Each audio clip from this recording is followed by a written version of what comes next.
the lizardmen in general, their whole faction is like spamming out cheap infantry and then using monsters to beat your enemies. Yeah. So if you look at your load screen, you see how there's like a whole bunch of infantry and then there's giant T-Rexes. Yeah.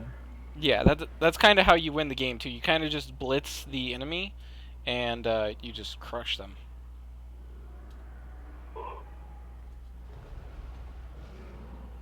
With giant T-Rex. With giant T-Rexes. Yeah, it's actually kind of hilarious, but yeah. You also get Stegodons, you also get Raptors, you also get flame-throwing Raptors, or flame-shooting Raptors. Yeah, it's pretty good. Mm. Um, did you just yawn? What's that? I said, did you yawn or what? Uh-uh. Oh, I don't think so. I thought you sounded Yeah, tired. That's but why I was asking. probably. I don't recall. It's not one of those things you consciously do. No. I was asking, are you tired, bro? Oh yeah, a little bit, not that tired. But... Oh, Oh, what are you okay. doing, Winston?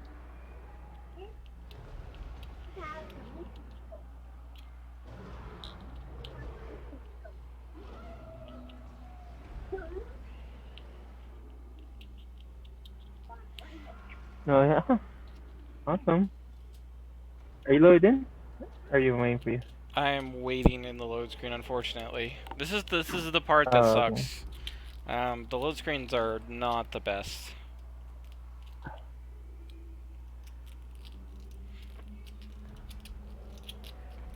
But yeah, Skaven is one of the harder factions to play. Um, they're all about like being filthy, but also being kind of clean. So you have to balance Which your cleanliness with your plague or your pestilence. which one? These? No, no, This no, one? no. The people you were just playing as, the Skaven. Oh, the rats. Yeah, these people you just want to be clean. Like you just wanna keep your area nice and clean. Yeah. Yeah, these guys are very clean freaks. They do not like the Skaven. Yeah, the Skaven were just like yeah, I could like invade under people's.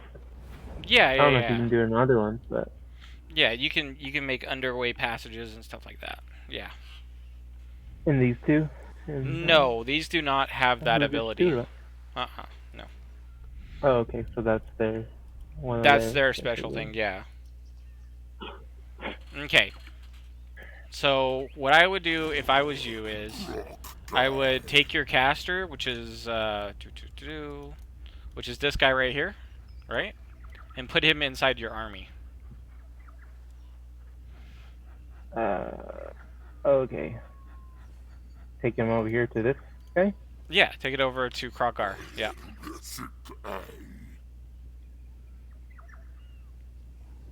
Okay. And you should be able to right click on it and it'll let him like merge with the Oh. army. Okay. Take this little guy.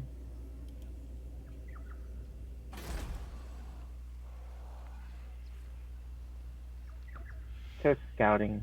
I think I'm putting it in the wrong place. Yeah, Okay, no. so this little guy right here. Put him in the put him on top of Krokar, like the character himself. So if you left click on the little skink guy and then right click on Krokar, it'll give you the option to add him to the army.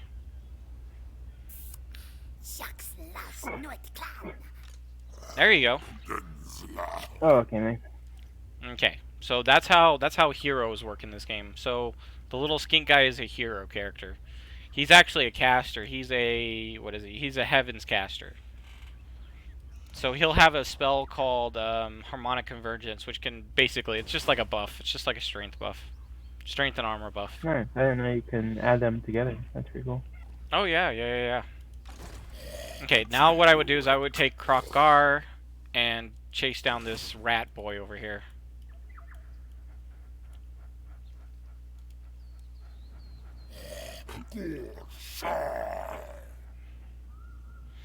Okay, so he decided to run, which is fine.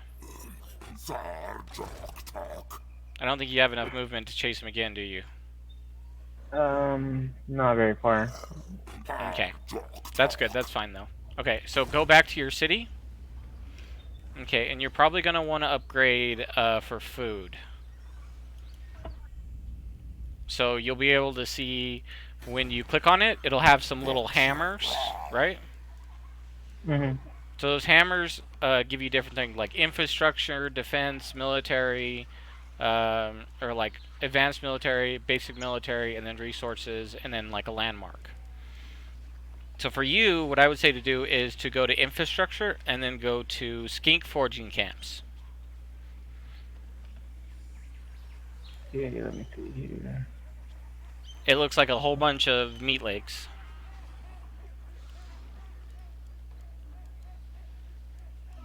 Meat legs, then? Yeah, so it looks like a whole bunch of like meat. Oh, yeah, I found it. Okay. So I'll take a turn to build it. Yeah. And if you can upgrade your city, which is the one at the top left. Uh, I don't think I can do that yet. Oh, okay. Oh, wait. Yeah, mate. Cannot build. You need 2 population Oh wait, surplus. yours is already level 2. Never mind. Yeah, that would be to get to level 3. Yeah. Yeah, you're already level 2. I'm still level 1.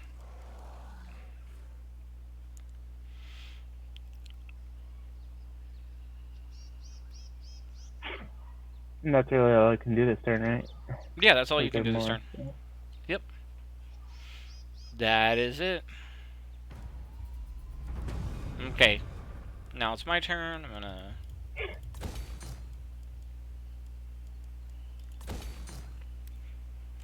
Where are you at?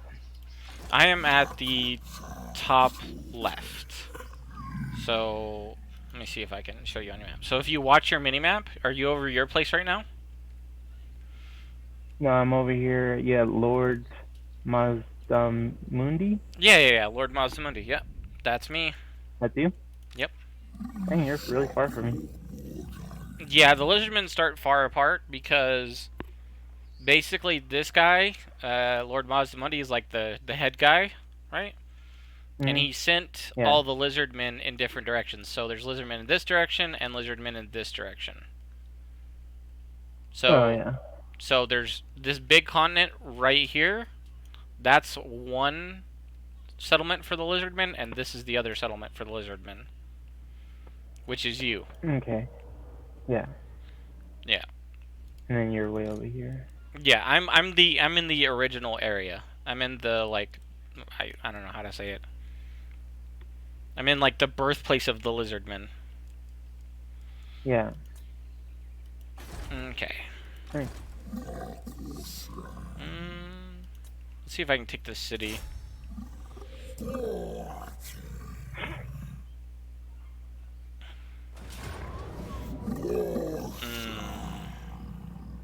I can, but it's going to be costly. I'm just going to auto-resolve it. So you see how it says, like, I chose to auto-resolve? And then you can choose Mm-hmm. to auto-resolve also. Or you can choose to fight. But you would be playing as the Norskins, the people who are against me. Or no, you won't. Okay. You would never mind. You wouldn't be the Norskins. You'd be just you just basically force me to fight the battle. I don't know if that makes any Yeah. sense or So I not. just auto-resolve, I guess? Yeah, you just auto-resolve. Yep. What? Yeah. That's a thing. So did you just, like, die there? Yeah. The character just died. Yep. Dang. It's okay though. That's Legendary lords not don't good. actually die. They just Get injured really bad? yeah, they get wounded and then they have to yeah, you have to hit the little check So. mark down here at the bottom to continue. Oh, okay, I see.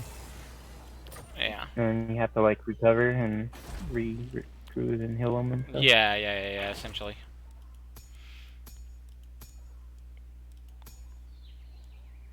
Dang. Okay, that's not good. Yeah, that was not the best, but it's not the worst either. Like, I'm gonna be fine.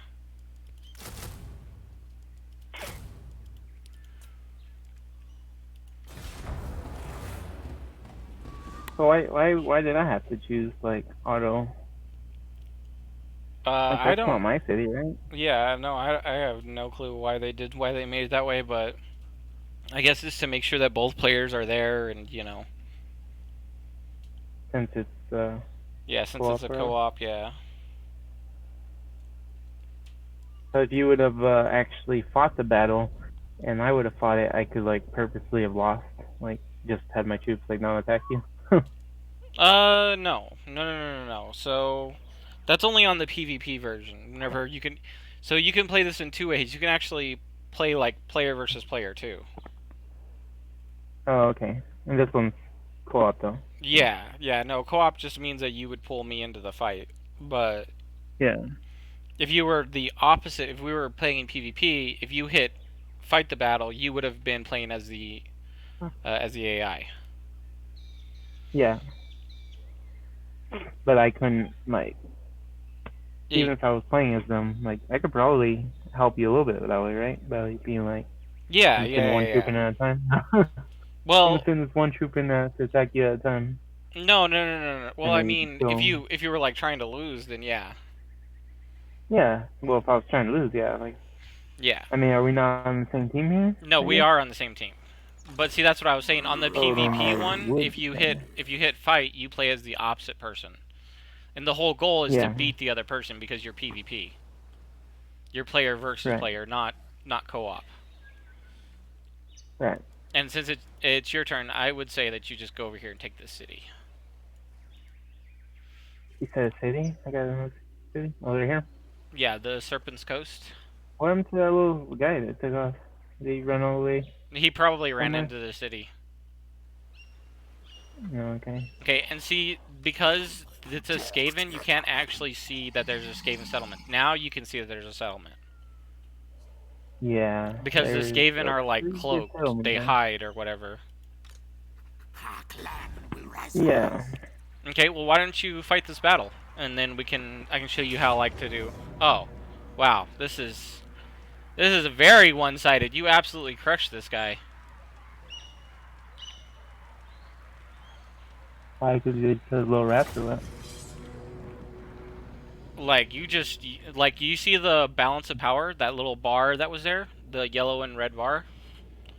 Okay, Oh yeah. the yellow is your power, the red was their power.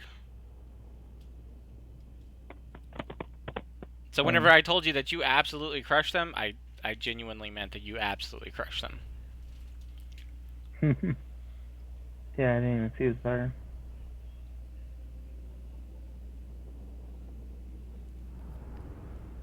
Okay. And so, like I said before, this is kind of like an infantry monster faction. So what you're going to do is you're going to send your infantry in first and then your monsters basically right after. Yeah.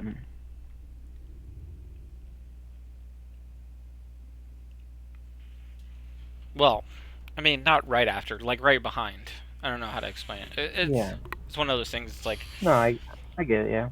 yeah, because you don't want your monsters taking the initial hit from anything because they're super valuable, you know what I mean? Mhm. You let your infantry, the chaff, basically take the brunt of the hit, and then you send your monsters in to do the damage. I'm trying to figure out who my infantry is. I guess these guys are infantry. Okay, so, These guys are infantry. yep. These guys are sort of infantry. No, they're One ranged. here. They're ranged that they turn into melee. They're ranged, but they turn into melee after they get rid of all their javelins. Assuming these are my monsters. And that's my captain. Okay, and these monsters right here Monster. are called Croxigors, and the weapon that they use is called a spanking paddle. Nice. They come out with paddles. I think that looks like a good order, right? Okay, so now what I would do is I would put this group in control 1, and this group in control 2, and then all of these guys in control 3. Okay, I haven't learned how to do that. So I got this group. Okay, so just circle your 2 infantry, right? Mm-hmm. And then hold down control and then hit 1. Oh, okay. So it's literally just like control 1. Yeah, Okay, got it. and then put your And then these. ranged in control 2, and then put your monsters in control 3.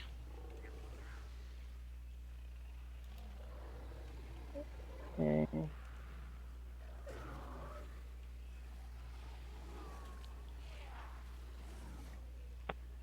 Okay, and then what you can do is you can just survey the battlefield and hit 1, 2, 3, and then send them where you want. So, like, if you're trying to like move over here, right? Like this area over here, you just hit 1, then Yeah. right click 2, then pull back a little bit, and then put 2 right here, and then hit 3, and then right click 3 right here. Do you see what I'm saying? Yeah. So it layers you out. So 1, and then right click, and then 2, then right click, then 3, then right click. And it'll essentially Okay, give I you get like your that. battle lines, I guess, is how to explain it. Yeah. But you got to remember though, you're playing a rush faction, so you have to like try to get on top of the enemy. Yeah, it's just kind of gotta go get them. Yeah. Oh, and by the way, you have a gigantic advantage against the Skaven. They are just absolutely terrible against the Lizardmen. Lizardmen just hard to stomp on them.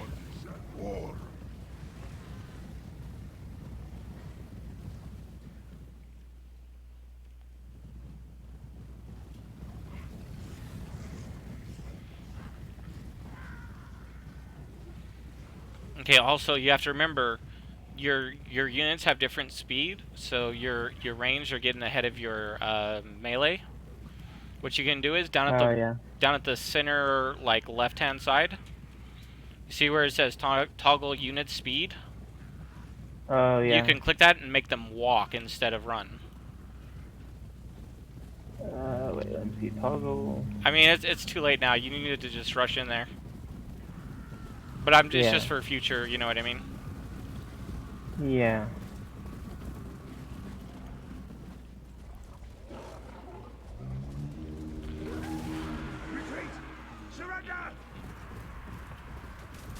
Put your number 3 on this caster right here.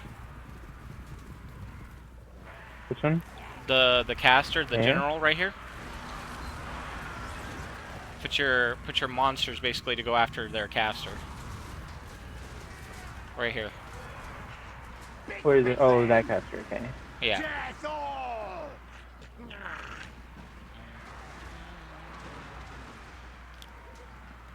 You need to move your number 1 up though. Tell your number 1 to come up here and attack these guys or attack something. Because they're just sitting there.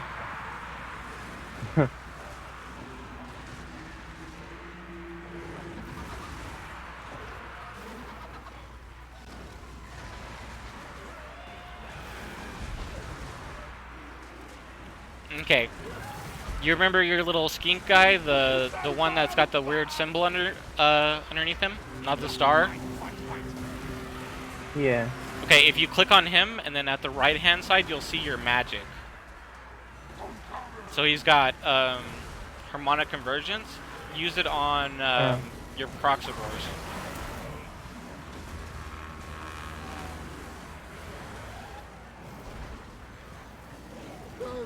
I'll fight another time. He should be Oh, right next to that is him. Krokar. He's just he looks like a little lizard guy. Like a chameleon, I guess. Yeah. Oh, there you go. There I had you to left go. click it. Yeah, there you go. You just right click it again. Yep, and like I said, what that does is that just makes them really strong and makes them hit really hard.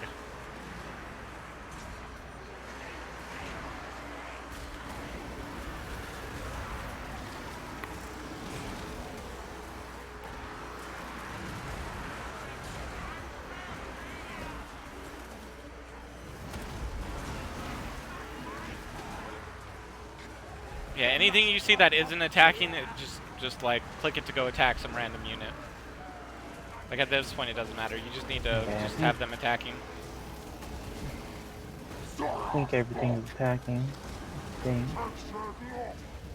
Looks like it, yeah. Oh, well, it was attacking until everything started running. Yeah. The thing is with the Skaven is that they're cowardly until they regroup, I guess. They'll run and then they'll come back. So their leadership's really low and poor, but once they get away from you, they'll regain their leadership. It's the same with all factions, but Yeah. Skaven are just better at it because that's kind of their way of doing things. Yeah. Oh gosh. Guys on the right side, they started attacking again. Yeah, have these They got guys. a good distance, and then they started. Yeah, have these attacking. guys start attack him. Yeah. Have them get out their spanking pals and whoop his ass.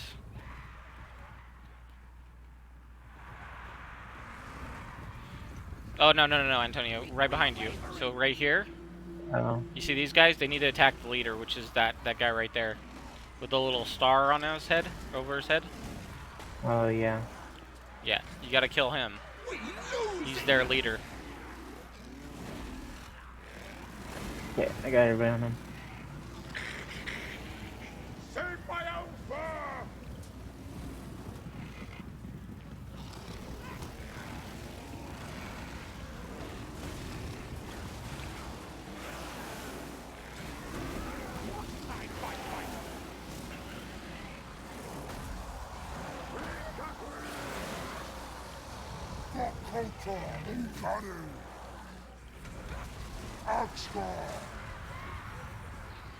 Okay. You got him again.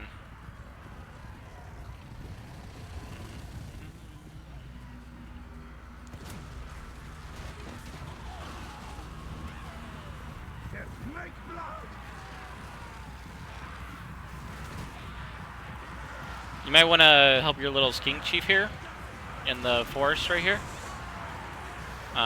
What I would do is I would just give him harmonic convergence.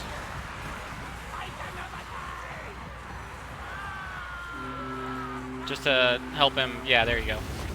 Yeah, there you go. Make him a little bit tankier so that way he doesn't take so much damage, because he took a lot of damage from those skinks. Or from those rats. Okay, you got some enemies coming back over here.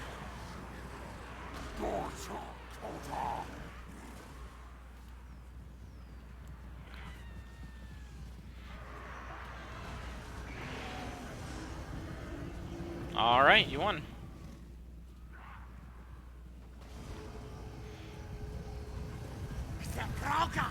You should have had a thing that said in battle or whatever. Yeah.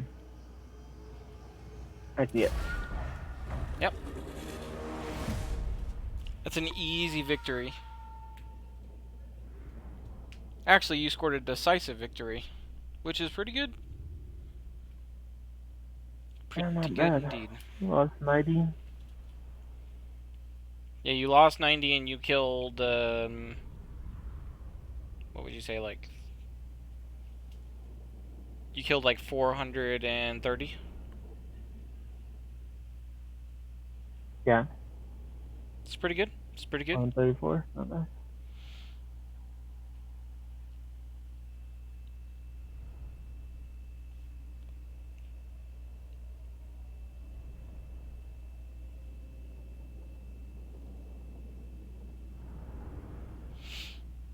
Yeah, see, so yeah, their little rat's pretty good at running away. As soon as they get far enough, they start shooting at you again. Yeah. So, like I said, the Skaven, they're kind of cowardly, a cowardly race or whatever.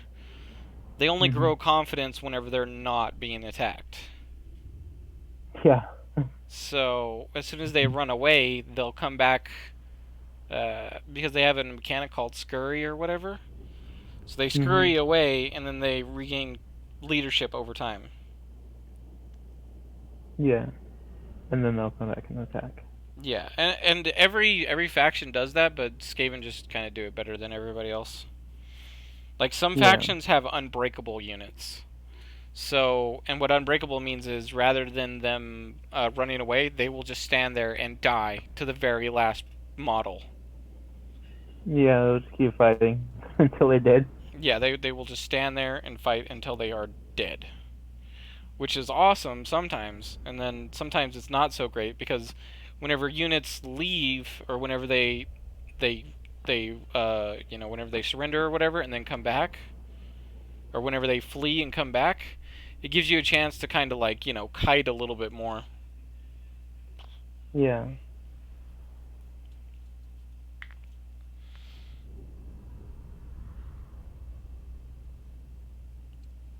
Yeah, it's Okay. it's something to it's like really really good to learn like how to use like key bindings and stuff like that. Yeah. Yeah, I didn't know how to keep on, so get all your troops separated. Yeah. Like I do the same thing that I did with you, except for I have my leaders in number one because, well, I like to just hit number one and see what abilities they still have up. Oh yeah.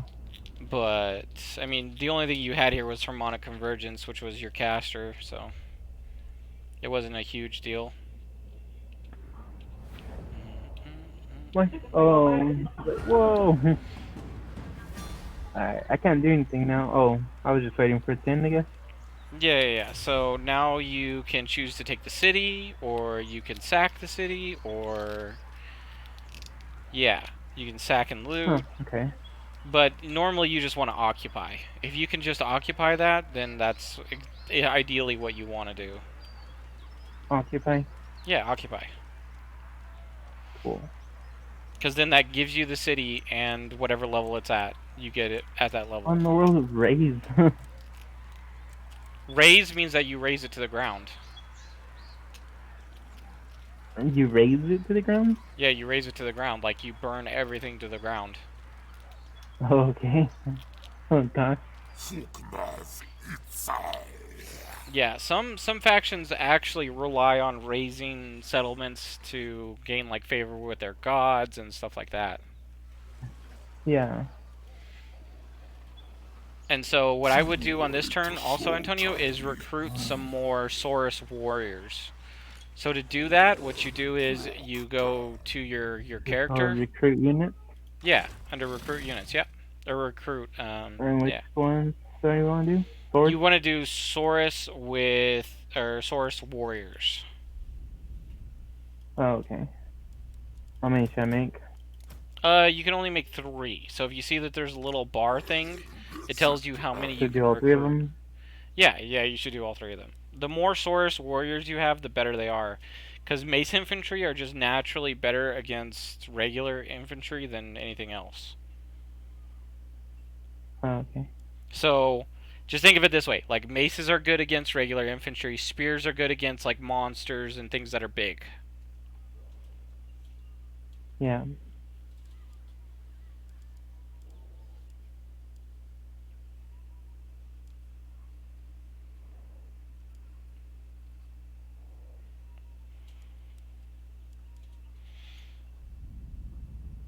Yeah, I'm gonna have a pretty boring turn to be honest, because yeah, my leader's dead and my army's dead. So, Oh, yeah.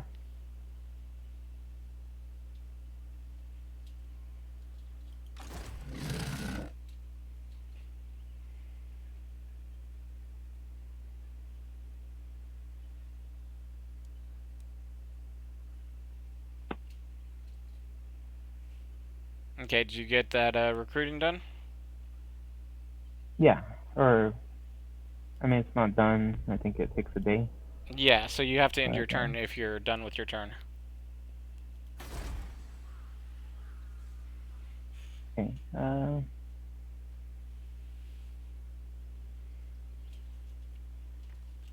Down at the bottom right.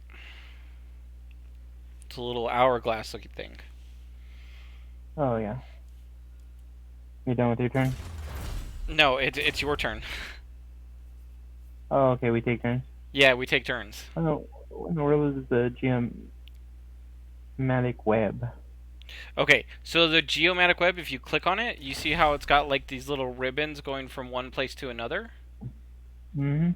Okay, so whenever you build certain buildings for the lizardmen, you get more gold and you get more growth and you get more power essentially from having these lines turn green. Oh, okay. So you want to connect them pretty much. Yeah, so basically, yeah, it's a world domination style faction.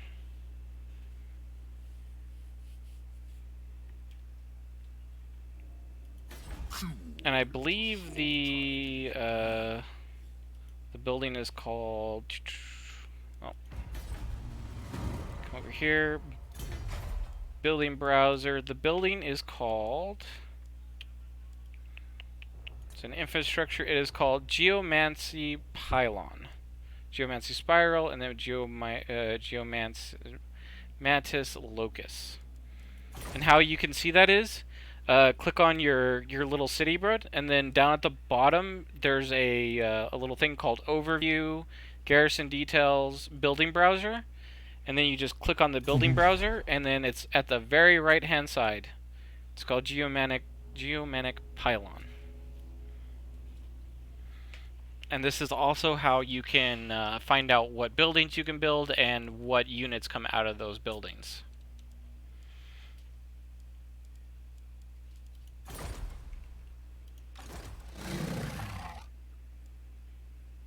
Okay, let me see.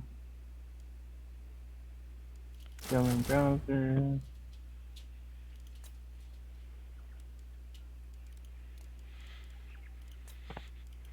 Overview. Okay. Okay, I finished my turn, so it's on to you. It's back on to you. So as you see at the top, the little wheel okay. is going across, and it's just like Yeah. it's just going through all of the characters. And then now it's back to your turn. Okay. Let's see.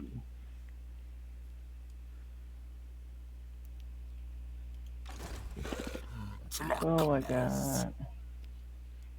Where's my dinosaur dude? He's right here in the city. Oh, he's the big flag. Yeah, so he's the little banner. You see the banner inside the city? That's like sticking out of the Yeah. city? So that's him. Now you have two options. You can go this way and get the golden tower, or you can go this way and get Tarot Rock, whatever.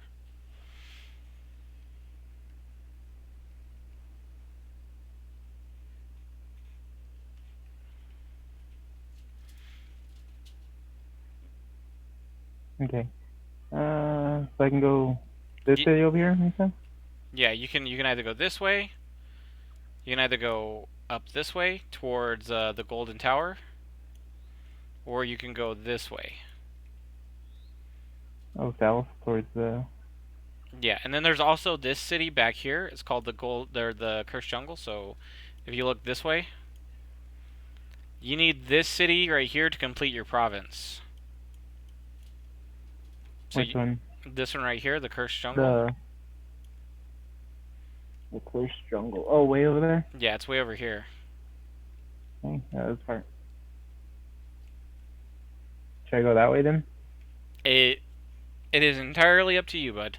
I would say go ahead and recruit a general in this city, and then move your main army to go re-get this, recapture that.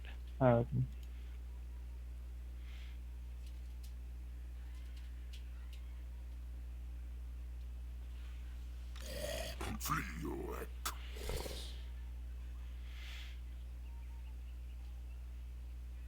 Okay, so I'll move him way over here.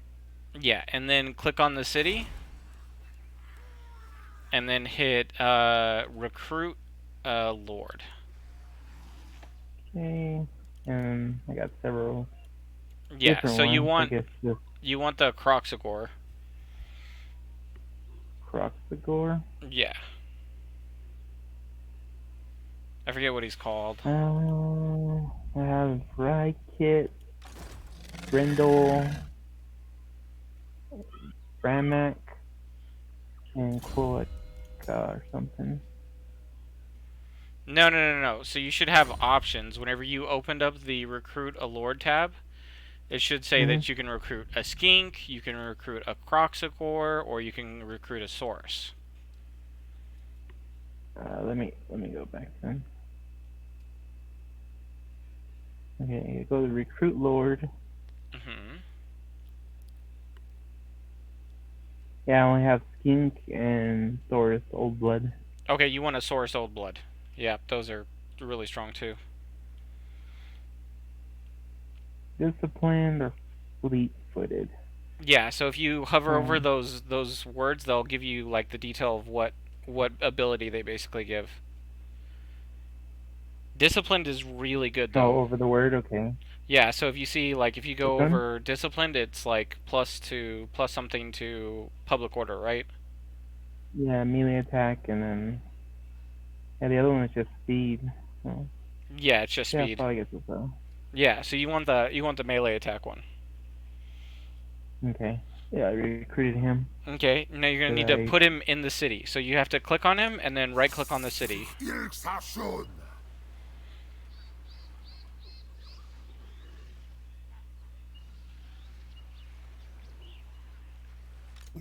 There you go. And now you can recruit. So what I would do is I would recruit him like 3 Saurus warriors.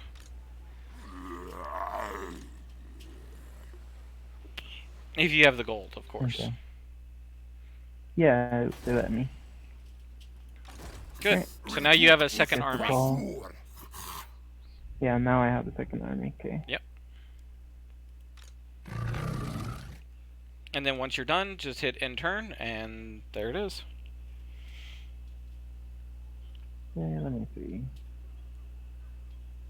Yeah, I think I am done here. Oh, hold up, I got the skill point. Oh yeah, do your skill points. Krokgar's got an amazing skill tree.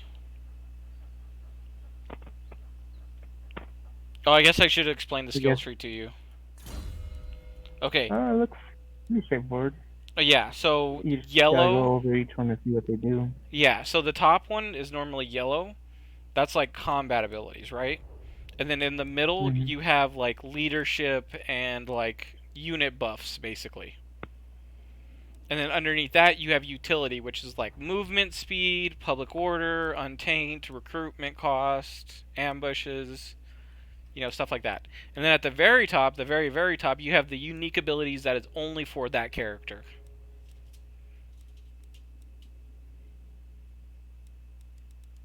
Oh, okay, nice.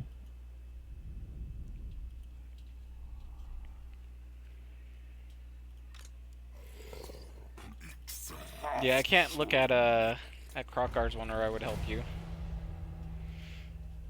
Oh, I only had one skill point. I just used it towards his roar thing. It's like it was either that or towards his like movement and stuff on the very bottom. So. Yeah. Movement's really good. I think I have to unlock that first. Go any farther.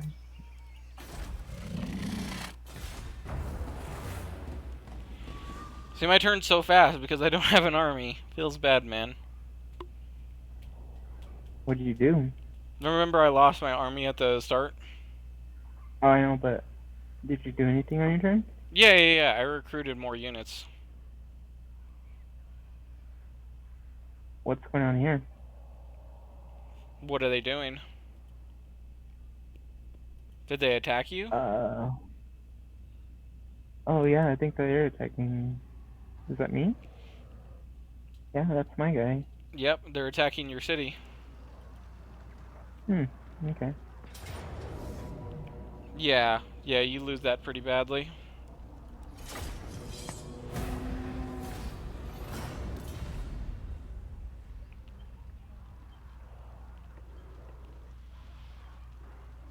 Although the good thing is, that's a beastman. He probably doesn't want to sack the city. He probably just wants to raid you. Oh no, he did raise the city. Wow. Dang. I would still just go get this one over here. You know what I mean? Just start heading up, get this one, because this is a safe city. Like, nobody can get to this city over here. So once you have this city, the city's always going to be safe. Dang, this is that city I just made, huh? The one that he just contact? Where did he come from? Was he in this little town over here? He was at Golden Tower. He was right here. And then he moved down to attack you here. Okay, he was. Cool. Oh, I should have went that way. Should have taken my main army that way. Oh well. I mean, Okay, it's not gonna matter either way. I mean, he's not relevant. I mean, as badly as I hate to say it, he's not a relevant. He's not a relevant faction. Beastmen are yeah. I hate to say it like that, but yeah, they're not relevant. So don't worry. As soon as you get that top one, you'll pretty much be in the bank.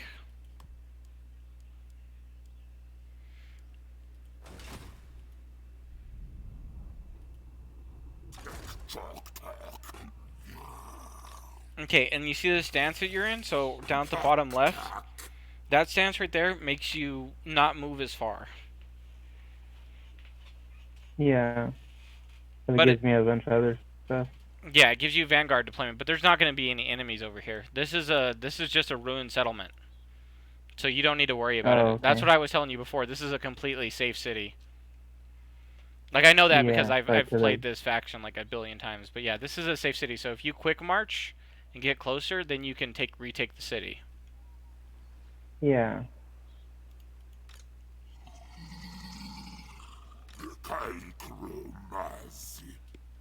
Yeah, and so next turn you'll be able to take the city. Yeah. Not quite close enough to come back. Yeah.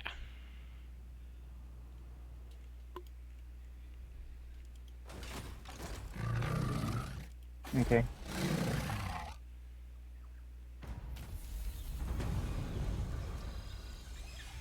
I really can't do much, so Yeah. I'm just gonna do this. Nice. Yeah, okay. As long as it's not too loud.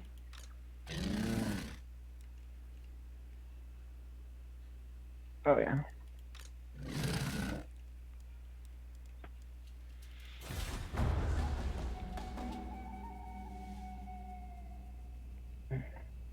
Okay, now it's swinging back around to you. Oh, I guess I should explain the mode of this game too. So you see at the top, the like center top, there's like a little bar or whatever that's empty. Sorry, you're talking about the ritual thing? Yeah. So the whole goal of this campaign is to get your banner all the way to the end. You're trying to fill up Oh, this okay. bar. Every time you fill up this Yeah. bar, though, your enemies will attack you. So you see the little ruins? Oh no, you need to go Yeah, I see a into little... you need to go into regular stance. You need to just go into the regular march. Oh, okay, I can't do anything the other time. No. You need to go into the regular one. It's just like a little line. It's like Oh, this. you'll let me colonize it, is what I'm trying to do, or? Yeah, you want to colonize it. Yeah. There you go. See, now you got another city.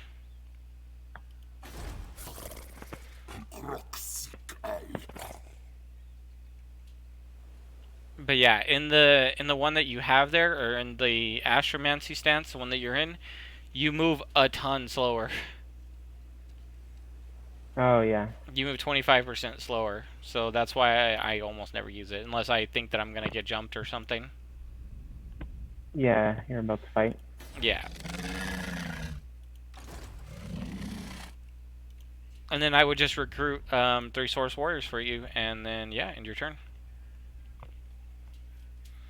Because like I said, now you have to go back this way. So once you started here, you have to go back this way. And the thing is that nobody can get to this city. I mean, maybe like one of these guys, the dwarfs or the orcs, because they can jump over the wall. But these guys are just going to ignore you for the most part. Yeah. So they say just no one bothers it. Yeah, they're going to be fighting each other. This guy always fights this guy.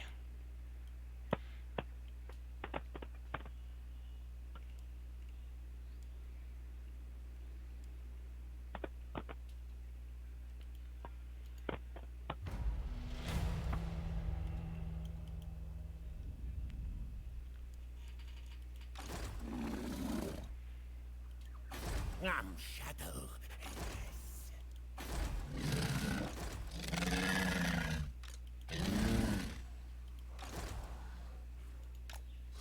Wow, he's got a pretty good sized army right there.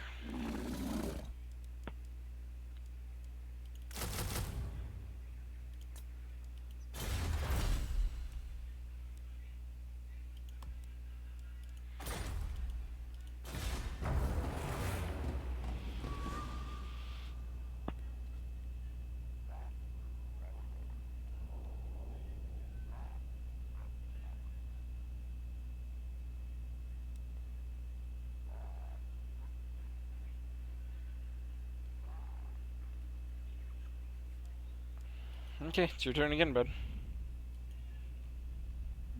Okay. And then, like I said, if I was you, I would just quick march these guys all the way down here to retake this city.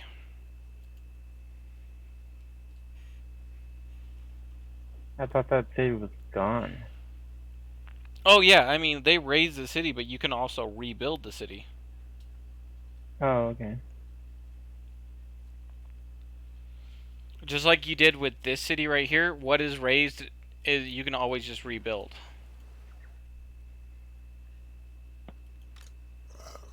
Denzla.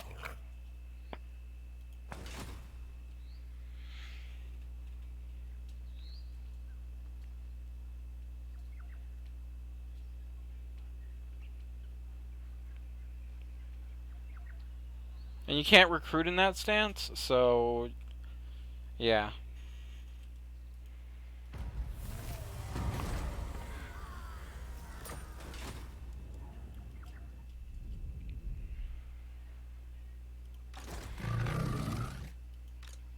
Plan scheme is discordant. Okay, do I want this Coxicor Ancient or do I want Mazdamundi? I think I want Mazdamundi.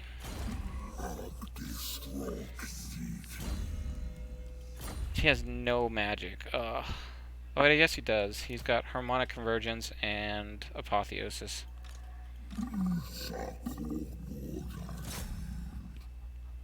Let's go kill this Skaven right here.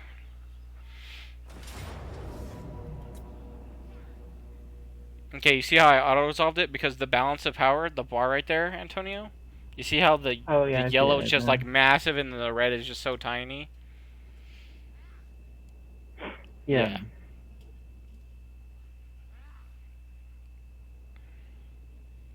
So you just hit auto-resolve and, yeah. Because these fights are just... There's no point in actually fighting them. You're just overwhelmingly strong. Yeah, I see.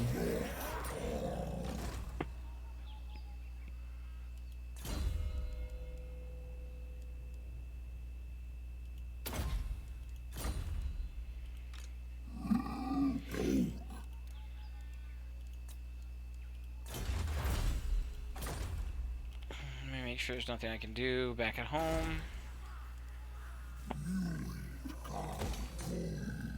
Money! I can upgrade my money. Okay.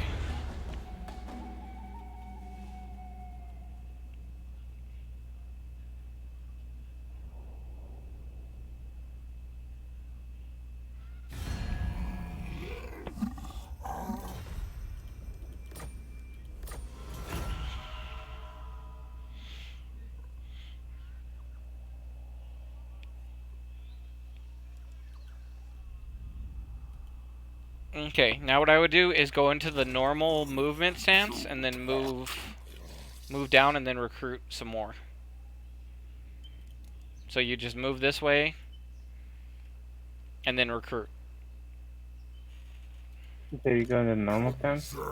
Oh, you also got a another hero right here in this city. I don't know if you can see him or not, but he's the little guy there. Oh, yeah. Put him in the army. Or recruit more guys with him? Yeah, combined. You know, like you did earlier with the mage. Except Oh for yeah, combine them. yeah, except for this guy, he's like a trainer. He's like a military specialist or like a melee specialist. And he trains your units. So as you no. Oh, you started another character.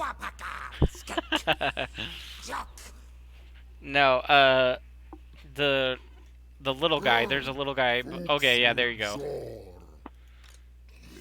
Okay, now put Krokar in like normal walking stance, and then just move him down here and recruit. And none sense or what? No sense? Yeah, no stance. Yeah. And then you move him down. Can I throw this guy on him? No, that's another general. You can't have you can't put another general. Oh, so you can't put generals on him? No, you can't put generals and generals together. You can have heroes and generals, but no generals and generals. If I was you, I would disband him. So how you do that is you right-click on him, and then you hit not right-click. You left-click on him, and then you hit disband down at the bottom.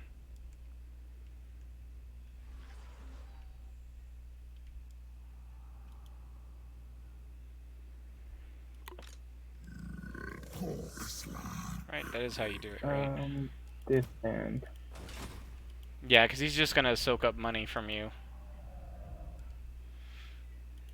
I don't see where it says disband. Do what? I don't see where you can disband him. Here, do it this way. This is the way I think that I always do it. Is you click on the character, and then you click on their little number sign or whatever, where they had their skills at, right? Go to details, and then down at the bottom right, it should say disband or replace lord or something like that.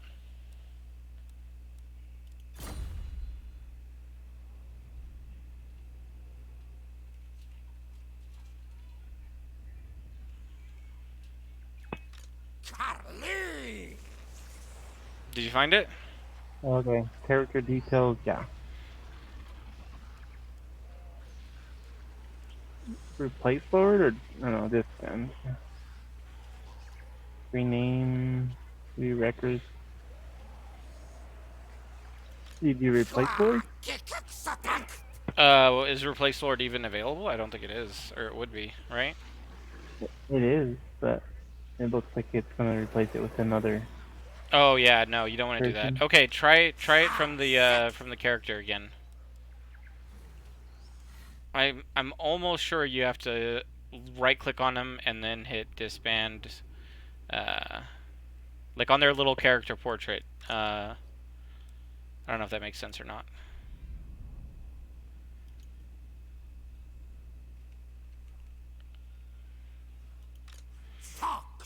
I mean, it doesn't matter right now. You're gonna need another general anyways. But if you want to just go ahead and play your turn out, it's fine. Like, he's not gonna be a big hindrance on your goal. He's just gonna be a hindrance on your gold. Yeah, okay. And then I'll try to remember how to disband. I'm pretty sure it's left click on the little portrait or whatever. Not as like portrait on the left hand side, portrait in the middle.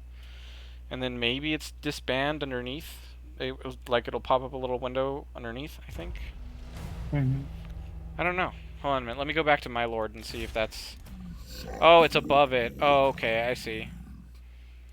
So if you left click on the general, and then there'll pop up two things above it, and one says replace lord or disband. The other one is merge units, which yeah, you don't need to do. Refused. Can I beat this guy? I don't think I can, but no, I can't. Okay, we will raid him. Oh wait, we can't raid him.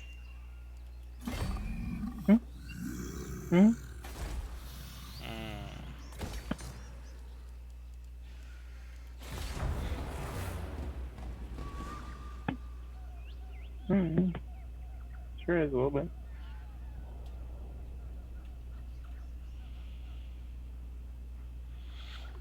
Oh yeah. Mm-mm.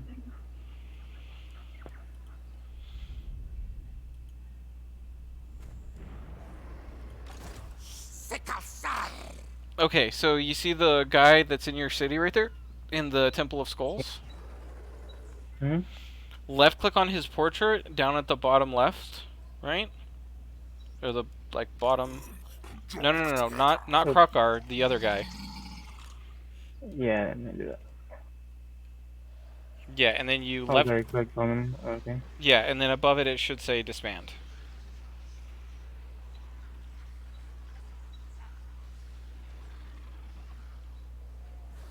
Okay, you said right click on him. No. So left click on the guy in the city. His name should be Green Dole. And then on that little thing where it shows all your units, you left click on him, and then above it should say disband.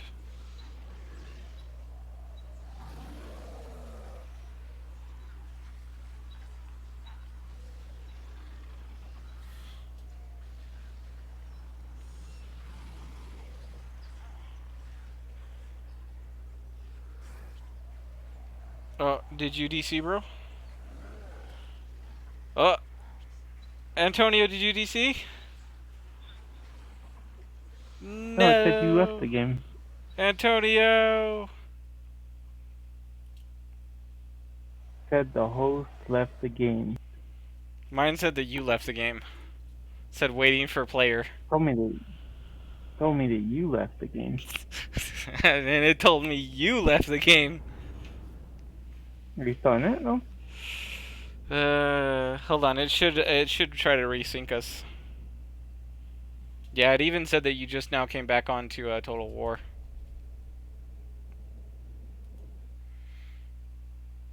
Really? Yeah.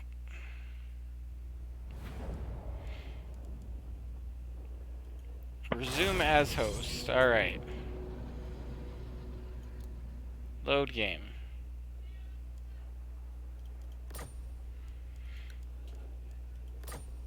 Alright, I invited you back. It should be the same password, just a lowercase d.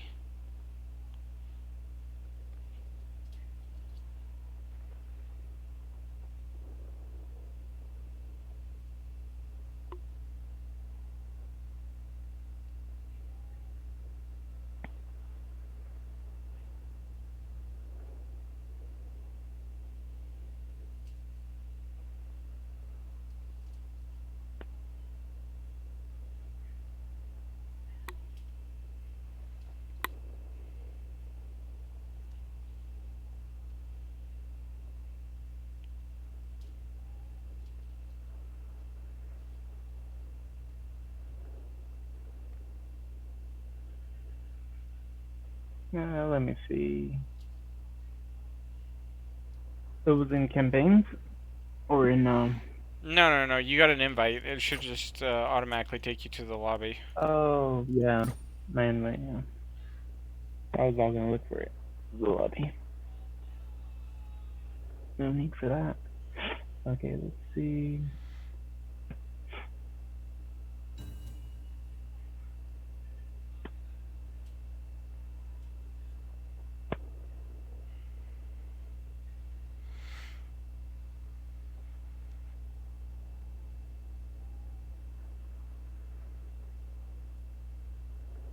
Okay, there we go.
Oh, sounds like the puppy's having a good time. Yeah, I don't know what he's crying about.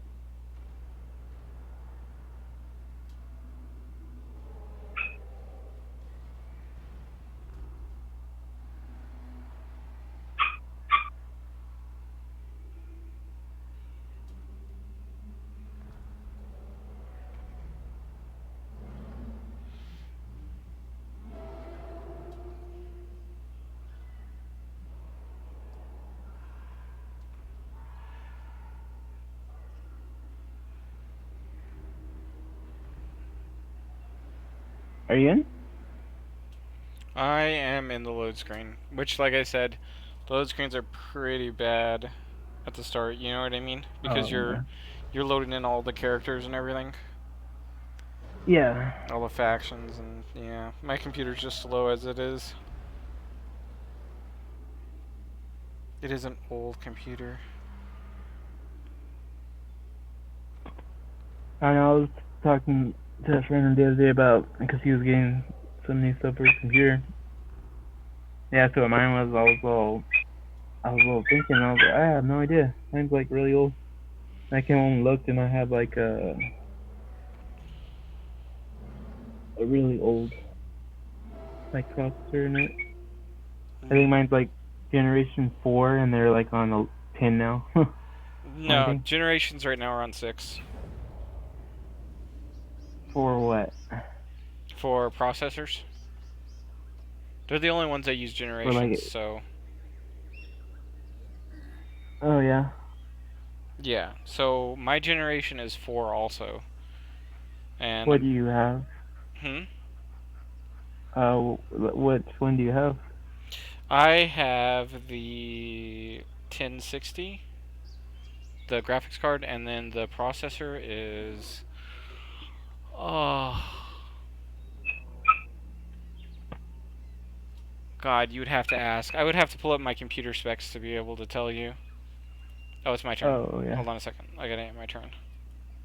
I was just looking at my processor and mine was like the Intel 5, but it was, I looked at the No. number on it and I looked that up and it's like Series 4.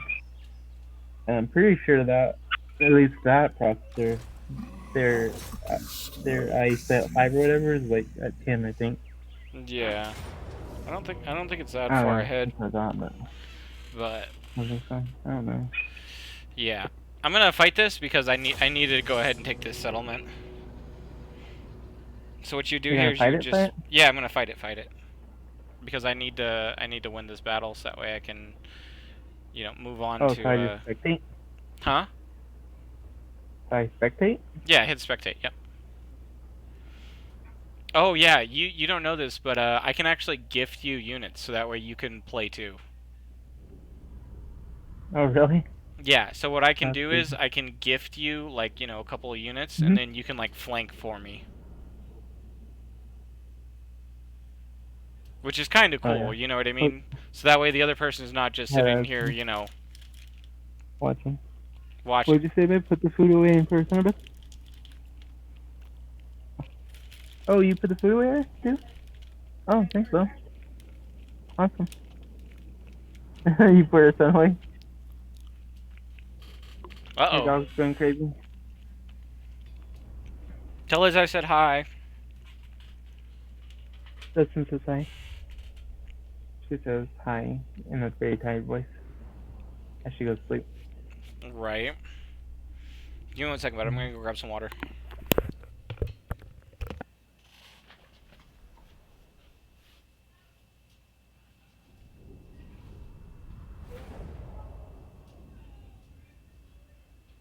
Oh, nice. I need to really look when mine is.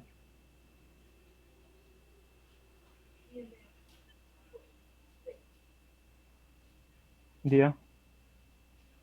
Nice.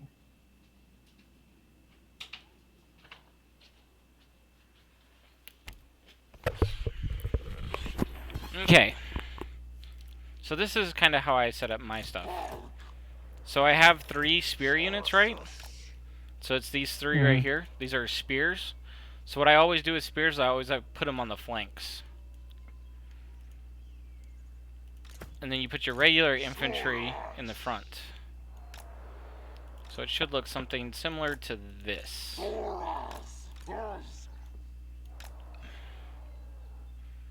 So that's how I do my front line. Nice. So You got your I got spearmen here, infantry in spearmen front, here, and spears spearmen here. inside. Yeah. Okay. And all of these are your infantry? Yeah, they're all infantry, yeah. So if you scroll over them, these will say mace infantry, spear infantry. Oh, yeah. Yeah. And then I'm going to put my javelins behind these guys right here. Well, it would help if I had them facing the right direction. There we go. And then we're going to put Mazamundi right here because he's a squishy caster.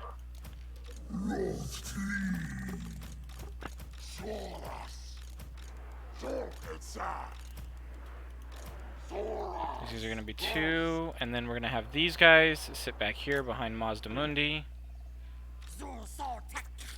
So you see how it's kind of like layered? Mm-hmm.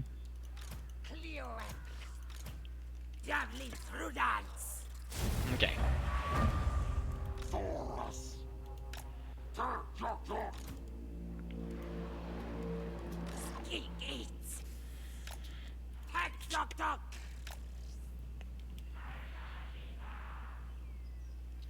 Good thing is we got a little funnel here, which is really good.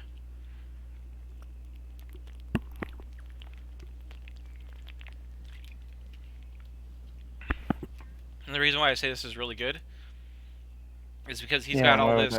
He's got all this cavalry, and they won't be able to get past this little area here. Oh, yeah. Once I block this off, they can't come. You know what I mean? Yeah. They can't You want come past them. Cavalry to fight all your infantry. Yeah, essentially.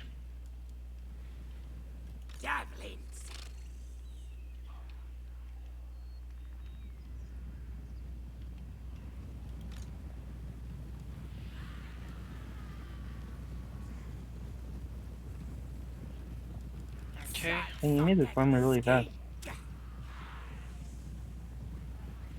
Okay, and see what I'm gonna do here is I'm gonna have my front line kind of sit back here, and I'm gonna send my missile units forward, right? So these guys are all missiles. So I'm gonna send them forward and then make the enemy come to me, essentially.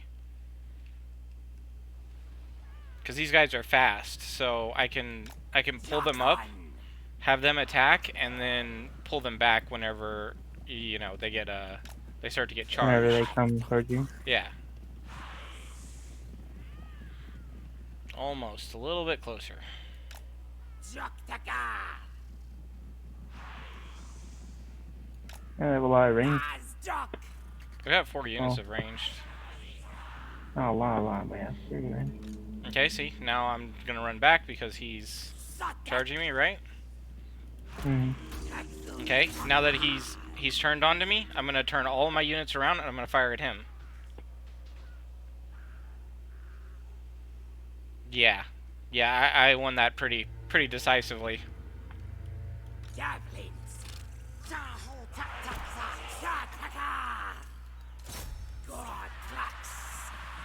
Okay, I'm gonna do the same thing again.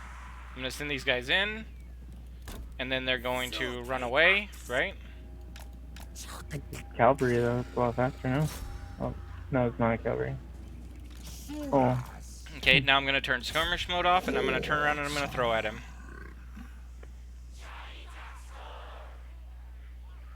Oh, they're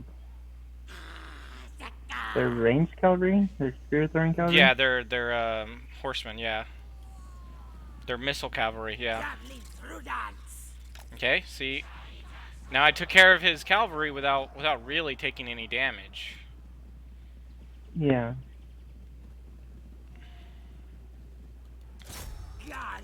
So I'm gonna have these guys step up and fire at these marauders with great weapons. Actually, they're gonna run, so I think we pull back to our guys. I mean, you're bringing your infantry up. Yep, I'm gonna bring my infantry up. I mean, your. Yeah, no, that's right. We're gonna bring our infantry up to basically cover the retreat of our ranged units.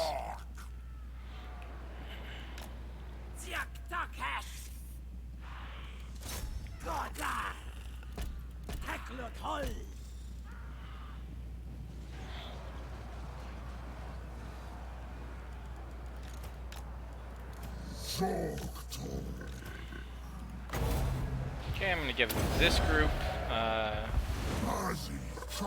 harmonic convergence.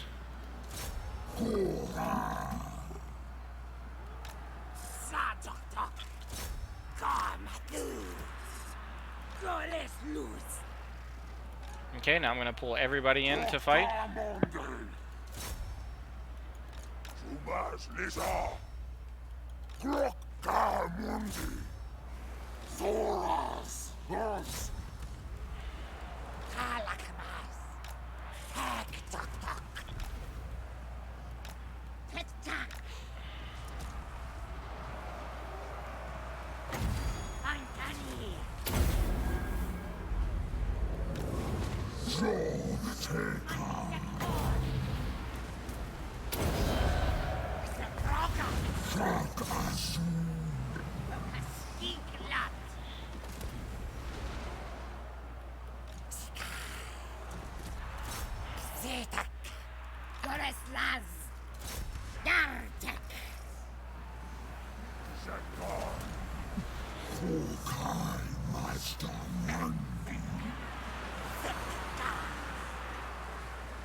Like I said, this is just a super grindy fight because we're like stuck in this little choke point, you know what I mean? Yeah. Okay, I'm gonna fast forward this a little bit. And by a little bit, I mean a lot.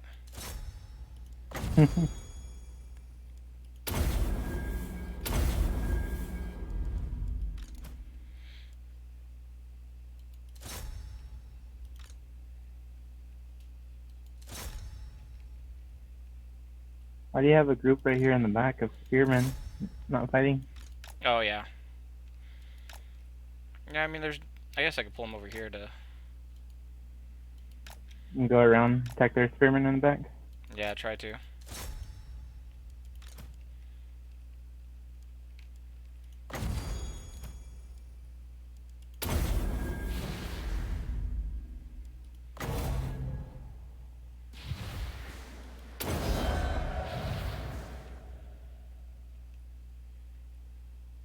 They pull them in. Yeah, this flank's about to crash, so this flank's about to break, and I'm gonna circle around them.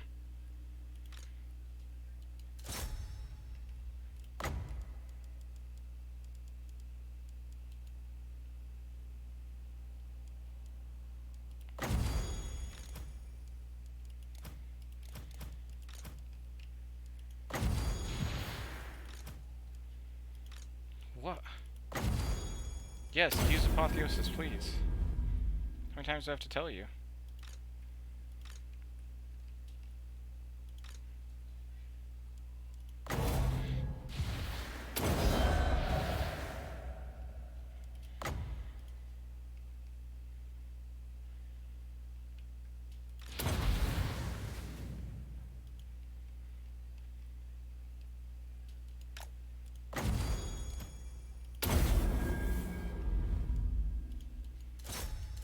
There we go. Come on, just break already. Dang. Almost. Huh. Are they gonna fight until they're all dead? Yeah. Either way, you should be able to get around after that. Yep. So do they not have a leader in this one? No, he ran in and got surrounded and killed. Oh, here we go. We broke through. Okay, now I'm gonna get back here and start surrounding these guys.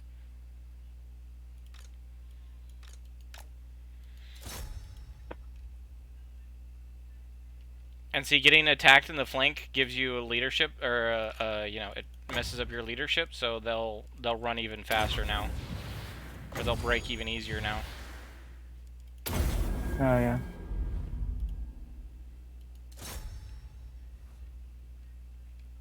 And there we go.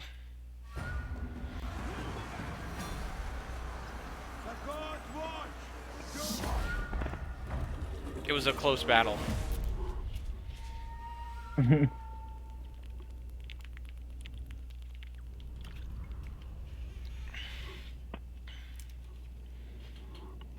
But yeah, you see his horsemen? His horsemen got 0 kills. Because Yeah, I think you just killed them all. Yeah, I just killed them all early on by using my ranged. And so these javelin guys right here, they just, the volume of fire that they have is insane. So like, you know, something that doesn't hit very hard, but if you throw a whole bunch of them at somebody, you know, Yeah. it's gonna do some damage, and that's literally what these guys are. Throw them really fast. Yeah, and throw a ton of them. Yeah. Yeah, so that's how those guys work.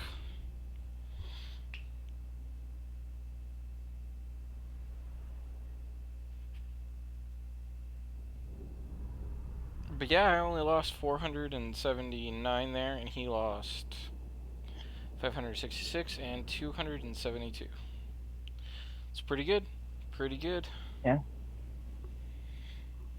And he lost his general, too. Yeah, he did. Yeah, casters in this game, bro, I'm just gonna let you know right now, casters are broken. Like, casters like Mazdamundi can just, like, swing the whole game, like, 5 times over. Like, you can be losing a game, and then he'll cast a spell, and then you'll be winning the game. You'll start to lose again, Yeah. he'll cast a spell, you'll just win the game. Like, it's...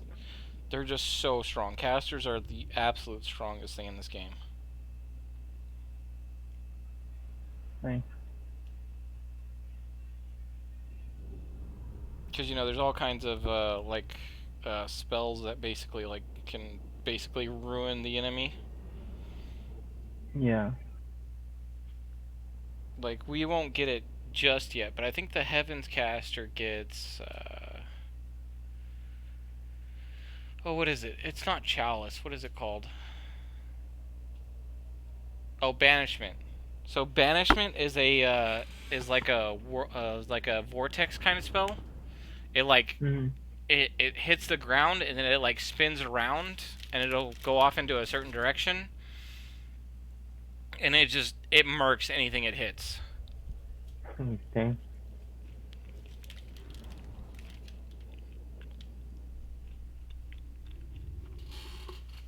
So you'll notice that it'll just absolutely destroy an entire line of units.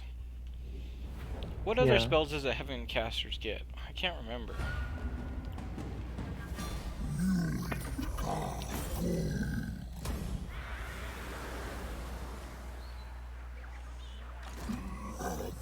Nice. Now you got that. Yep, got myself a got city. that one. Alright. That city. Oh, you get a Apotheosis, which is a heal. Apotheosis is really good. You also get Comet of Condori or whatever. It's just like a massive comet that hits the ground. Oh, nice. Yeah, and you'll get it too because your caster's a Heaven's caster too. Oh, yeah.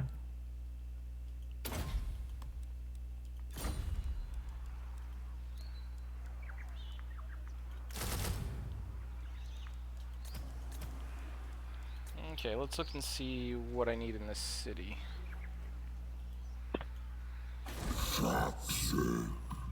Nothing really. Okay. It is back to you, bro. Nice.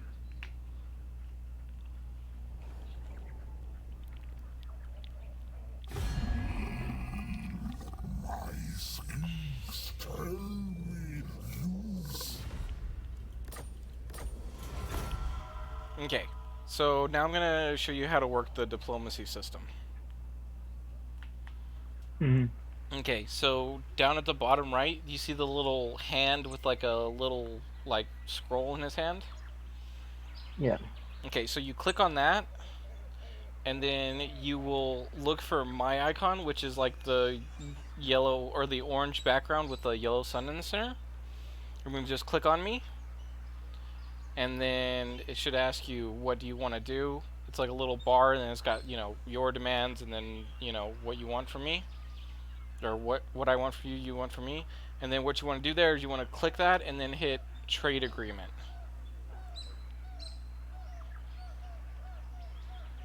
And then hit OK. Trade agreement. Yeah, I'm seeing that.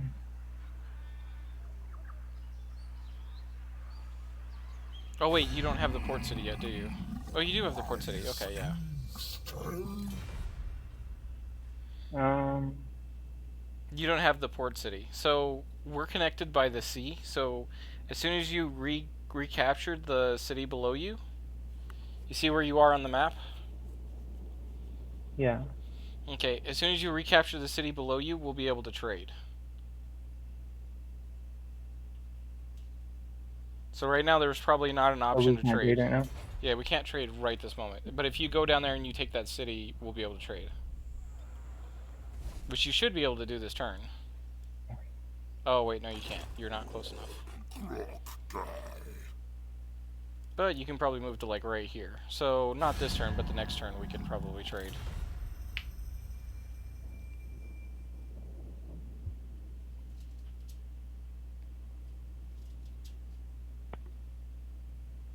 Oh, you want to join the war against the guy that I'm facing? Okay, that works. Okay. Let me go ahead. Okay, you hit the little close. And then you just hit escape and it should take you out of that little window. There's also should be a little X button that lets you get out of it too. Oh yeah, I'm not gonna be able to reach it yet. Yeah, but you should be able to reach him the next turn. Yeah. And remember, that city's abandoned. It's not taking it, so you can just walk in there and take it. Yeah. Okay.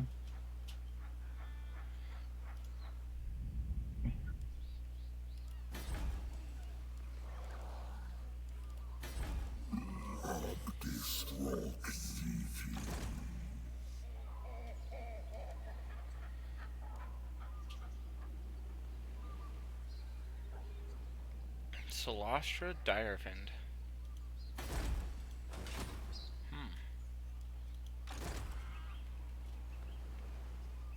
Should be able to kill her.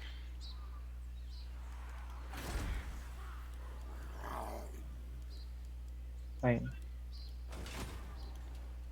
Oh, I saw this guy? Hmm? I thought I got rid of him. I thought I got rid of this guy. Doesn't look like it. Left click on him. There you go, you got it. Okay, there you go.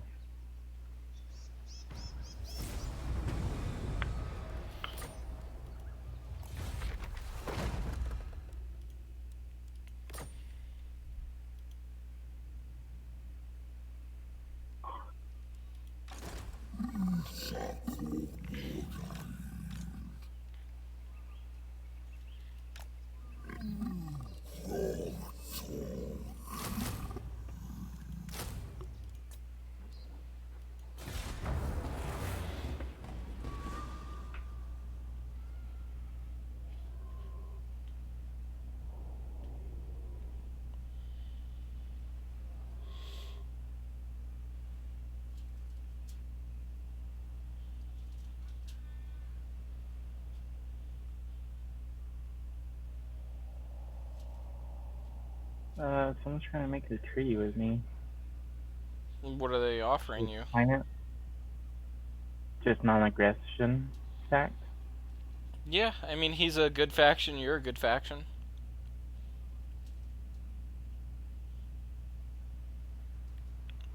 I would take it, but it's up to you. Except, Okay, it's your turn, so you can take that port city now.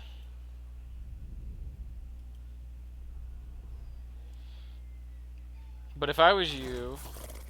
Oh yeah, no. I would go up what's this? here and kill this guy. Remember the guy who attacked you earlier? Mm-hmm. I would go up here and kill him before you try to take this. Do you see what I'm saying? Mm-hmm. I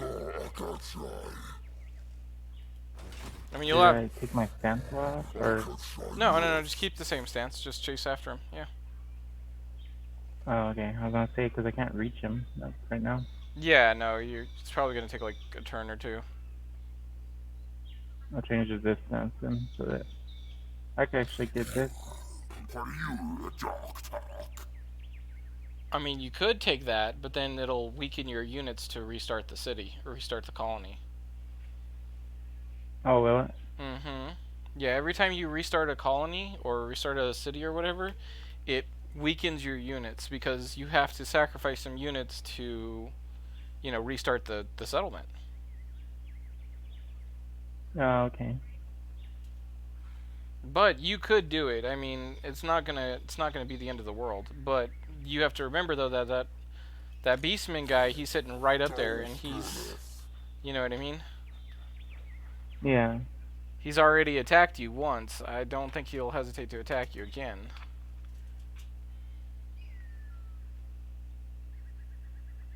But if you want to take the coastal city, you can probably defend it. You have hero characters, and he doesn't. Yeah. Wait, I got something here. What's this say? Um,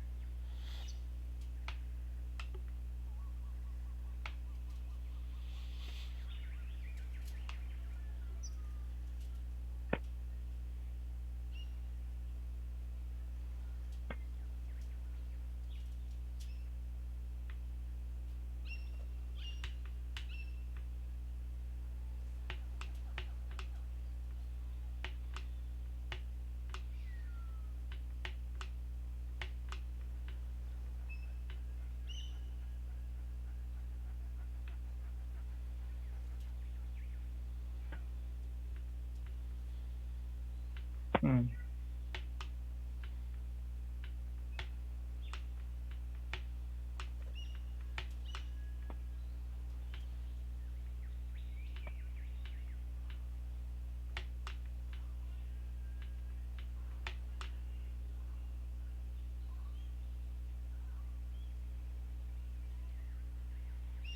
What is the options? What are they giving you?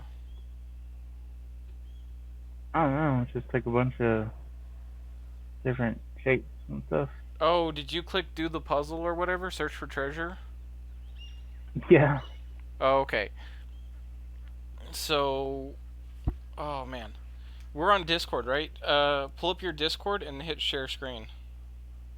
Maybe I Okay. can help you.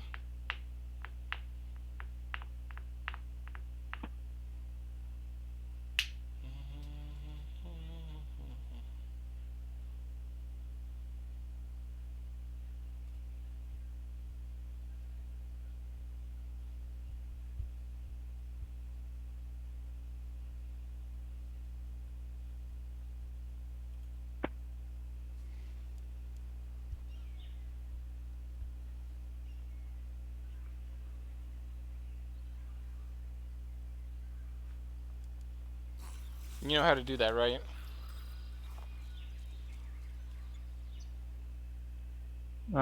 See if I can. I mean, you Oh, should here be it able is. to. You just hit share down at the bottom. Or screen, I guess. And then it's a... Oops, I think I just posted it on there. Do what? I put it on the thing. Oh, okay. I might be able to help you on this. Let me see. Oh, you posted like a picture, not your screen. Yeah, and then I just go to screenshot. Okay, so what you're supposed to do here is connect the lines. Does that make sense? Mhm. Yeah, the red ones are the only ones that connect, but then what? What does that mean? So the red ones are the ones that connect, right? So then you're looking for the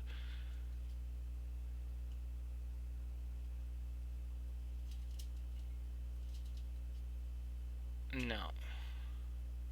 Maybe that's not right then. I couldn't find any of those.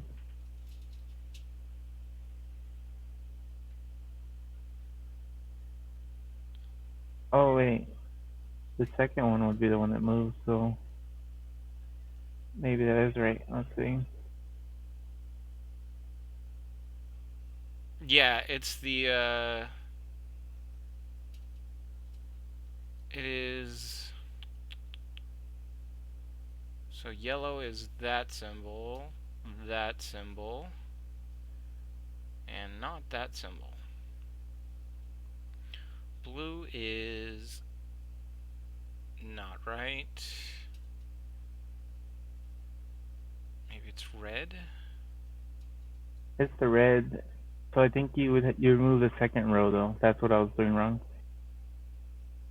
So let's say you go like 1, 2, 3, 4, maybe. No. So what you're trying to It's do is the last one, right? you're trying to figure out which symbols are correct. Yeah. Yeah. Is it the last one? I don't know. I never figured out how to do that one. Okay, let me see. So I'm gonna guess 1, 2. I mean, the closest one I saw was the second one, which would be yellow.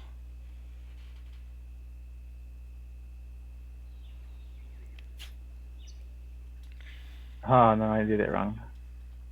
I don't know how to do those. That one. That one's pretty tricky. Okay. Yeah, there are Anyway, other ones that are a lot I just easier. solved it. Yeah. Okay.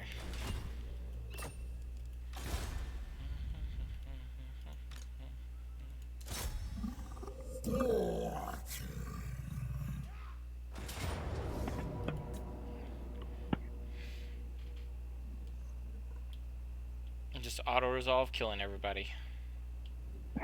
Yeah.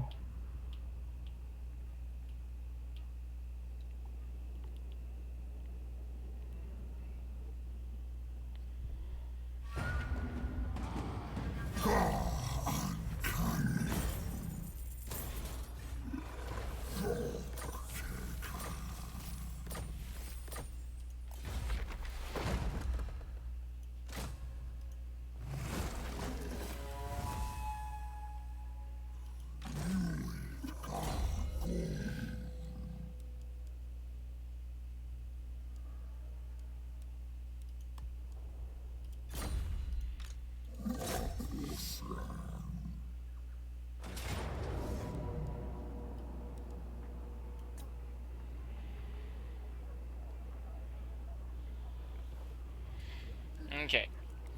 So I'm gonna fight this one again. Alright, because even though the balance of power says that I should lose that one, I'm pretty sure I'm gonna win. I hate whenever it's like, oh no, you're gonna lose, but you have like this overwhelming, you know what I mean? Like victory. Yeah. Like, this is just kind of silly.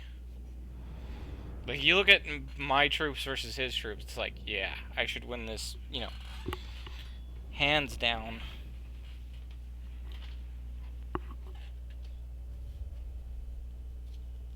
But you have to remember, the game just runs like a crude, you know, calculation of who would win. Mhm.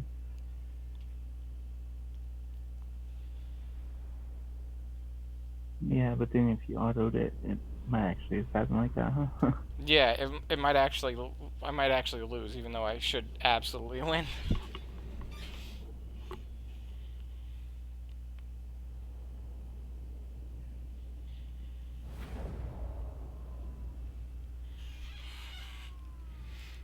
Okay.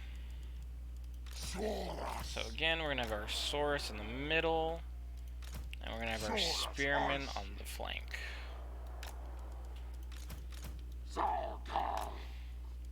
gonna have our Skinks back here with Mazdamundi, and then have our ranged right here. So this is 1. This is 2. There we go.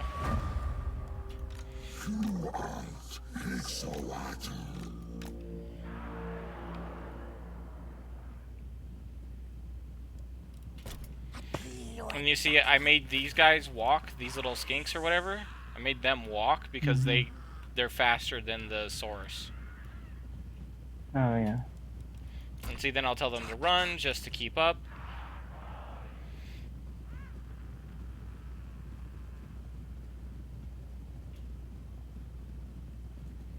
And I'll slow them down again.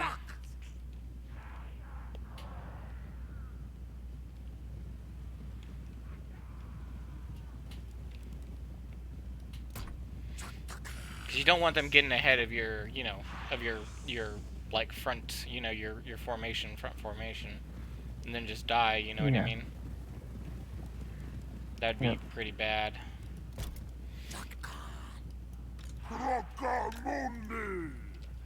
Okay, I'll get these guys on the flanks, moving super far on the flanks.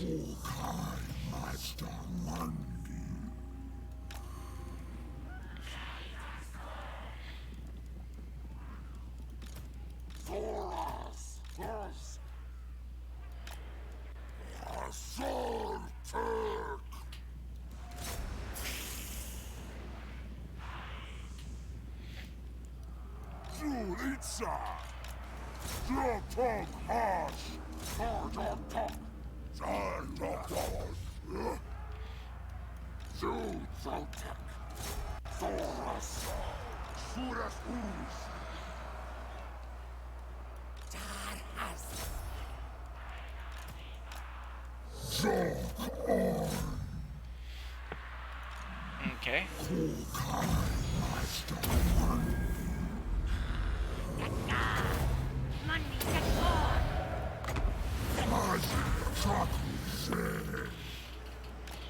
Okay, so here what I'm doing, Antonio, is since I have more infantry than him, what I'm doing is I'm having one unit flank around and then hit them from behind. Do you see that? Yeah. And then that'll break that unit and break that unit, and then I can move both units to continue to break the next unit. Do you see what I'm doing? Mm-hmm.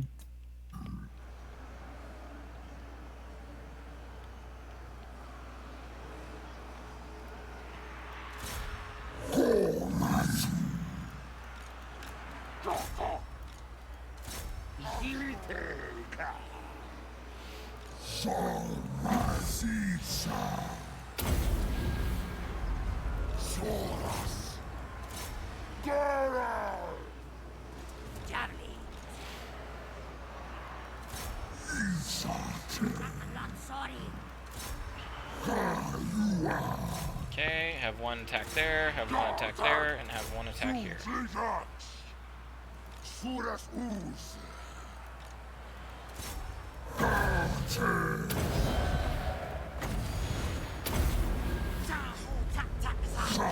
Okay, then we'll pull these guys up and have them attack from behind. And so yeah, I just basically sandwiched him.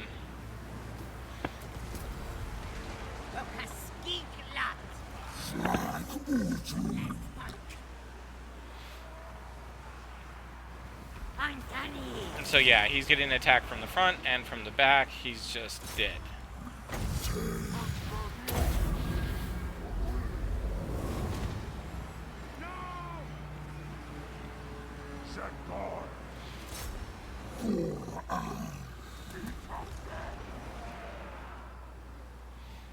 So he's got some units coming back. Oh no, he just gave up. And see, that's what I was saying. Like, the game doesn't understand, like, flanks and stuff like that. And, you know. Yeah, exactly. Like, if it did, it would have understood that I had so many infantry that I was going to be hitting him from behind.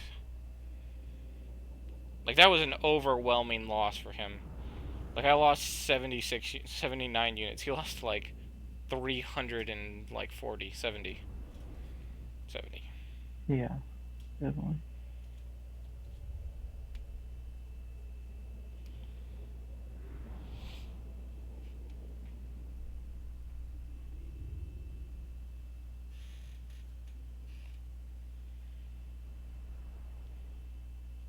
Did Liz go to bed? Yeah, James. Okay. That's why you're trying to be quiet. Yeah, a little bit. Yeah.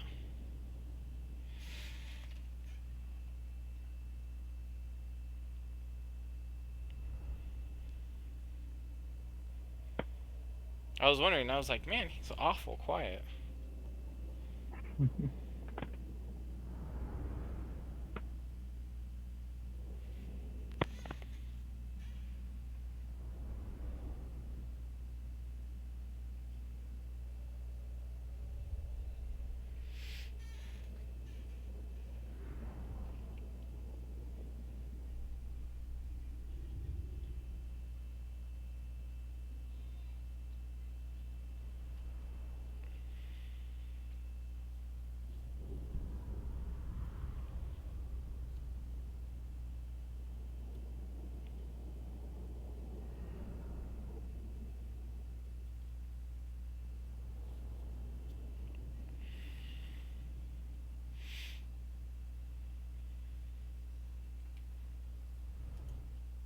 Hmm.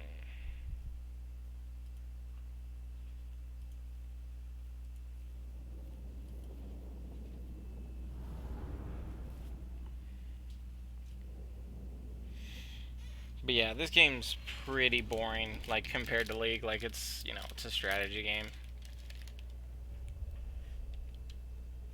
Yeah.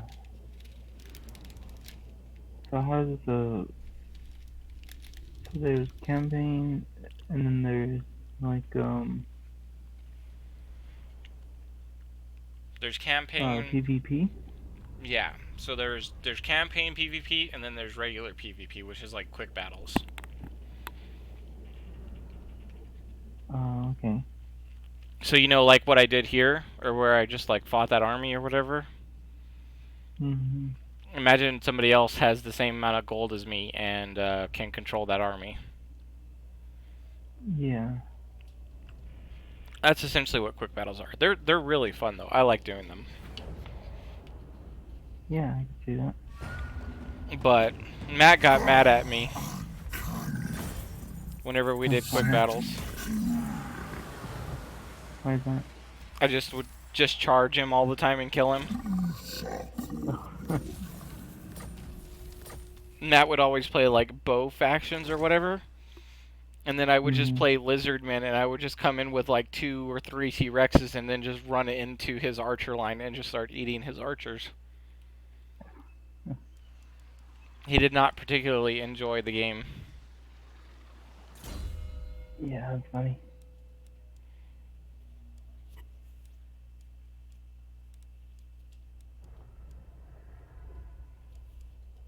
And what's normal PvP? Is that like would that No, just be like us two in a campaign where we're not on the same team?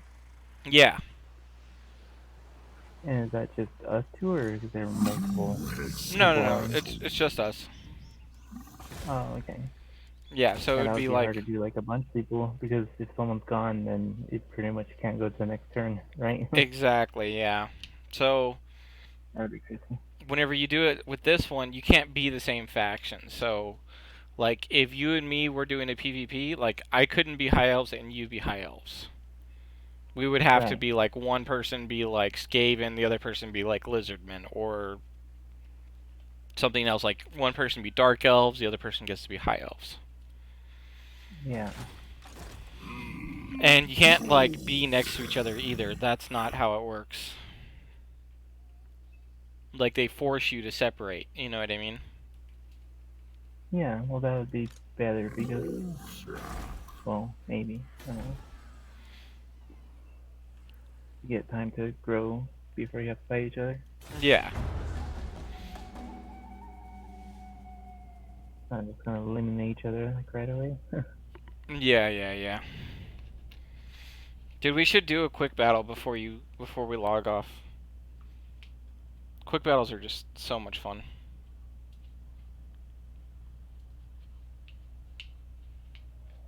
Maybe I should be a little better before I do that.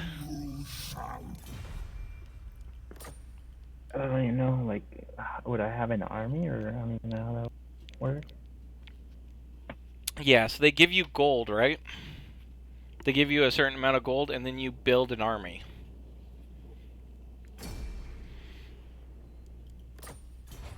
Does that make sense? Mm-hmm.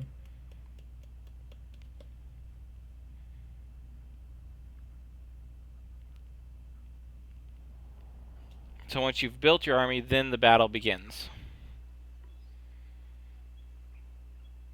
That's why I want to get you in there, so that way I can show you kind of what I'm talking about, you know what I mean? Yeah. Oh, he ran. Hmm? He's not here anymore? Yeah, he ran. You see him over here? So he ran away from you. He ran this way. Oh, yeah, I see. So if you go into normal stance and then take either Golden Tower or Serpent's Coast, I would say take Serpent's Coast, but that's just me.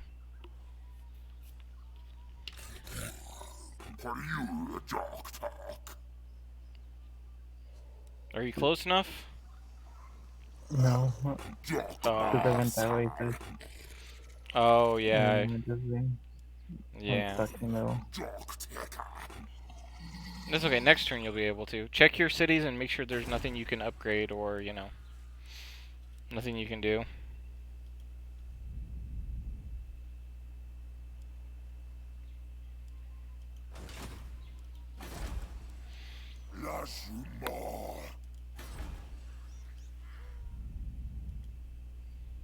No, there's nothing I can do. Okay.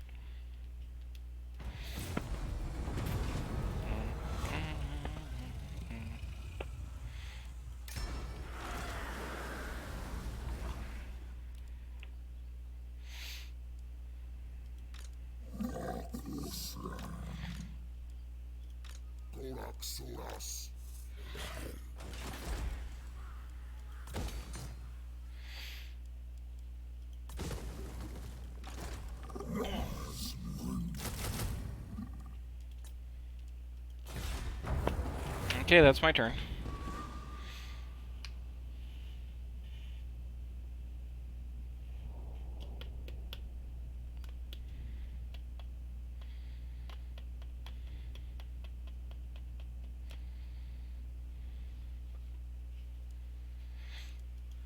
Did that Brayherd come back? No, I don't think so. No, he didn't. Oh, there's a rat in my way, though. Yeah, that's a hero unit. He can't hurt you. Well, I mean, he can hurt your army, but he can't, like, stop you from doing anything. I would just take Serpent's Coast and then, yeah.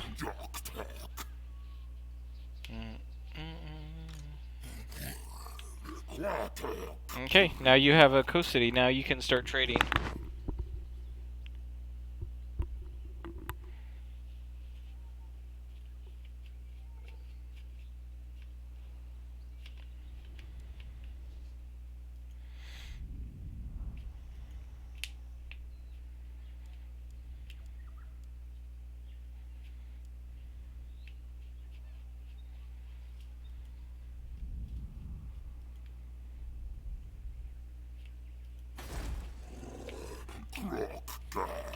You remember how to do the trading, right?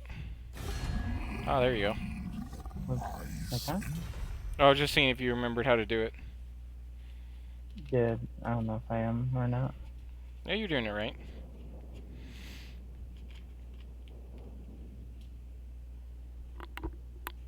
And then you just put on there a trade agreement, and then, yep, that's it. And then you hit propose offer.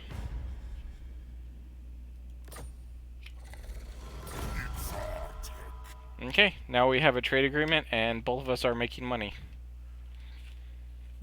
Nice.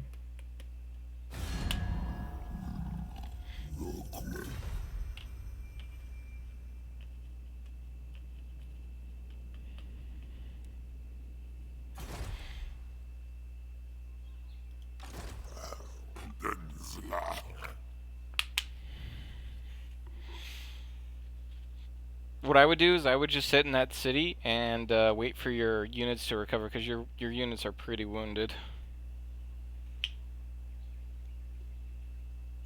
Okay. Will do. You can see, you know, down at the bottom where your army is like, you know, basically like 10 and, you know, 12s whenever they should be like 75s, and yeah. Yeah.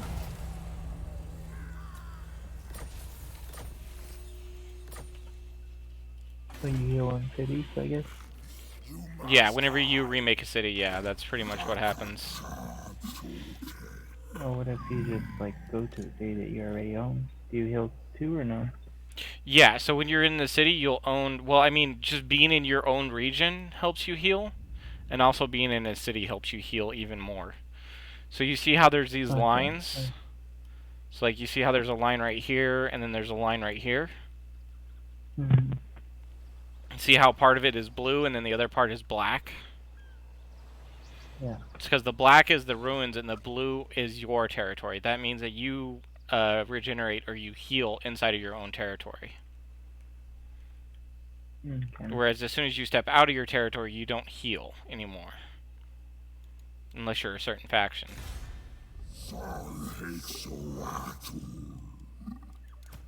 Okay, we're gonna kick out this one skink, and then we're gonna give us a SAR veteran. Okay. Got ourselves a Scar veteran. Sing the songs of death.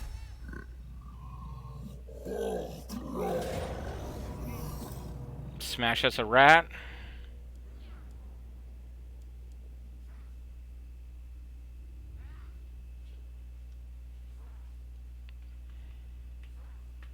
And see, all you have to do here is just hit auto resolve, because yeah, it's pretty much an auto resolve. Yeah, I forgot I had to do it, yeah. Yeah. Okay, then we're gonna attack Solastra here.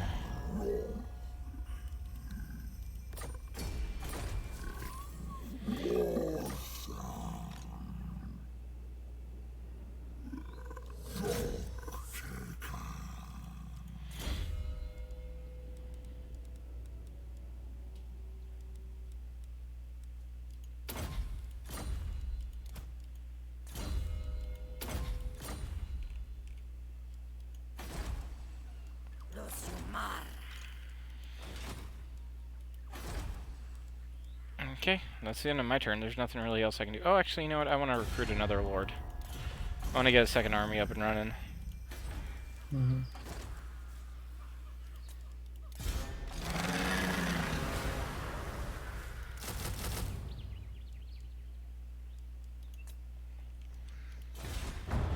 Okay.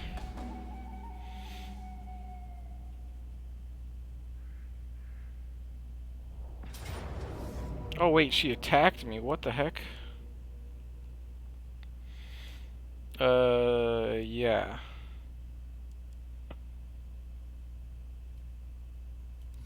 Okay, I need to fight this.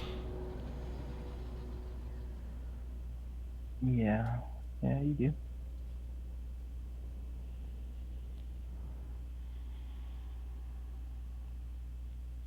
So, do you see the fourth unit on her row? It's called a bloated corpse. Mm-hmm. It explodes. Oh, man.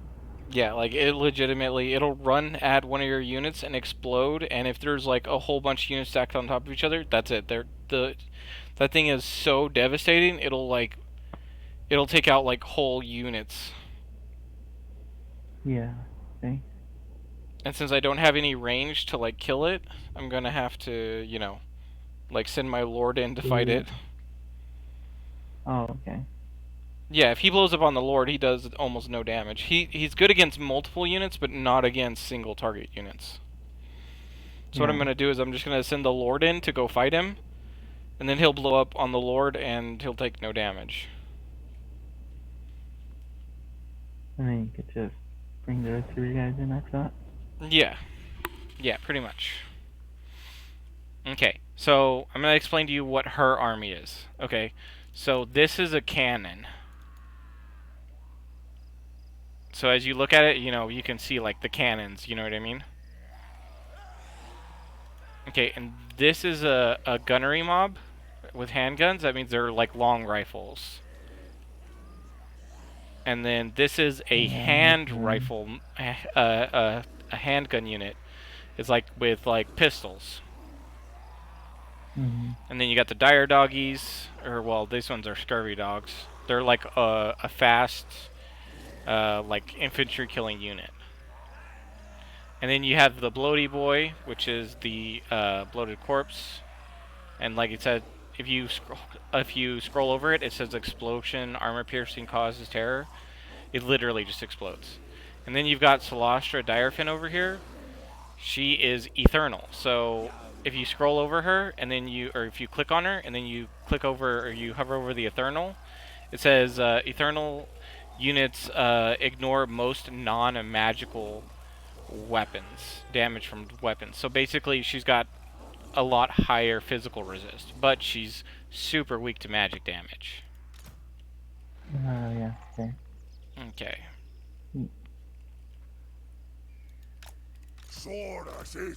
Oh wait, she's coming to me. I can hide in the trees. Okay, so what I'm gonna do here is kind of dirty, but I'm gonna hide in the trees here. And she has to push to me. Because she's attacking me, her units have to move.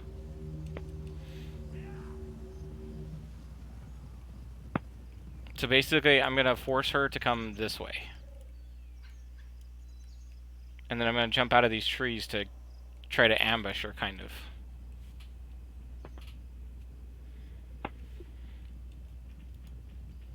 I should be able to jump on these dogs and kill the dogs, like, instantly.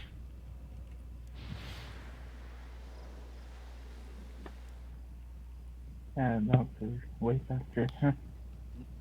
Yeah, they're great for, like, sending on the flanks and, like, killing squishy, you know, backline units. Mm-hmm.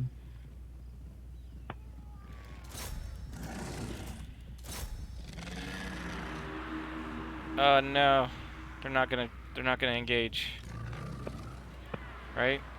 Yes, please engage. Please let me kill you. Yes! They're turning around.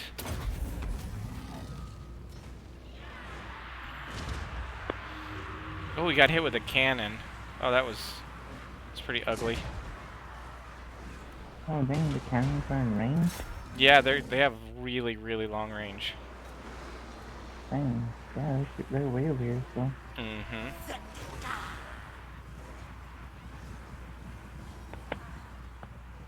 Okay, I'm just gonna pull them back.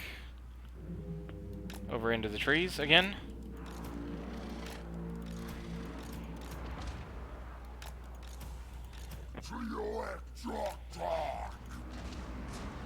And I'm essentially saying, you know, hey, you want to fight me? Come fight me in this tree. Yeah, does it block the cannons? Or Yeah, it does. It blocks the cannon shots, yeah. It also blocks, like, artillery shot, or it blocks artillery shots and it blocks, like, handgun fire, too.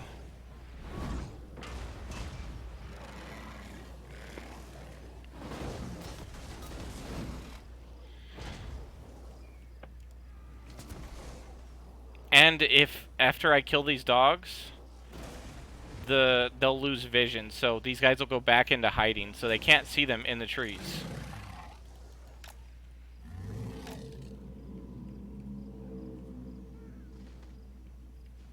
And see, now they're hidden again, so they can't even see them. They don't even know that they're there.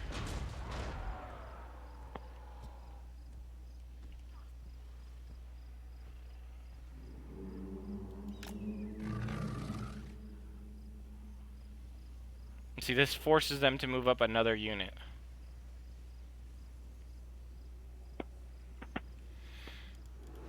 Okay, we're going to fast forward a little bit because they're going to just send the Bloody Boy out here, and then I'm going to send my leader out to kill the Bloody Boy.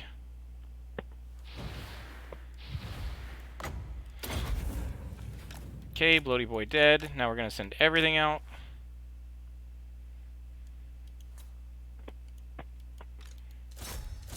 Okay, send them there, send them there, send these guys here, and here.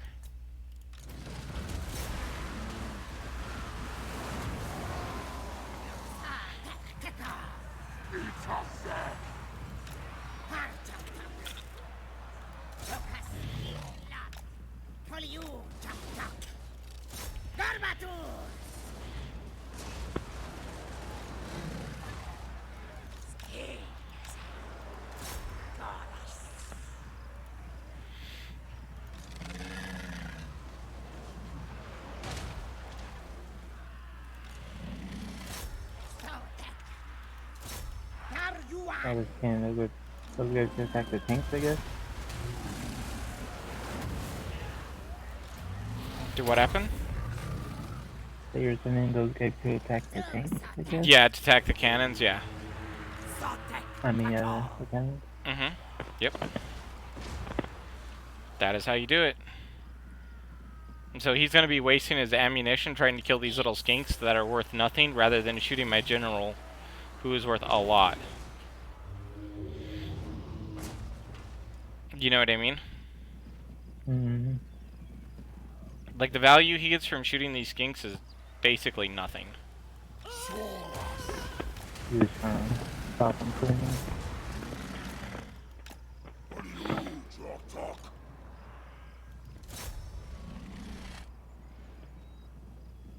And here comes the skinky boys. They're going to take out that cannon for me.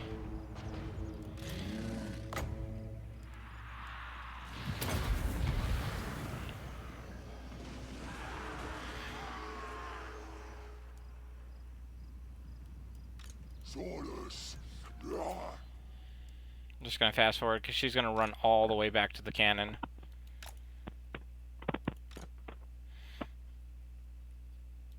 Yeah,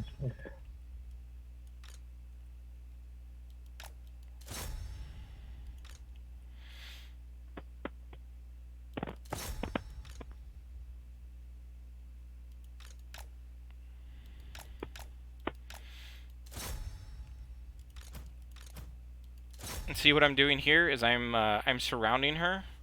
I'm pulling units up and around her to surround her, and it breaks their leadership. Because getting attacked in the back is, yeah. It's kind of, yeah. a big part of this game. Yeah. Like, being able to get flanks and, you know, breaking units and stuff like that. It's pretty important. Like, you look at his zombie, his bloated corpse or whatever. Like, that thing only got like 500 damage, which was nothing. It didn't even get a single kill, which is good. Yeah. Because just here. yeah, this thing can get like 100+ kills. So for it to get 0 is a really big deal.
But yeah, kind of like what I was saying. Some factions just really don't like getting hit in the back, and Mhm.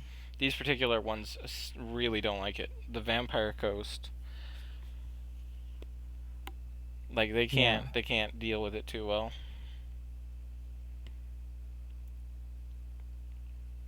But some of their units are unbreakable too, so you have to remember that too. Oh yeah. Like if you surround a unbreakable unit, it really doesn't, really doesn't mean much. They'll just fight you from both sides. Yeah.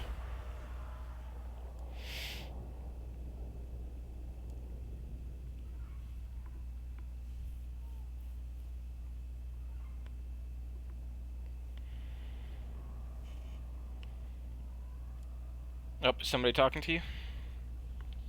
Mm-hmm. Trade agreement. Sure, why not? Ooh, trade agreement is good. More money in your pocket.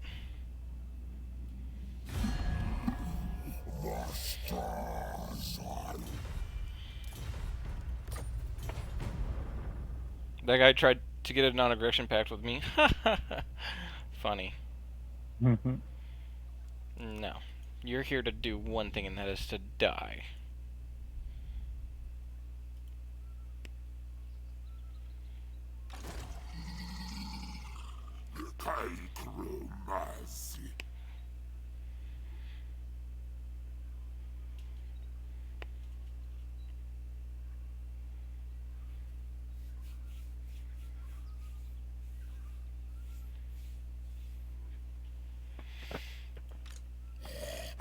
Let me see. You can either sit and recover for one more turn, or you can try to come up here and take Golden Tower.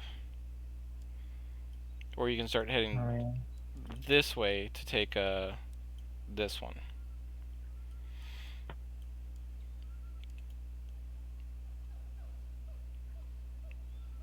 Where's that guy? Did he?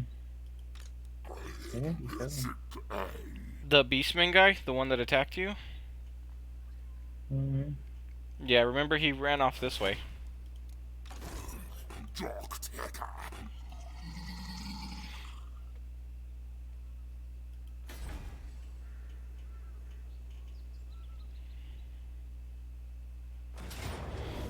Oh, nice.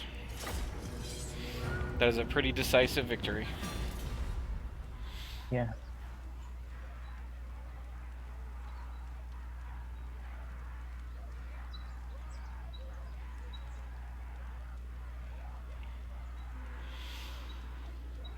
Occupy? You said Yeah, let's yeah, do yeah, that yeah. again? I would occupy. The Golden Tower is super big, bud.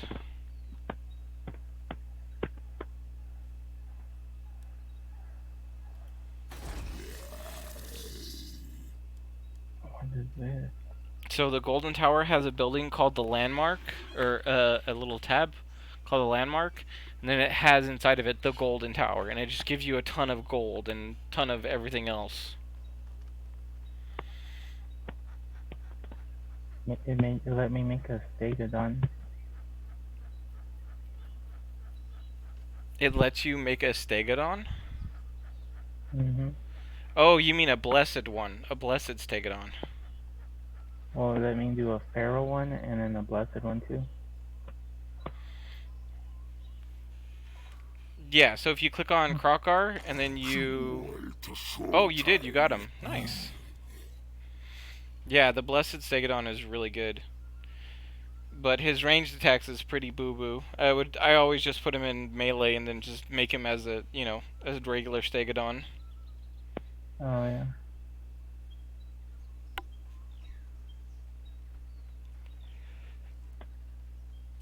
But yeah, you got a blessed Stegodon, dude. That's pretty cool. Is it? Guess I'll see Yeah, him and delve in I the mean, videos. you look at his health compared to your other Stegodon. It's got like 1,000 what? 1,500 more health. It does about the same melee damage, but I mean, it's an absolute tank. You know what I mean?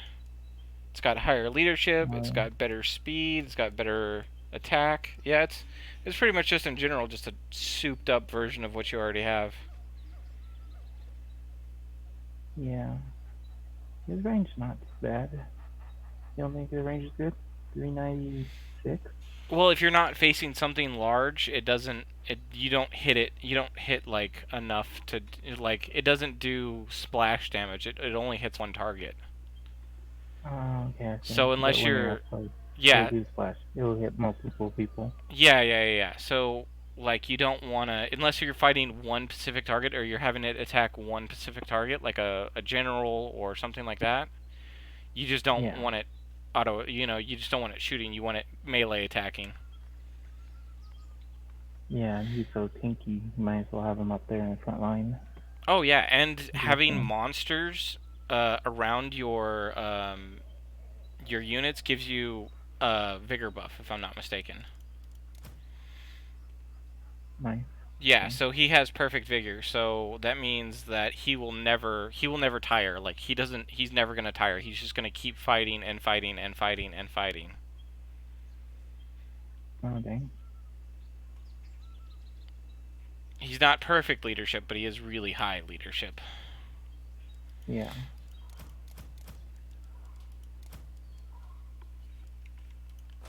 And see, with vigor, the thing is that the longer you fight, the more tired your units get, and the less damage that they do. Whereas this guy is just gonna constantly churn out damage.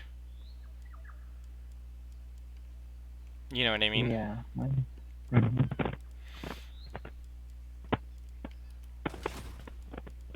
Oh, I still have 2 skill slots. Yeah, you check your wizard and your star veteran. So your hero units.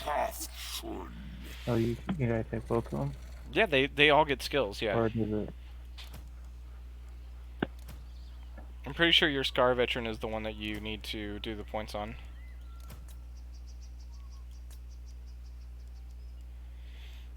But they'll have a little upward arrow thing on their little portraits. That way you know to upgrade them. Oh, okay. Yeah, I see right here.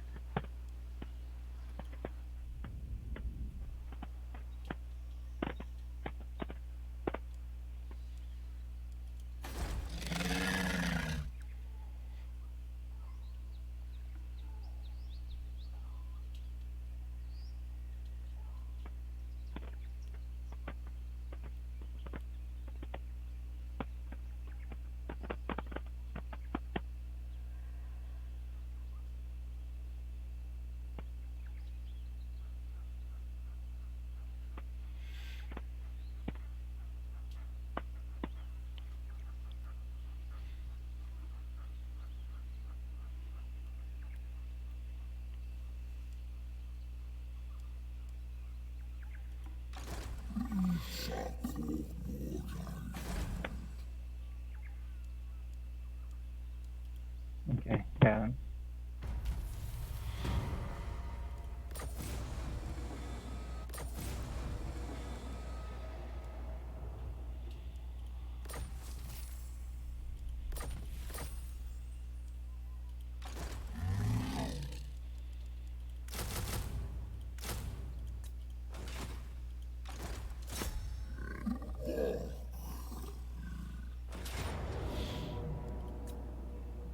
Okay, another easy victory.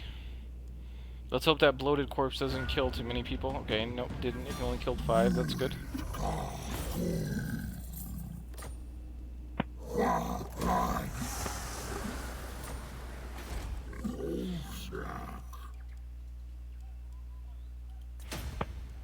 Okay. Doing pretty good.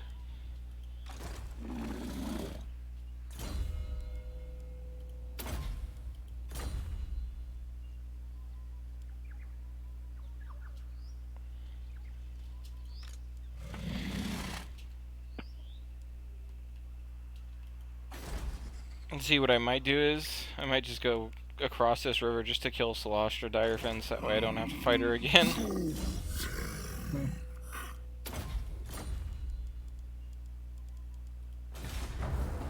I think that's what I'm gonna do. Now that I have the city, I'll just go across the sea and just kill her. Oh, yeah.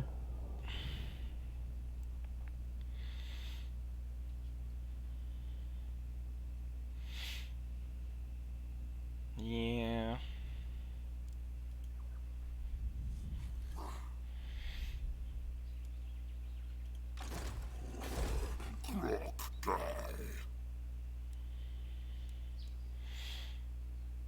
Okay, you might want to build something in the golden tower. You have a free building slot.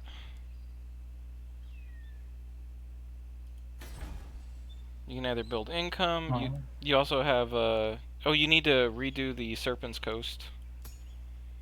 The Serpent's Coast, serpent. the Oh, settlement or whatever. You don't have anything in the settlement. You have to rebuild it. I think I rebuilt all of it. Oh, is it on like a turn or whatever? Yeah, I think it has 2 and 1 turn left. Oh, okay. My bad, my bad. I was like, oh shoot. And the southern Red River has 4 turns because I'm building a old 1 trove. Oh, gotcha, gotcha. So I guess I should move down this way then. Yeah, yeah, you should move downwards.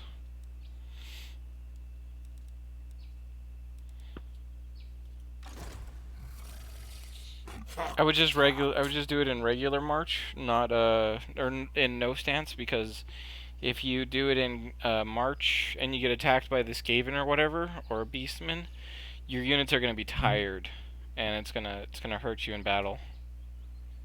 Okay. Just won't get as far. Yeah, you won't move as far, but you won't die as easily either. So, kind of the trade-off, you know. Mm-hmm. Because these Skaven, they can ambush you, which is, yeah. Yeah. Something you definitely don't want. I would recruit too. Fill up your army. If you can. Even if you have to get like little cheap units, just get little cheap units. They make a difference.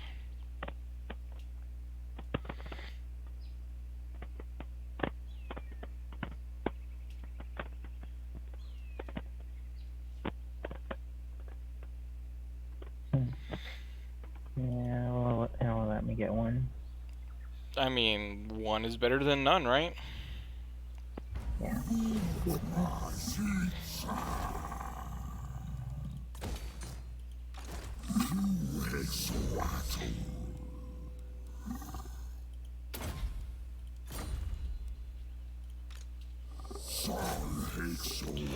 No, why would you do that? Go by sea, please. Oh my god, I'm not going to be able to attack her because of it. Oh my god, this AI is so bad. Like, I could have attacked the city and killed it. Moved the wrong way.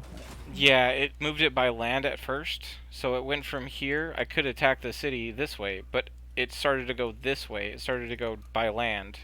So it wanted me to go all the way around. Whereas I wanted to just go across the sea. Not Interesting. not the best AI, but you know, we make do with what we got.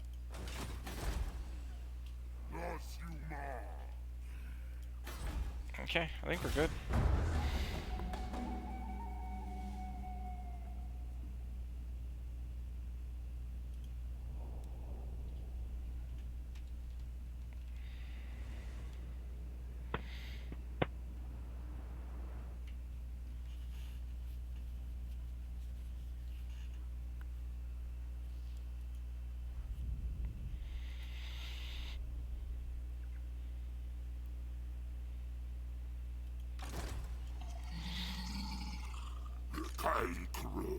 I think you can hit the city from there, can't you?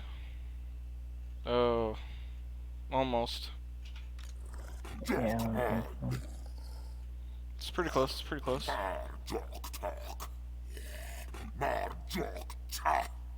Yeah, next turn you'll be able to attack the city.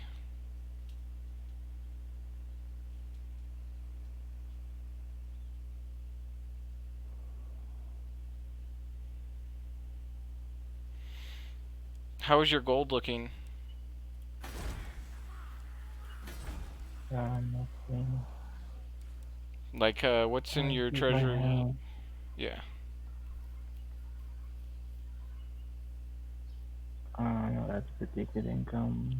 Treasury 1,300, And then what is your projected? 1,016. Oh yeah, you have enough. I would recruit a second lord. Recruit a second lord here at the Serpent's Coast.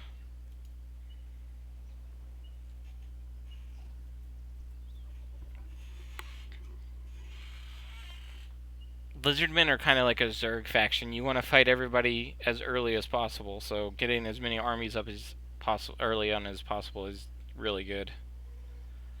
Oh yeah. Yeah, because you want to like snowball. You know what I mean? As hard as you can. Mm.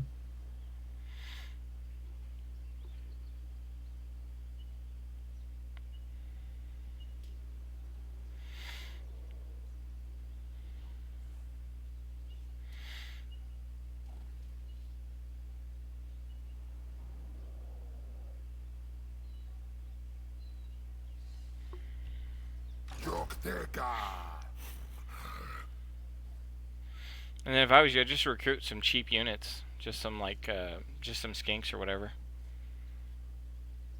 Okay. Like you don't, yeah, you don't have to make like really good army. You just have to have like a second, you know,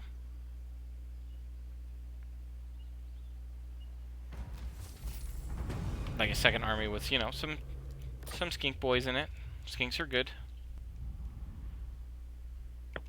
Some skinky boys.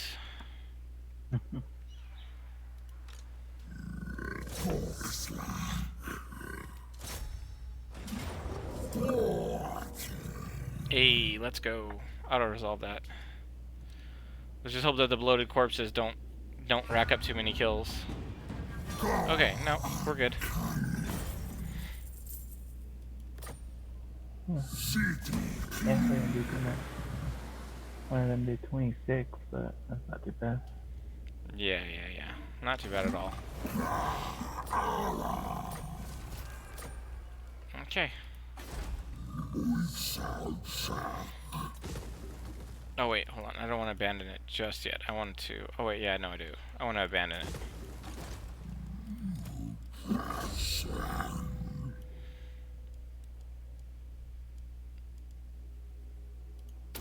Well, do I want to abandon it? I mean, it is just a free city, but it is in a really bad spot. Yeah, you know what? I'm just gonna abandon the city, and I'm gonna move Mazdamundi back to, you know, a little bit more safer area. And I think that's it. I think that's all I can do for my turn.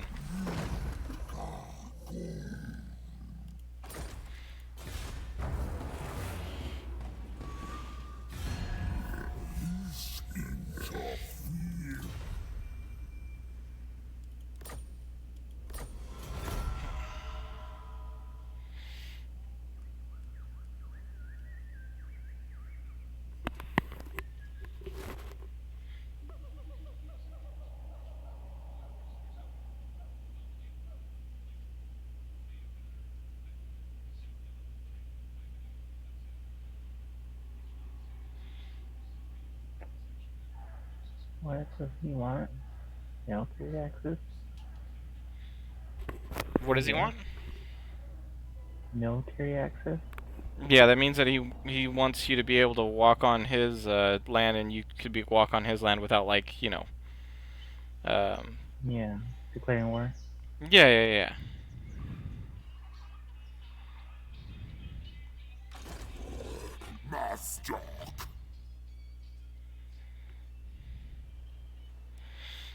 Dang, that one's pretty big.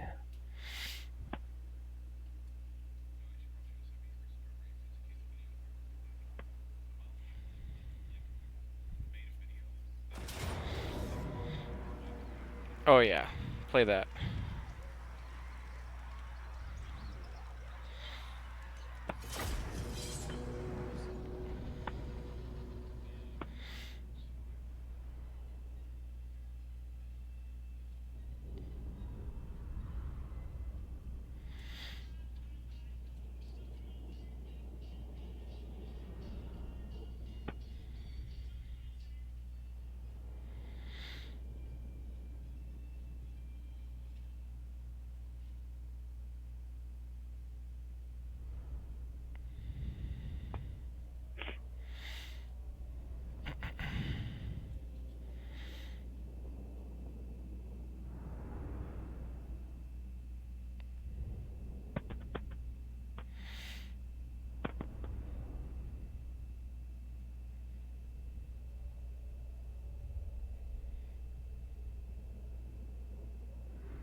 Okay.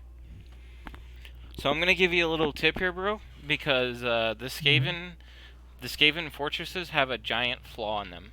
So this is a Skaven fortress. Depending on who owns the fortress, the design changes, right? Mhm. Okay, so you see how on this side it's got 3 towers, like, one here, and one here? Yeah.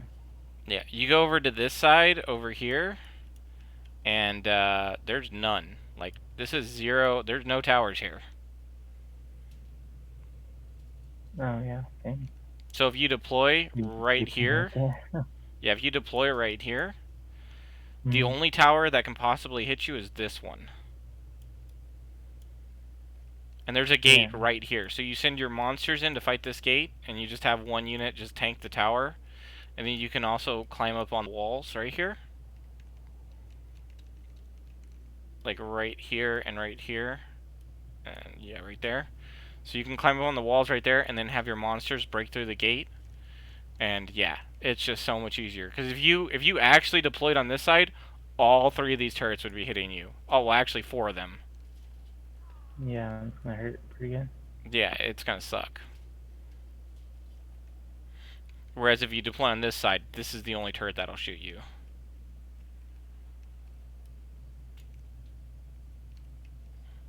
Okay.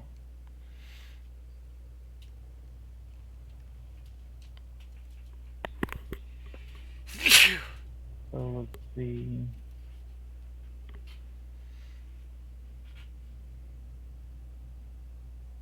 Now I gotta figure out which one's which. Yeah, I guess if I zoom in a little more, I can see what they are. Yeah. So with this guy right here, what you want to do is you want to click on this one right here, the Blessed Stegodon, right? And then Oh you want yeah. to Okay. go down below, and then there's a little 2 swords crossed. It says toggle melee mode.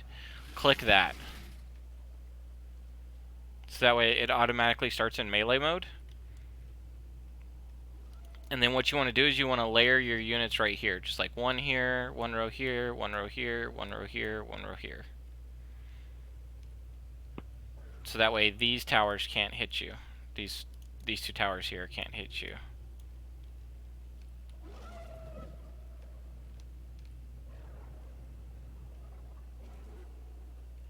Okay. So like.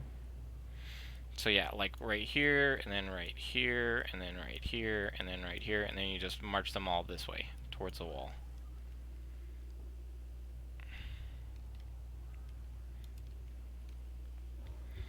Oh, another quick way to do it is you can hit shift, like with your pinky, and then you can left click on one of them, and then go to like the 5th or 6th one or whatever, and then left click again, and it'll grab all those Oh no. units. Yeah, I see. That'll help you with like moving them over faster.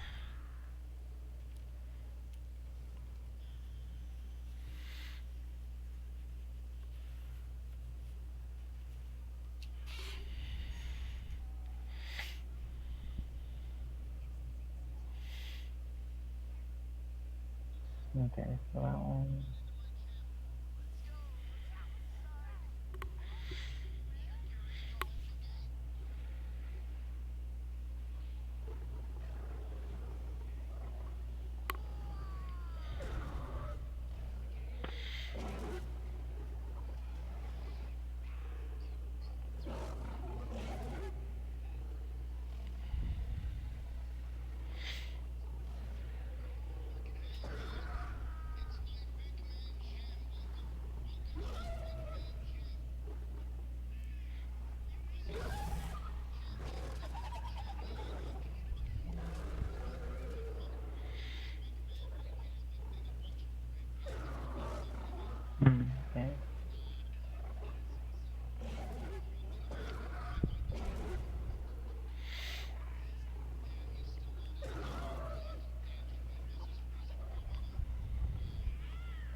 Well, okay.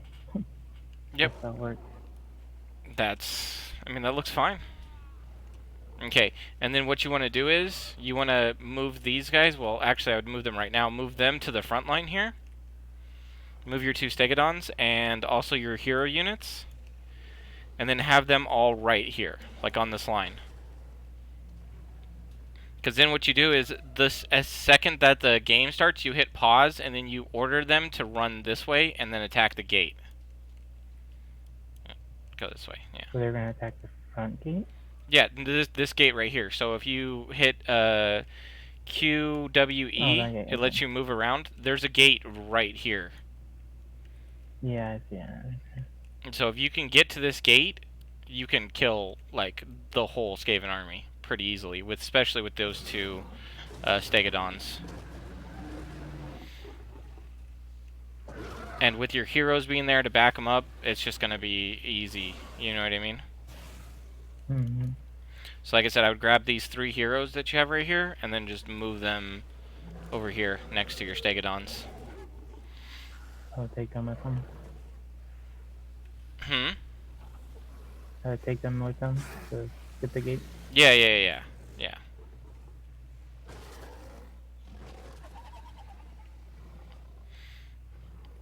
If you want, what I would do is I would put all 6 of these people in a control group. So I'd put, like, all these guys into number 1, or, like, you know, whatever.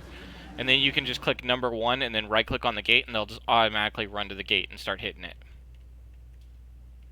Yeah, I put them all in 1 then. Yeah, and then whenever the game starts, you can just click 1 and then right-click on the gate, and they'll automatically run over and start hitting the gate. Okay, let's check it out.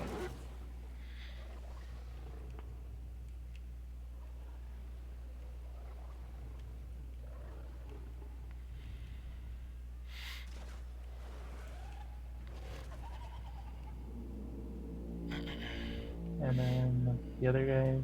Yeah, the other guys you Am I want just moving to... them forward? Yeah, you want to move them forward and then tell them to start laddering on this wall, on these walls.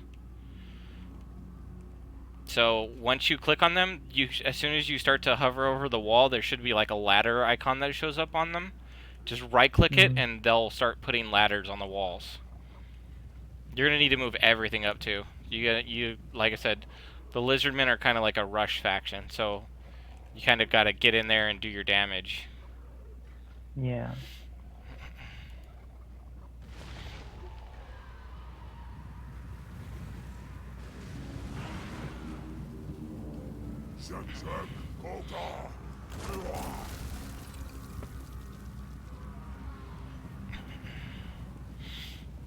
Do they have enemy units over here? Yeah, so the Skaven can summon units on top of you. So just send 1 unit to chase them down, because they're already broken. You know what I mean? Yeah. Like, that's how cowardly they are. They got summoned and instantly routed. Okay, and then you've already damaged the gate 25%, 31%. So the gate's gonna go down pretty quick.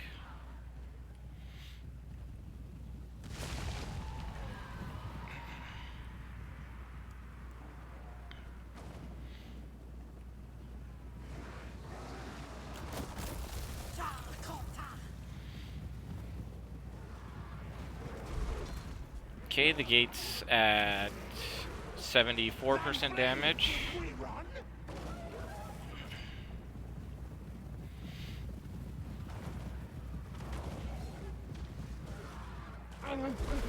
And the gate's open. So now you just send the dinosaurs in to start, you know, crushing people.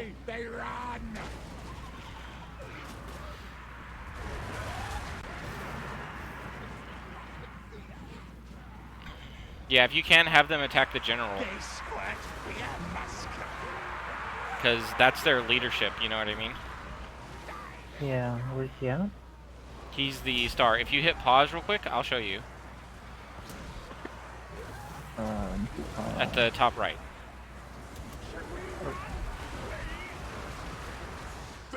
Okay, so if you scroll in, use your scroll wheel. If you use your scroll wheel to go down a little bit, he's right here.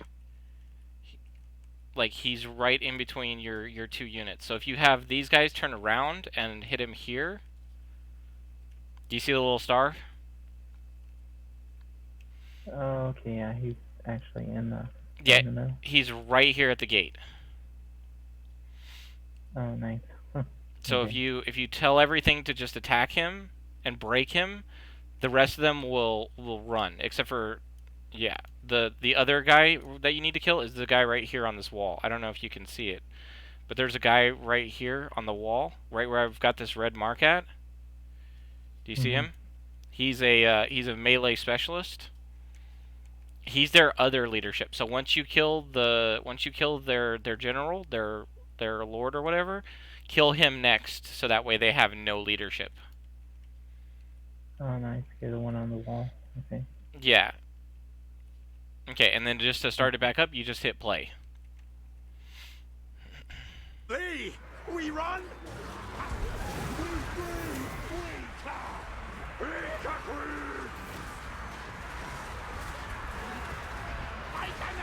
Oh my god, your Stegodon's just like crushed him.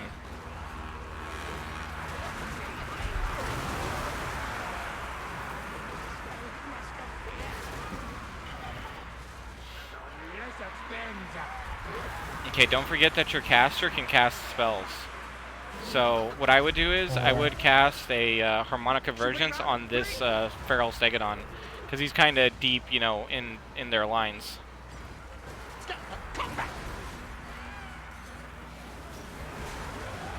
So if you use harmonic convergence on him, he'll be tanky and he'll do more damage.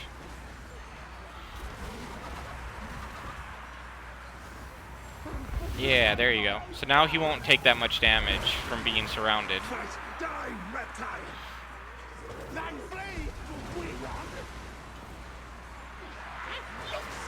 Also, you need to get your other Stegodon. It's kind of trapped up back here in the gate. Just tell him to push through. Like, spam click on a unit and make him push through.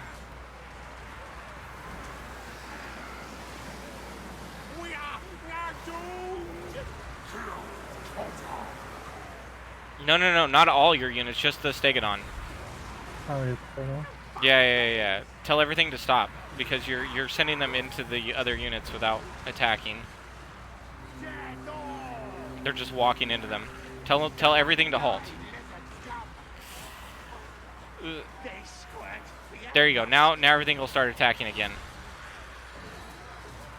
Should we run? Okay, yeah. Push that Stegodon in. There you go. Their leader's dead, or he's about to die. We run. Look, see, they run. Now both your Stegodons are just out here just mass murdering people. Smell musk of fear. Retreat! Surrender!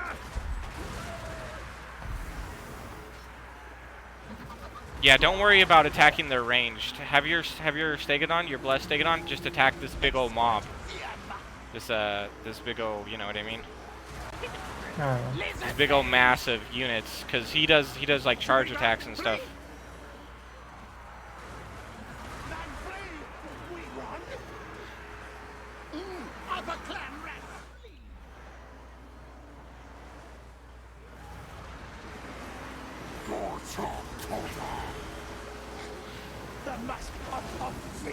Okay, tell Krokgar to attack his general, because his general, he came back. So try to tell him to attack the star guy. I'm brave, but not now. Not my Look, you see, they ran. There you go, now you killed him. Look at that, they instantly broke. Look at all them breaking. Okay, now you gotta kill this guy. You see how he's got like the weird skull banner? Where is he at? He's right there next to all your units. He's inside the gate, basically. Oh, that guy? Yep. Now you have to do is kill him, and you're good.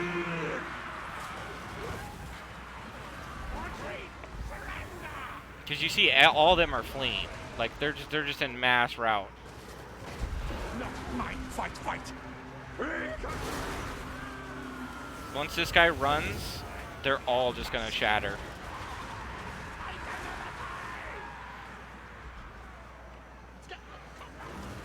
But yeah, grab this Stegodon and continue to follow these units.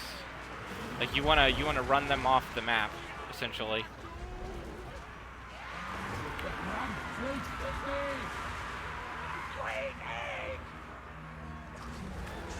And you see the ones that don't have the white banner? You want to go and attack those ones because then that'll make them run. And it'll make the other ones not confident about coming back. We losing.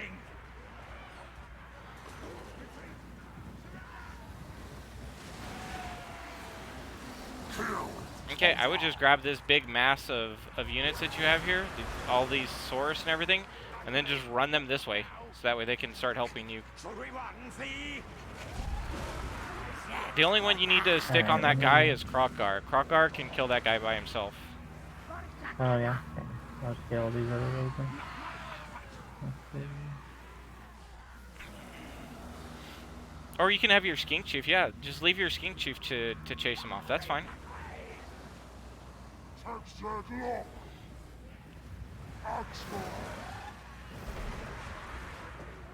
So you see how your Skink Chief is chasing him off the map? Yeah. Yeah, so he's not going to come back because he's being chased.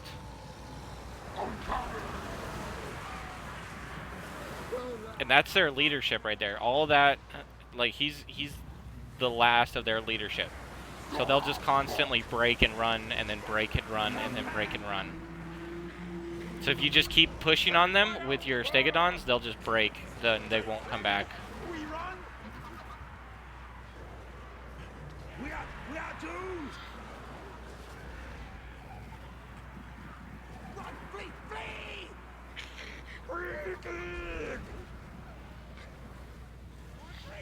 Surrender. Not brave, but look now. I would grab all these Saurus that aren't attacking and just move them this way to attack.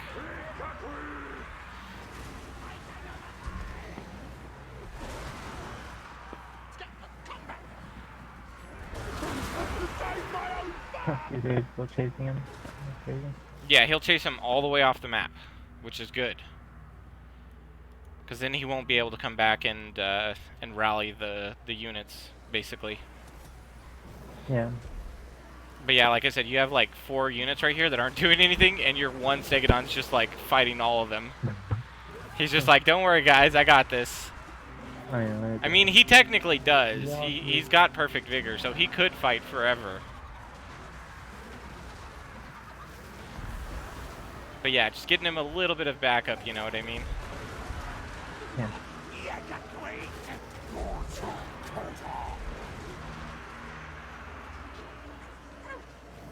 Not worth it. Yeah, they're just standing there taking fire. I'd get them moving. You could just put them in there? Try to make them move, right?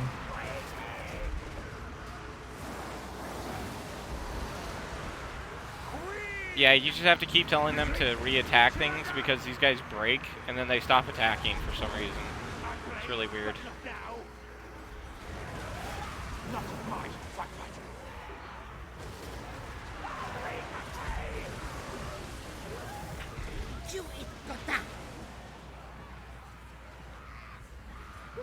So yeah, just keep chasing them right off the field.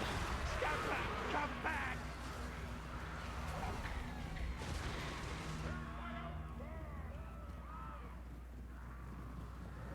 You got some units coming from this side over here, Antonio. So Okay. I'd grab these guys and attack this extra units that are coming this way. I'd grab Oh, yeah. all I'm of grabbing these these and go guys that this are way. over here still. Oh yeah, no, just the ones that you have here. Like you could easily kill everything with these ones over here. Send them this way. Oh, okay. You see what I'm saying? Like just this little core right here.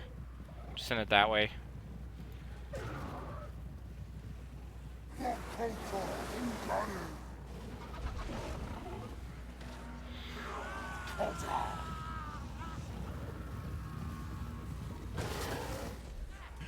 We are doomed.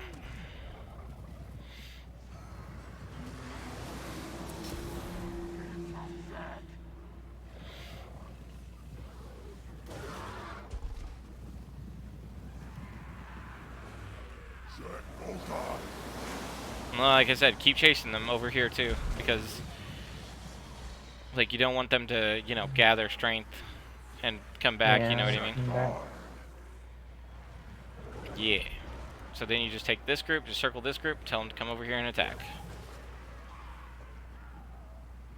I think that's it. I think they surrendered. Yeah, I think so. Yep, that is it. They're like, nope, we're out of here. Yeah, that's pretty great that there's no turrets on this side of the base. Yeah. You can- So, like I said, it's a giant flaw in the design for Skaven, but I mean, they get, you know, they can summon units on top of your units, you know what I mean? So, it's give and take, you know what I mean? Yeah. Like, they get free summoned units to, like, kill any of your ranged or anything like that. Like, if you're, like, playing some faction with artillery or whatever, you can drop the summons on top of their artillery and kill the artillery. Which is yeah. just broken. So, you know, I mean, they have to have some kind of weakness, otherwise their siege battles would be too strong, you know what I mean? Yeah, that's true. Oh, damn, dude. You lost 77. I'm honestly disappointed in you, Antonio. I don't care that you killed, you know, fucking, what is that, like, you know, 1,670. You lost 77. Yeah. I'm honestly just so disappointed. Yeah, okay. Dude, look at your Stegodons. Mm-hmm. Look how many kills they got. Yeah. That's insane. 325 and 267. Yeah, they're just sitting right in the middle of them, killing people. Yeah, you look at his armies. All of his units just have 0 kills because they were just hitting Stegodons the entire time. Yeah.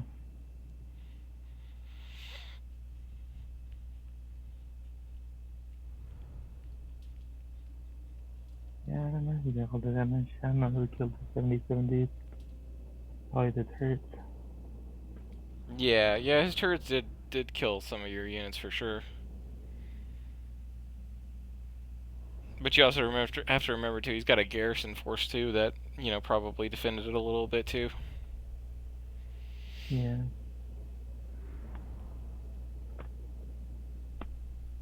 I mean, what, we've got 12 force, that's 16. You got a 3 right there. So that makes it 19, 21, 27,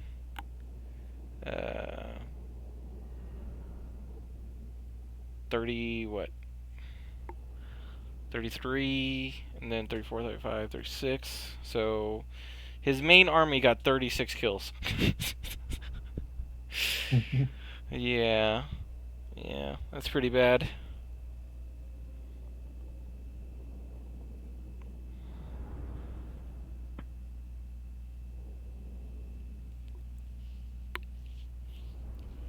Oh, dude, if you have, like, ranged units, like, if you're playing, like, a bow faction and you're going up against a Skaven in a city like this, you can actually just line them up along that weak side of the wall, you know, like the one I told you to go line up on, and they'll just shoot anything that goes up on top of the wall without taking any damage. So it's just free damage that you're getting on the enemy. Oh, so if you have bows and you're fighting against this one? Yeah. Yeah, so that wall that you were at, like, you notice how there was no towers or anything there? You can line archers up over there, and they'll shoot up over the wall into the fortress, so it's just free damage. Oh, okay. Like while you're invading the other side, you can shoot over it too? Yeah. Well, I mean, you can honestly just sit outside of their walls and, you know, use your archers to just kill everything on the inside. And they'll, like, keep sending people towards you? Well, yeah, but I mean, eventually they'll run out of people to send, so... Yeah. Although that was really good. Most of your units got over 100 kills. Some of your swords got like 200 kills. Yeah. Yeah, that Triceratops beast got like 300. Yeah, oh yeah, your Stegodon? Yeah, it's big on them. Yeah, they're really good.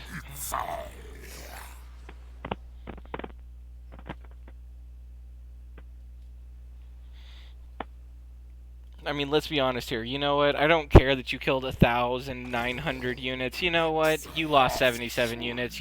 You're a disgrace. Let's just get Yeah. it out there. Dude, if you had a caster right there.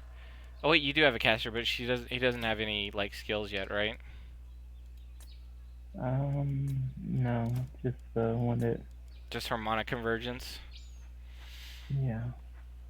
What other skills does he get on it should be on that same row as harmonic convergence. Does he get wind blast? Yeah. I think that's a celestial wizard, not a heavens caster.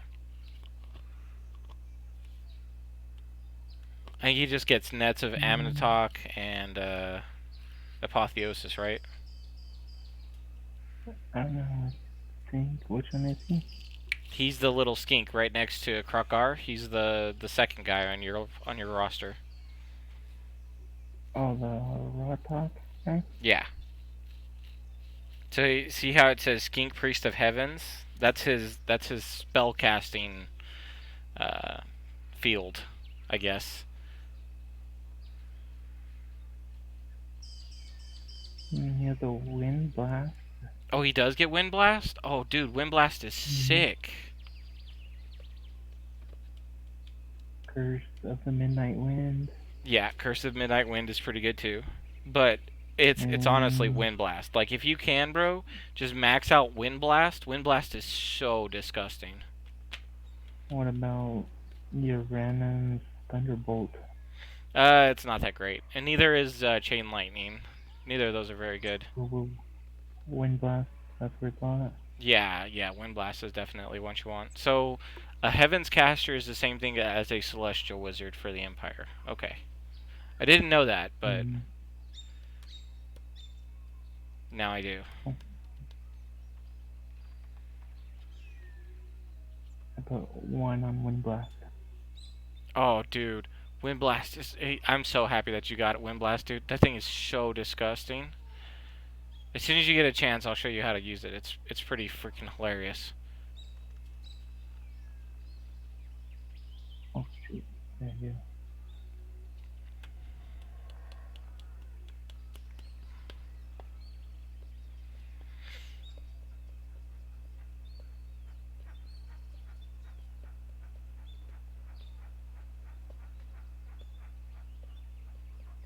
Oh, damn. What is it? I can... If I have, like, a bit more gold, I can upgrade my, Holy Vigor at level 3. Oh, yeah. Like 3,000 gold on. Well, open up a trade with me and ask for 3,000 gold. Do you have all that? Yeah, I have 3,000 gold.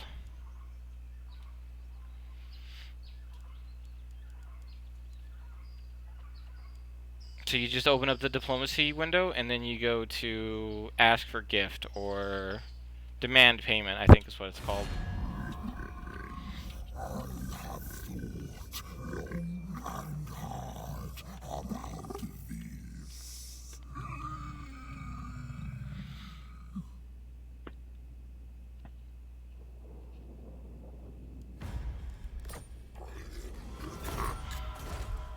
There you go.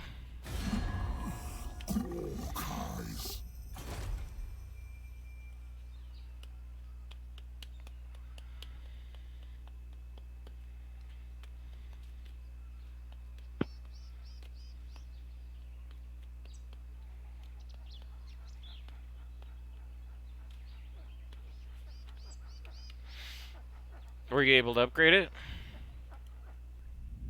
No, now it tells me I need 2 population surpluses. Yeah. You have to have population. That's why we got the the food farm. You know what I mean? Because it gives you growth. Okay. Okay, what I would do if I was you, bud, is I would start moving Krokgar back up to defend the Golden Tower because that Bray herd's coming back. So I'd go this way.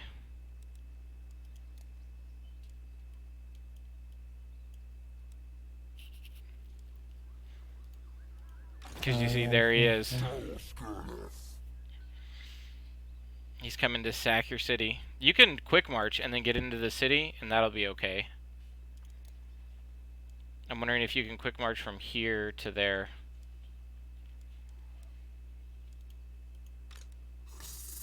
I don't know if um, I don't think I could do anything else with China. Oh, to stop the you have to stop your recruitment before you can move. So, cancel whatever units That's right. you're trying to make, and then try to move. Yeah. I would go into March and then just start marching that way towards Golden Tower. Like, even if you can get close, that's all you need to do.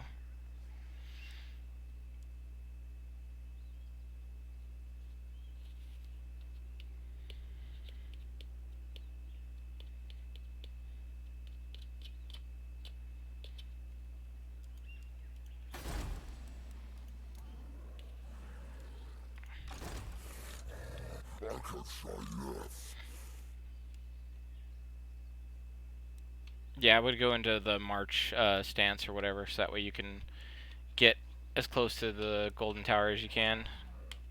Maybe deter the Beastman guy from fighting you. It's at the bottom left. Not let me change it. It won't let you change it? Mm. Huh. Okay, well, go all the way as far as you can towards the Golden Tower, and then check it. It says this character does not have enough movement range to adopt this stance. Oh no. Okay, well, just try to move as close to the Golden Tower as you can. Like... Oh, you're on the wrong guy, that's why. You need to get on Krokgar. Well, I was, but I couldn't move, so I move that guy for now. Oh yeah, he's just gonna kill that guy. And the Golden Tower. Oh, that's right, because you just fought the battle to get the city. Oh, yeah, that's right.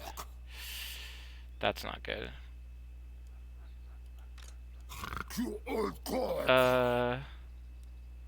Do you have any more of those, so if you go to the little button below, and do you have any more of those, Blessed Warriors or whatever?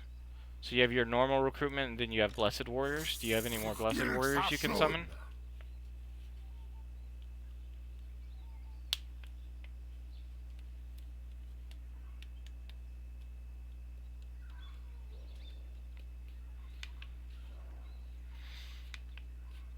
Mm-hmm.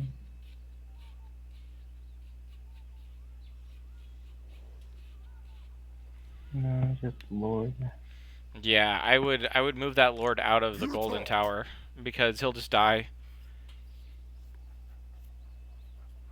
Like, the Golden Tower is lost, you know what I mean? Just don't make the losses worse, you know what I mean, by losing a general. Yeah. So just put him outside of the tower or whatever. That's fine. You just don't want to lose him.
Okay.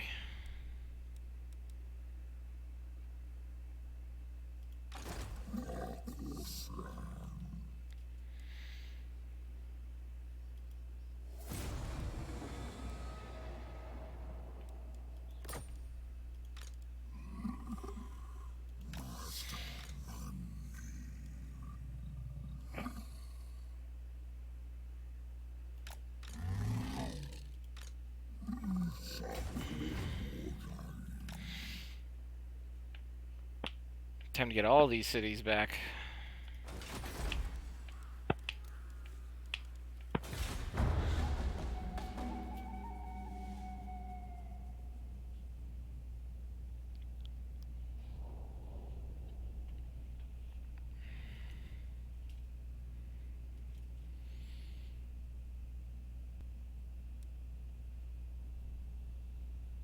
Oh, he's gonna be so annoying. Just retreat.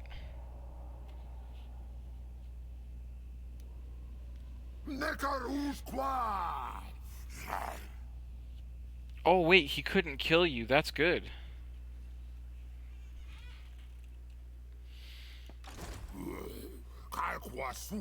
Okay, now what you do is you grab Krokgar, right? And you put him in march, right? Then you march him as close to this Bray herd as you can.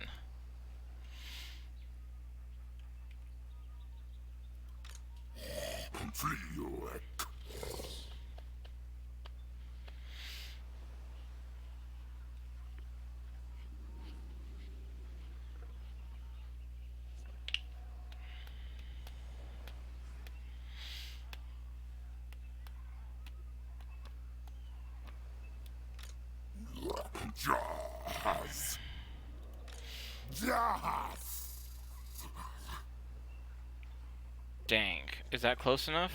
No, it's not.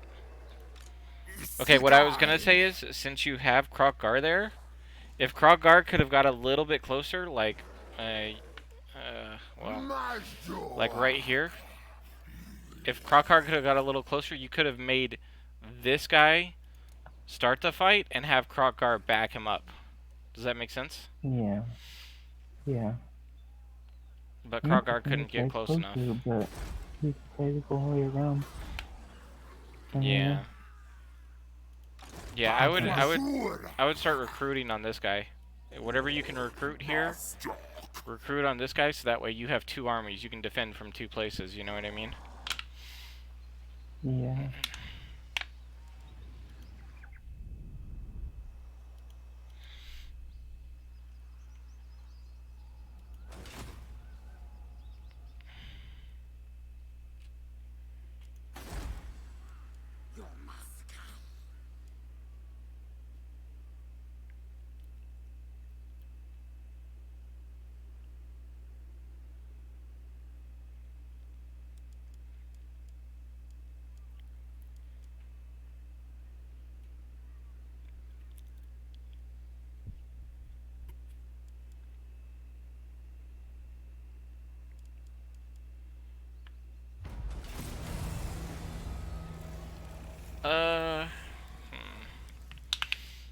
Ammunition on missile units. No. We don't need that. Okay, can Mazdamundi get over here? He can. Okay. So here's what I was telling you before. If you come over to here, bud, like over here, to my area. So you see, I'm going to attack this city right here, Port Riviere or whatever, and Mazdamundi can't get there normally. So what I'm going to do is I'm going to have him march over here, and then I'm going to make this guy start the fight. And then Mazdamundi can back him up. Does that make sense? Let's see. Okay, we're gonna declare war. Yep. Yep. Okay, see, normally I would lose that pretty hard.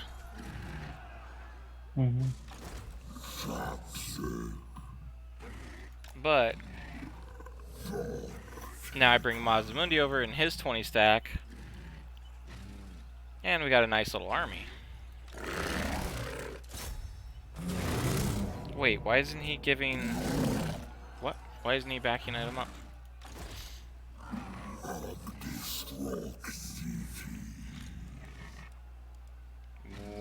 what is going on? Oh, okay. That might have been the reason why. That guy right there was messing things up. Yeah, he was. Okay. There we go. Okay.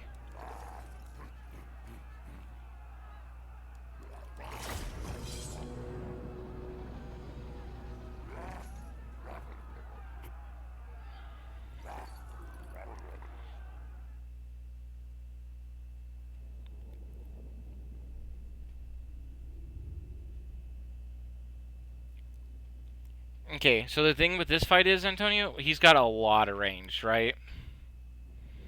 Like, you look at his army, he's got a ton of crossbowmen. Honestly, he's got a lot of everything. So what I'm going to do is, I'm going to have my units with shields be the front line. Yeah. And then my secondary line is going to be my guys without shields.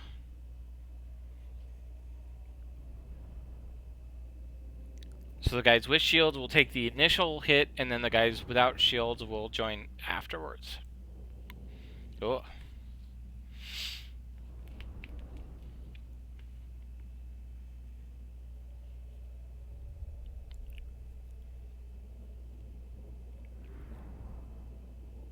Also, this guy right here, he's an archer general. So what he's gonna do is he's gonna sit back and be shooting. I'm gonna have my ranged focused him down to kill him, essentially.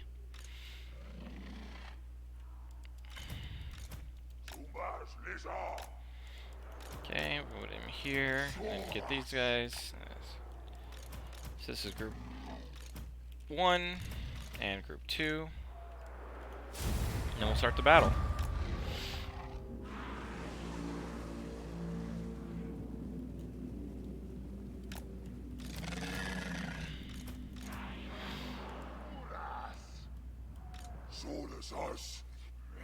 Get these guys moving over here.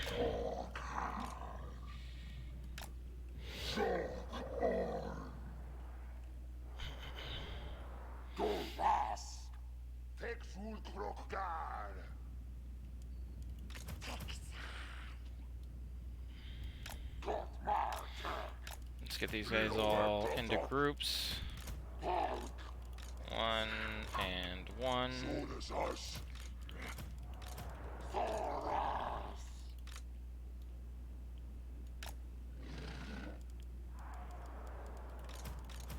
These guys into group 2. Get them over here. These guys in group 1. Oh my god, this is gonna take forever. You guys can just stop. Like, honestly, y'all are in the trees. No point in taking unnecessary damage. Wait for these guys to get over here, and then we'll fight.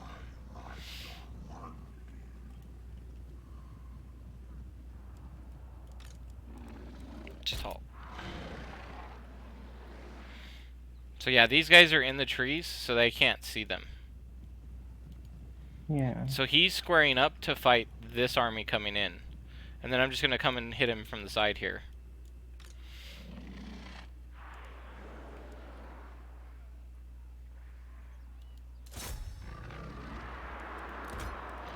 I mean, we'll wait a little bit longer.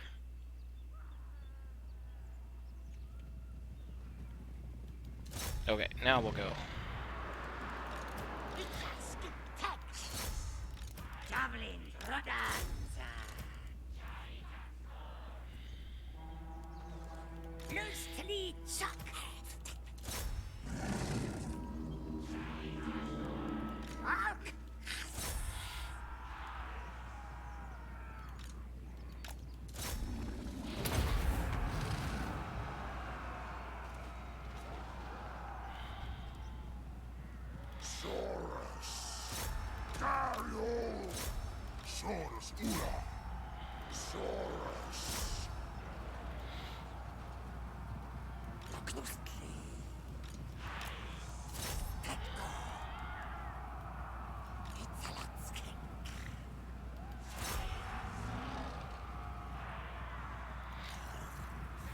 Surasas.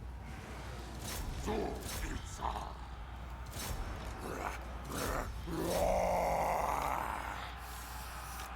for you, Chopper. Get it! Get it! Thoras! My stroke! Yeah! Courage!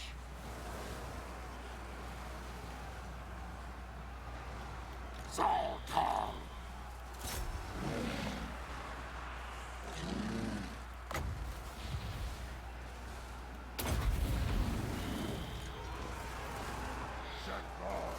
Soros eats!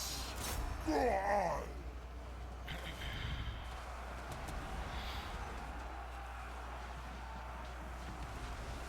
What are these guys doing? I need my skinks throwing at their leader. They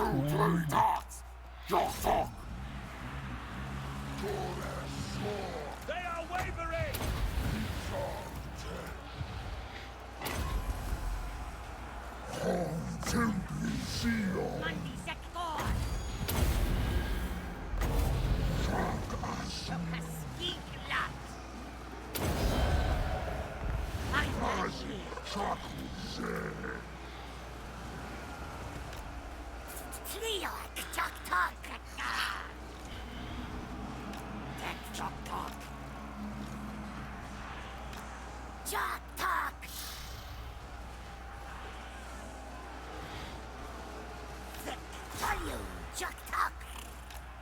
Get to the enemy!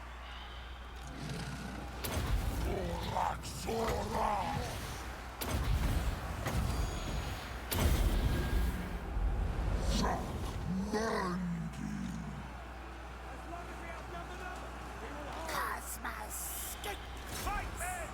Fight for our right to live!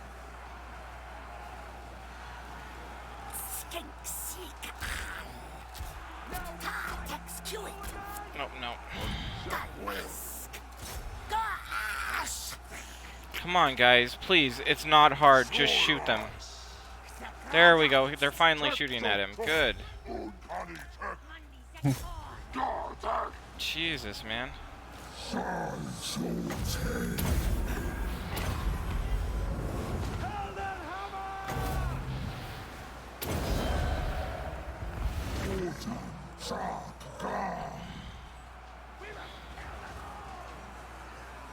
And they're not even all throwing. Oh, that's bad. You continue to chase there. There you go. Front line's going pretty well. But then again, yeah, we knew that was going to happen.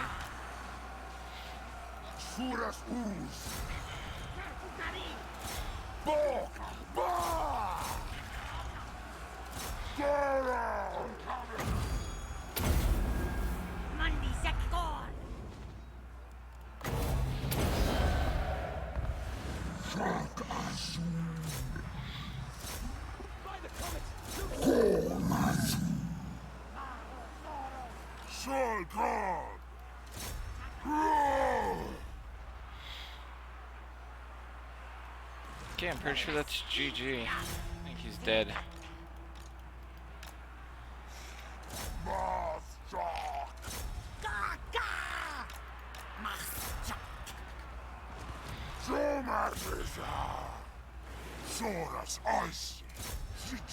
Look at these Saurus chasing these archers into the distance over here. That's what I like to see. Going way up there. Yeah, they chased them into oblivion.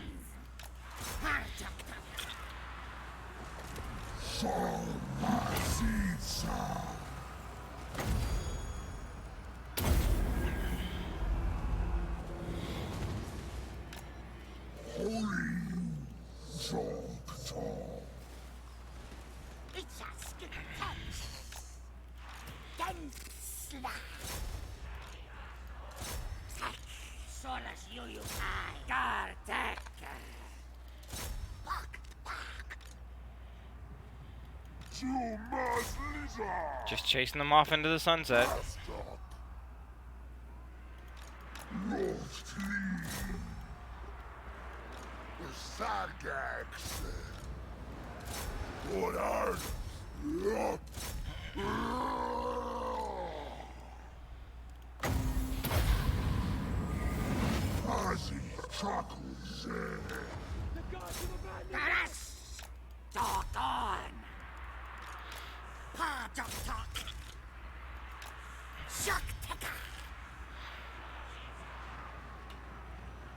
Okay, we're just gonna fast forward because it's basically me just chasing down scraps.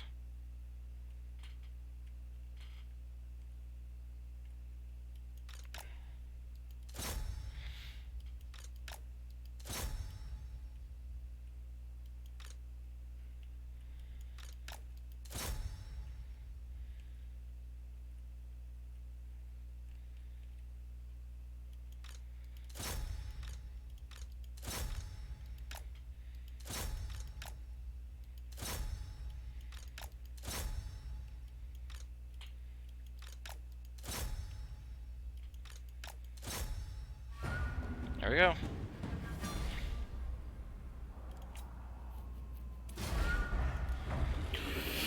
Ooh.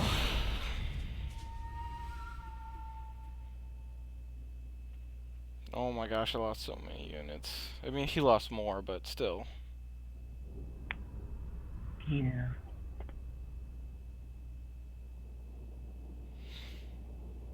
Yeah, you lost like 500 now. Yeah. He lost 1,290 or so.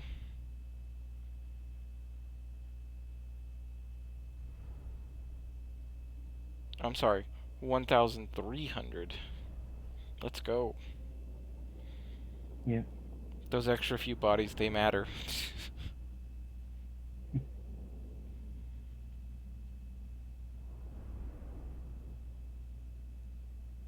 Honestly, though, I think this game would have been over so much faster if my skinks had actually just thrown their javelins at the guy.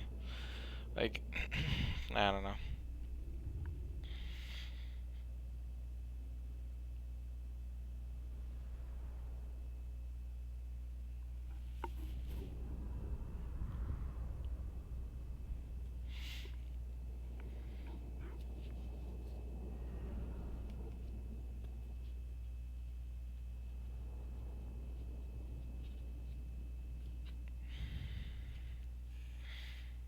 Yeah, this ancient Croxagore, man, he did some serious work. 181 kills. Like, yeah, he did some work.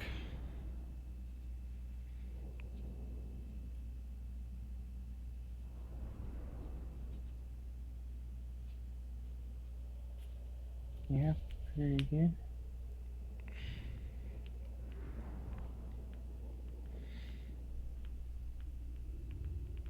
Oh, and did I ever tell you if you scroll over the little skull, you can actually see what their value was whenever they killed somebody?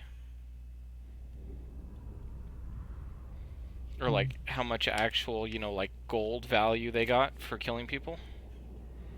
Alright. Yeah, so they've got, like, the damage value, which is how much damage they dealt, and then the value, so for all the damage that they dealt, what was the value of, that damage? Yeah. Yeah, it's just kills, damage dealt, damage value. Yeah, so the damage dealt is just like, oh, well, if you killed, like, a zombie unit or whatever, that's a lot of health, but it's not a lot of value. You know what I mean? Mm-hmm. I mean, it's still super cool to see that you've killed, a ton of people and that you've done a lot of damage, but I mean, if the value is like 200, you know what I mean? Whenever, like, the unit itself costs like 1,000 or something, it's like, yeah, it's not really worth it. Mm-hmm.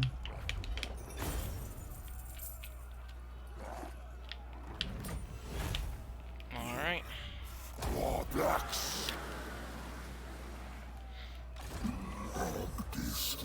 Blam.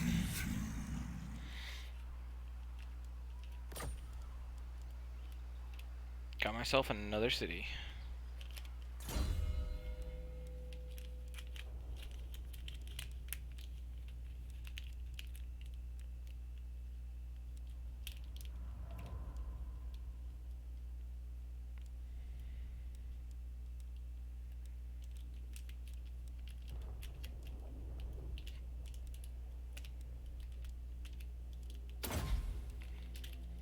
Okay. More training. Who did I miss? This guy. Let's give him obedience brings victory. That sounds like a good trait.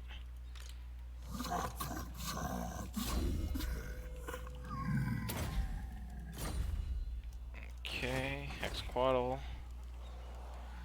I think we need gold. Yeah, gold's good. Okay. It is your turn. Yeah, let's see what this guy does. He attacks or not. Yeah, he's probably gonna attack it and then raise it and then just walk away, dude. That's how they always do it. That's the Beastman MO.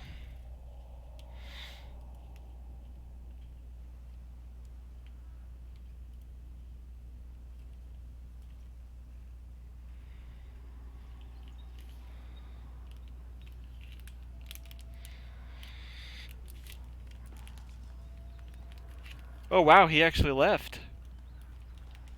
Well, that's good. I would still chase him if I was you. Just because if you can kill him, you know, he's gone. Like, once he's gone, you know what I mean? Yeah, where did he go? He went this way. Uh, this way. Oh, once he's past the light area, you can't see him now. That's why. Yeah, well, he went into hidden stance, so he's basically like hiding from you. He's trying to stay undetected. Hmm. That's a Beastman thing, where they can just disappear on the map.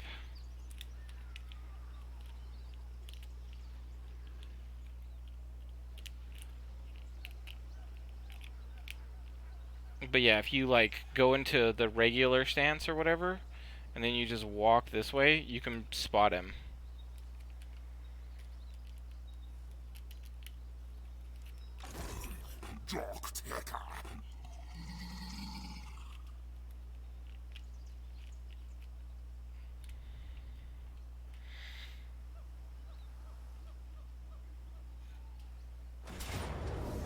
There you go, see? Easy. And you just crushed him too.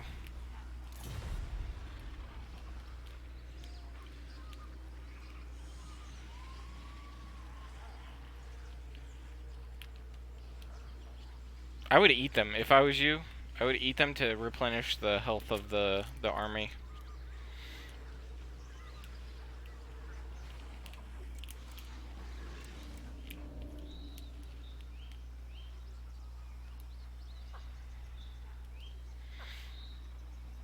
Yeah, chase him down.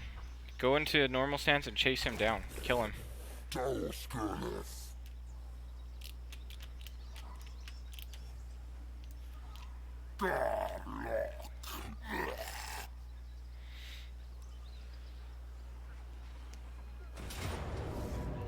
Nice.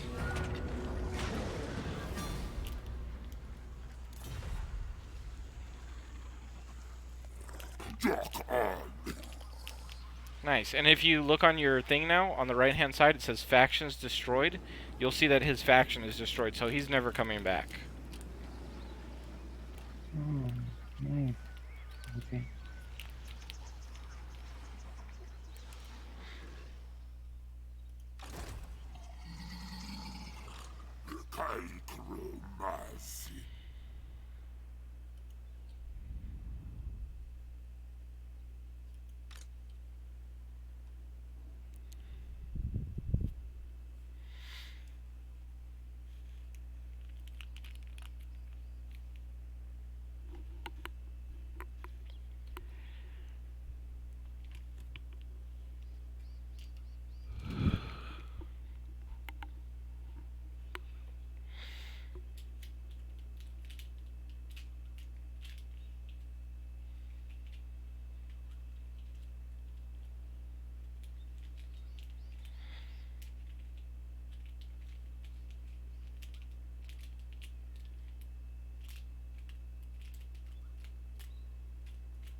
What are you doing, bud?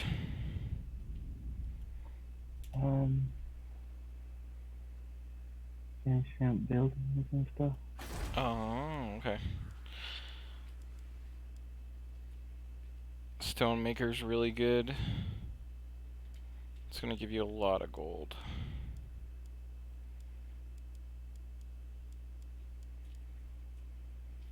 And I got my wind blast level 3.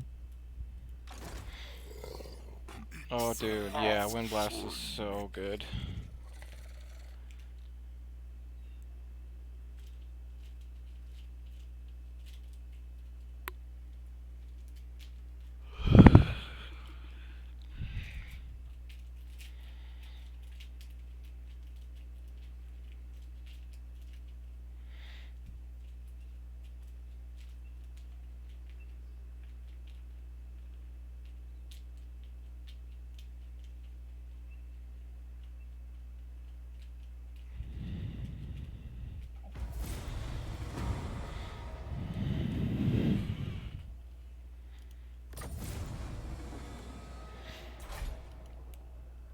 Okay, bro. I want to show you something real quick before we get, or before like it gets too late.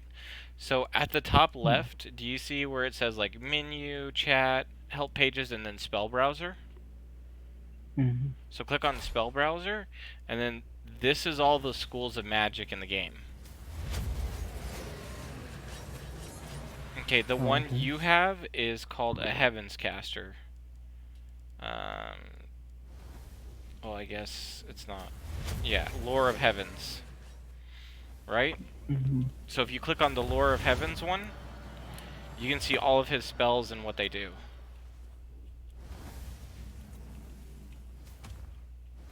Okay, nice. Okay, and then if you look at Wind Blast is really good against like multiple stacked up enemies.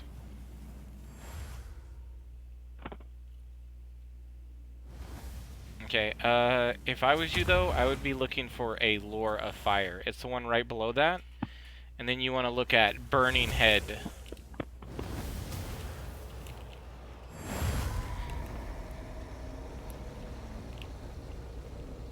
Do you see that?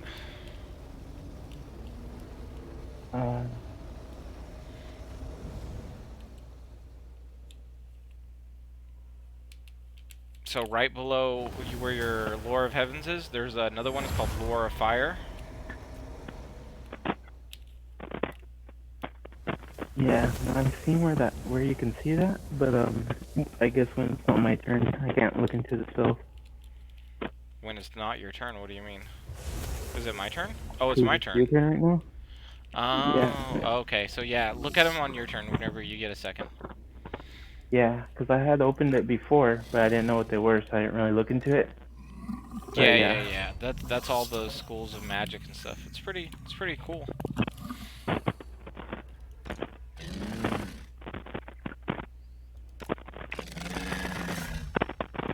No, why do you do that? Oh Went the my wrong way again? god, man. Yeah, it does that. I don't know why. Yeah, that's the only thing that I've known so far. I don't like is, like, I wish it would, like, let you, at the end of moving, be like, accept. Because you, like, go the Right. wrong way, and then it's like, you go the other way, it's just, Yeah. to, like, let you move it, and then, like, when you got to your destination, yeah, See if that's what it was supposed to be. yeah, yeah, it was supposed to be, and then if it wasn't, you could just, you know, be behind it, like, where you're going, no,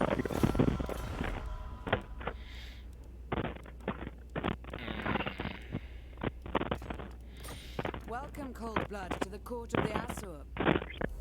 you know. I'm just trying to get trade partners right now. Like I'm asking people to be trade.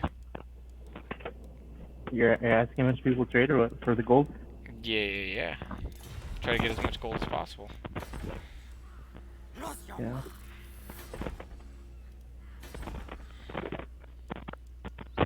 Okay. We're back. I'm gonna go there real quick.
Yeah, I just wonder if like the COVID like budget cuts affected other regions the same way. Yeah, I mean, there's Nemesis in Europe's the first one that comes to mind. Like, he's That's definitely true. good. Yeah, on he's a definitely team. good. Alright, I'm back. Interesting. Welcome back, bud.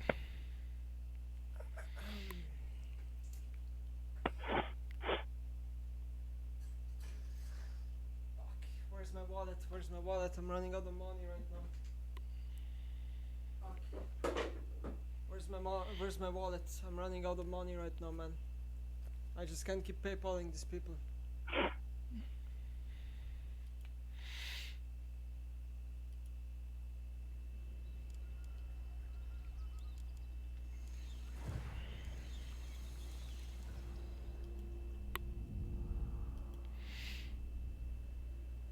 And see, now that you have that guy gone, what I would do is, Oh, I was gonna try to go get these 3 territories. which ones? Your markers are up at the top left. Hmm? Your markers are at the top left. Which 3? Like these 3?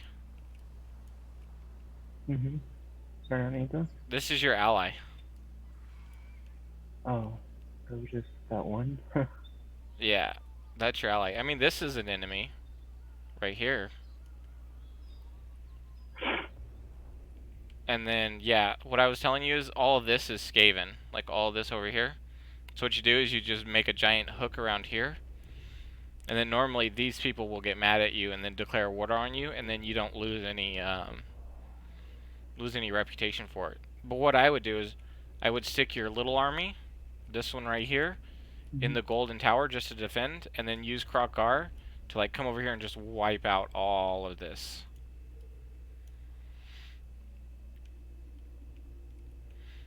You also have to remember there are bad guys on these islands too. Like right here and right here. These are also bad guys that you need to kill. So what you do is you, like I said, you make this you make this giant hook, and then you come out here and kill these guys, and then you come back and you keep going this way. Yeah, I see. Okay. Yeah, because this is a regular elf, and then these 2 are blood elf or are not blood elves, dark elves, and they are definitely not. You know what I mean? Mm-hmm. They will attack you. That's all I'm gonna say on that one.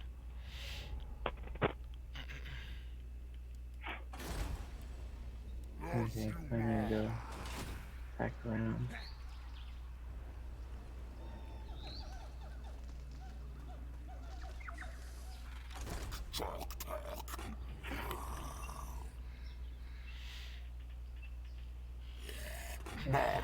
There's a bar there. Anyway.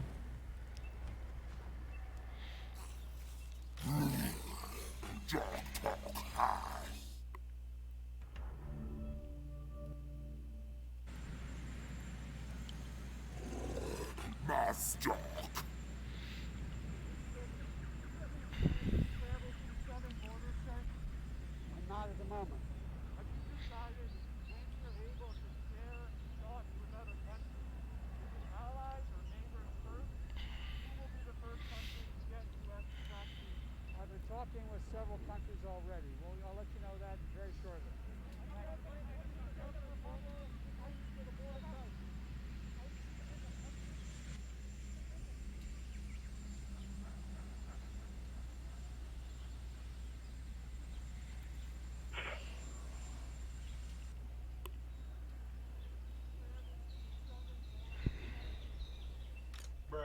Reduk us Quasur. Do you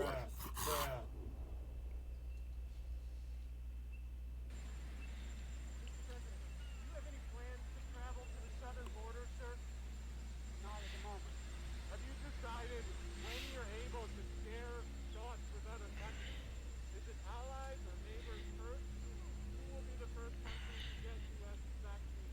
I've been talking with several countries already. Well, I'll let you know that very shortly. When folks come out of the China side, do you have any plans to travel to the southern border, sir?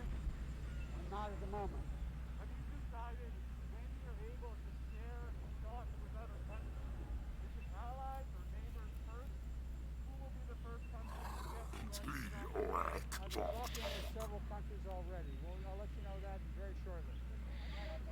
Bruh, bruh, bruh, bruh.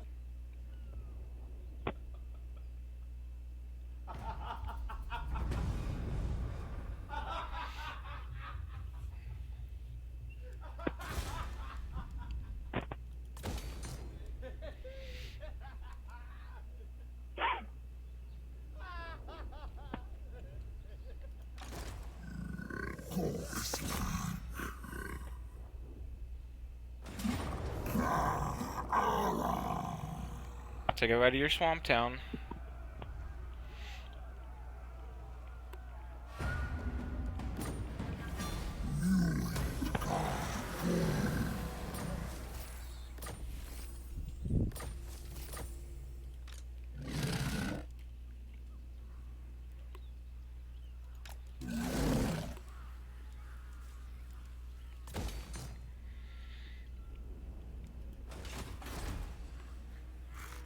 You must hide.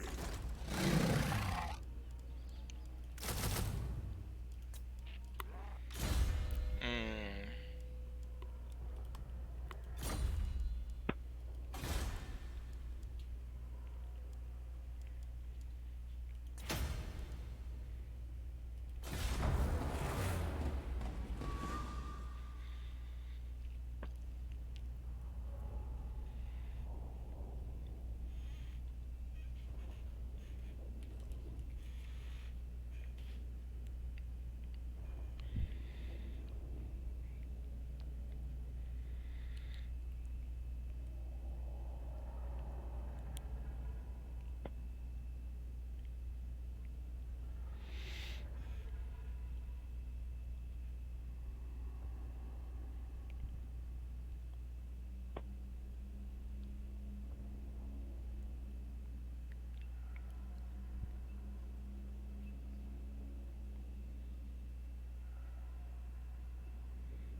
I've been talking with several countries already. Well, I'll let you know that very shortly. Pull your jock dog. Not at the moment. Have you decided when you're able to Hook attack. with other countries? Is it allies or neighbors first? Who will be the first country to get U.S. vaccines? I've been talking with several countries already. Well, I'll let you know that very shortly. Bruh, bruh, bruh, bruh.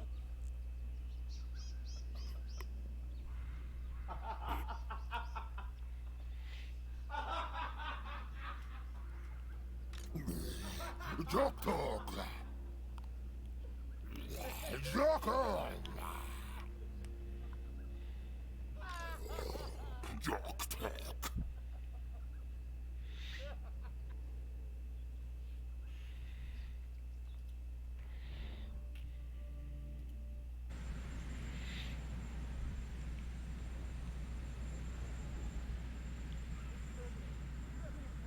Travel to the southern border, sir? Not at the moment. Have you decided who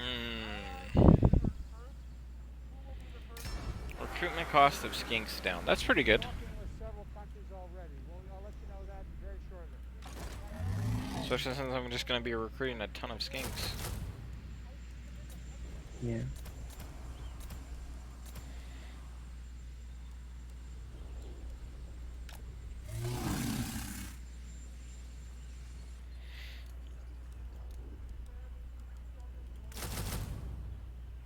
Bruh, bruh, bruh, bruh, bruh.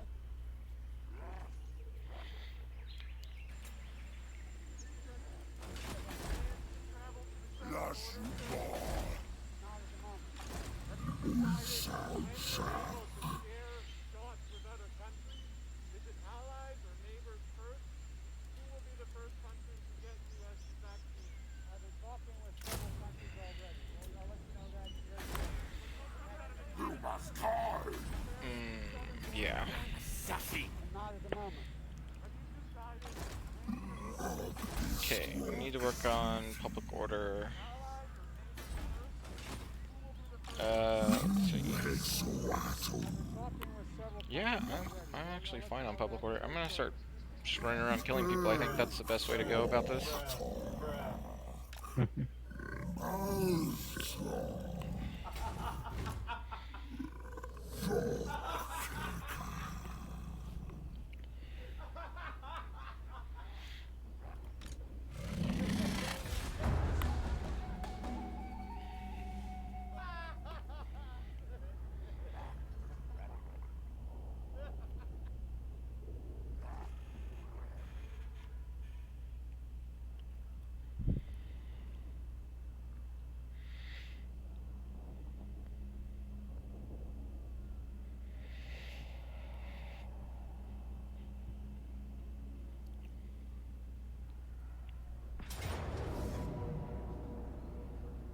Oh wow, he actually wins that.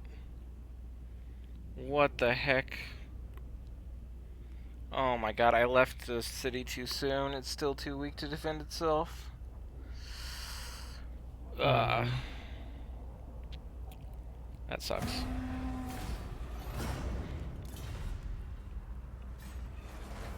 Wait, he didn't even take the city. What? No, he just demolished it. Yeah, he sacked it. He basically took gold from it. Okay, dude. If that's what you want to do, go for it. Okay, that's another beastman herd right there, Antonio. Right here. Hmm? This is another beastman herd. See him? Oh, him? Yeah, you see him? He's another beastman. yeah. That's... So you need to recruit some... Well, no, probably not. Whenever you get a chance, recruit just like 3 more units in right here. In this guy's army. They could just be skinks if you want. You just need something so that way he doesn't outnumber you. You know what I mean? Oh, yeah.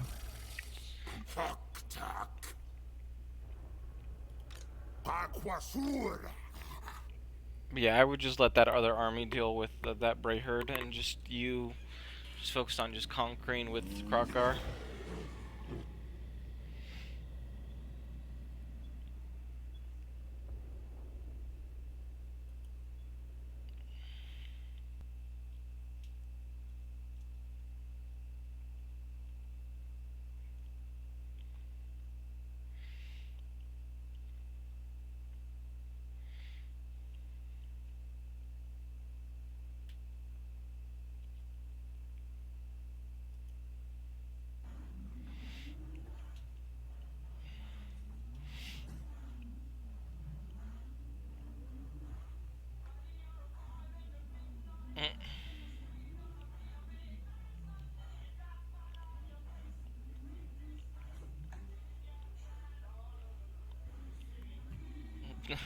That's so cute.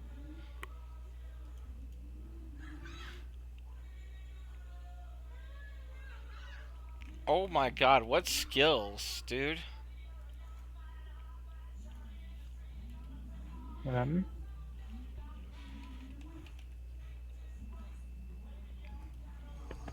I posted it in Discord.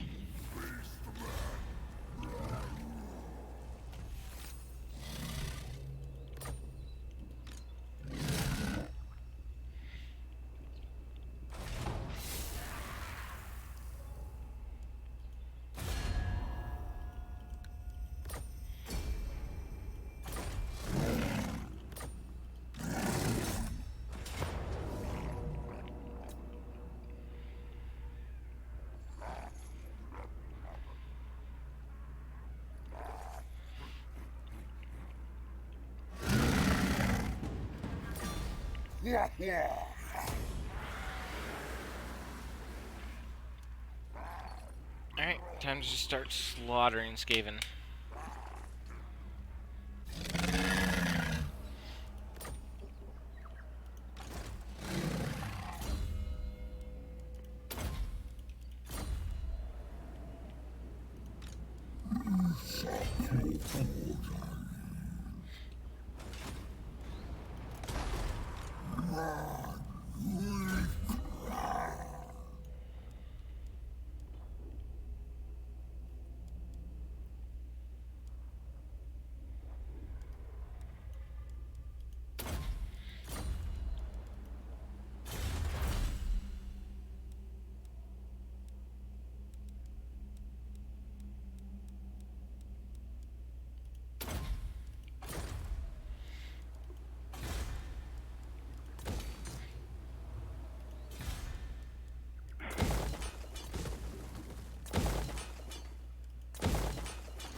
Yeah, those others are crazy.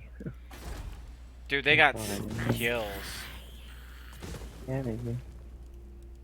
That shit is crazy.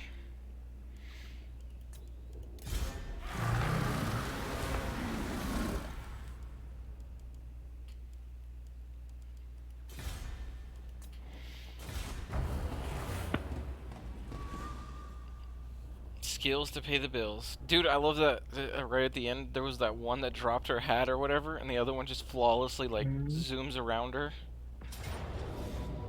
Well, I think the part's crazy is she picked up her hat while she's on it.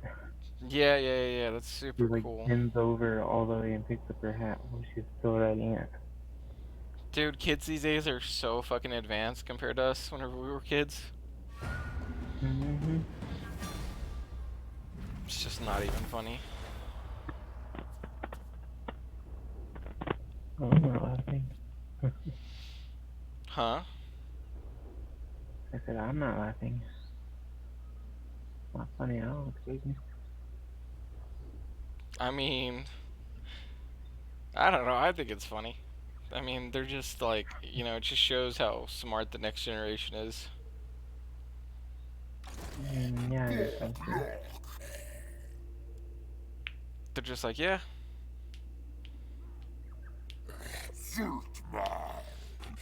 They're just growing up with like technology that we could have never could have dreamed of. You know what I mean?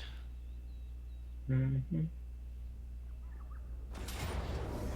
Oh my god, just another crushing win.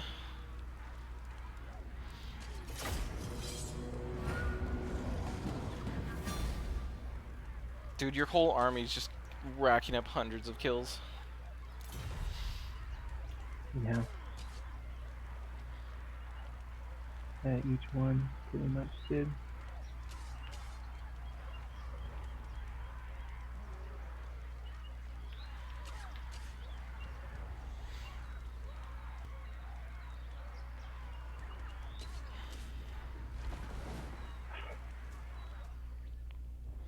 Did you not occupy it?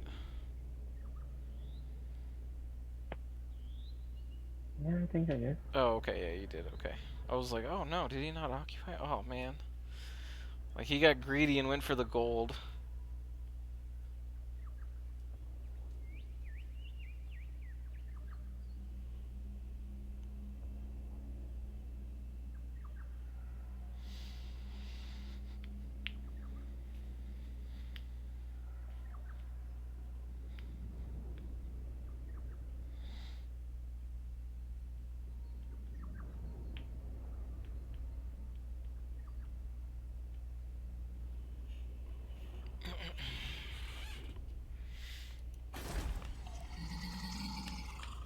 Kaikromazi.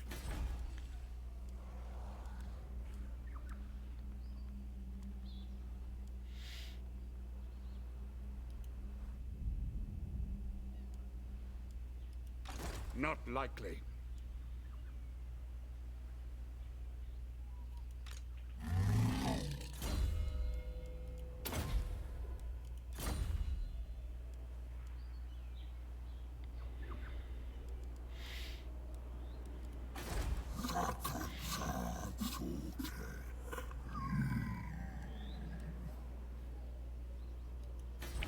No.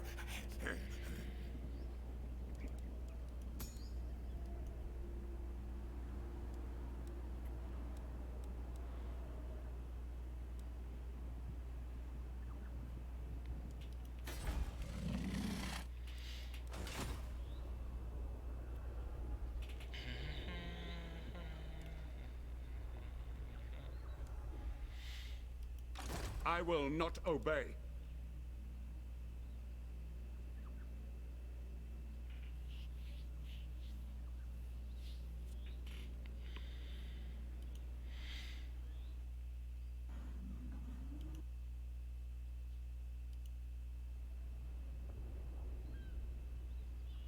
You know what's fucking hilarious too, dude?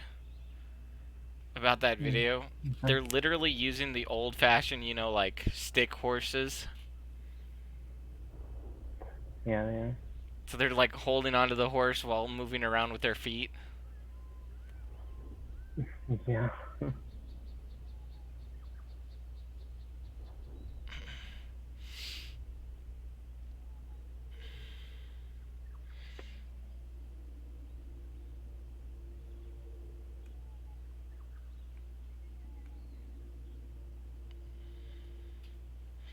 Bruh, now I want one of them.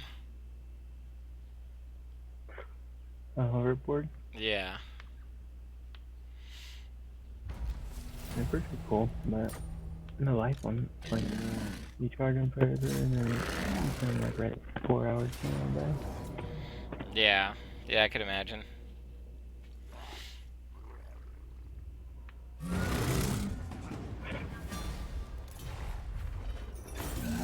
One v one me, bro. I'm a giant alligator. I don't know. The one who's one of them. That's literally what he was telling him. He's like, 1v1 me, bro. So what? I've got giant teeth.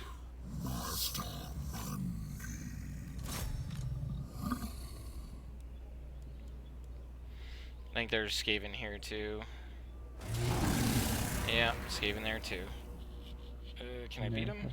Yeah, I can. I'm just gonna auto-resolve. If we lose, we lose. I'm not super, you know. Yeah. If I lose this army, I'm not like, you know, gonna cry over it. Hey, look, we won. Sword war!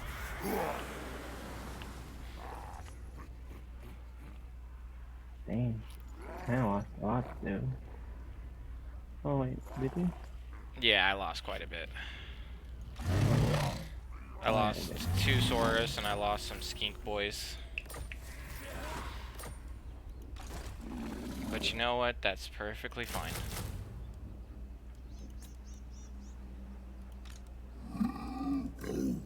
Because I knew going into that fight that I was gonna lose a lot. Yeah, but why don't you fight it? And just the wanna watch fighting anything takes so about it? long, you know what I mean? Yeah, but it's gonna take even longer to try to build up all those guys you lost there. I mean, like, it takes too long as in, like, time-wise, like real world time. Oh, yeah. Yeah. You need to click through the days to get your troops back, I guess. Yeah. Like, it takes us, like, 2 seconds to get through a round, whereas, like, you know, these battles take, like, 20, 30 minutes. It's like, ugh.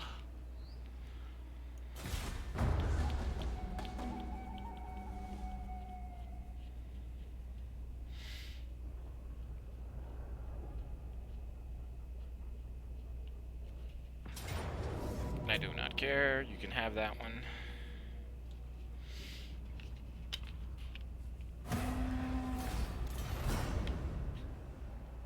I just wanted that city because you had it. Oh, and he didn't even take it. Cool.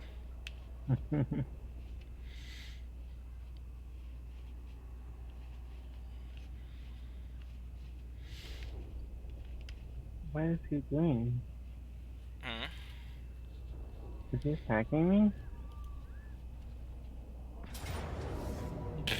Yeah, he's attacking you. It's like one dude? Yeah, at the, you know, whenever they have only one guy left, the AI just tells them to run to a city and attack it. Because, you know, it's kind of weird for them to just sit out there, you know what I mean, and just not do anything. Mm-hmm.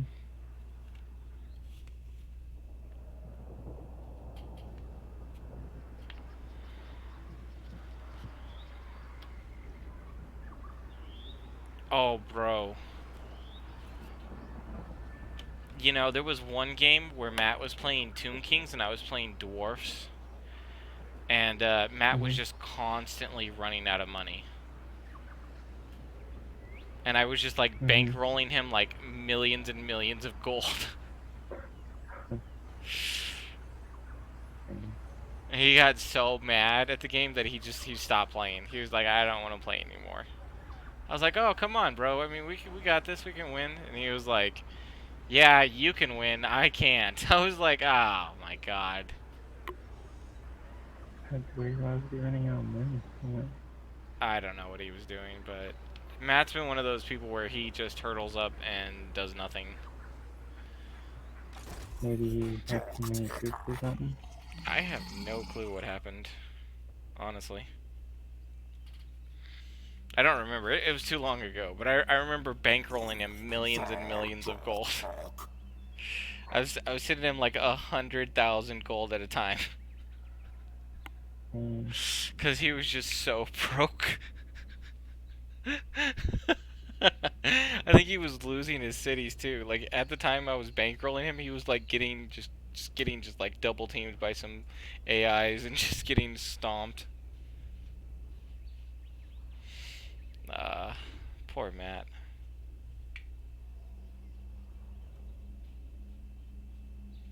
Honey.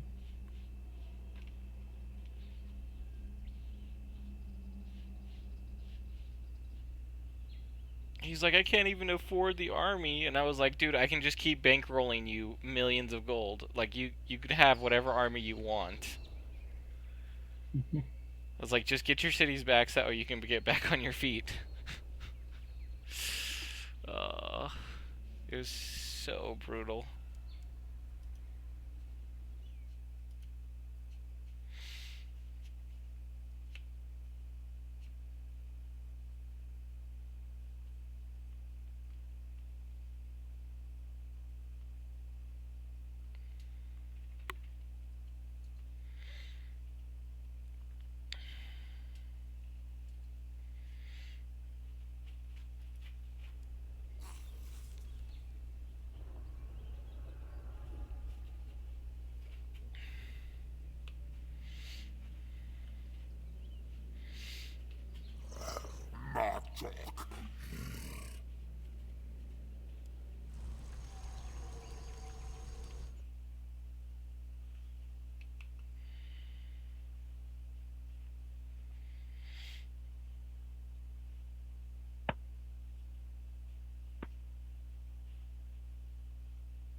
So did you attack the city or what?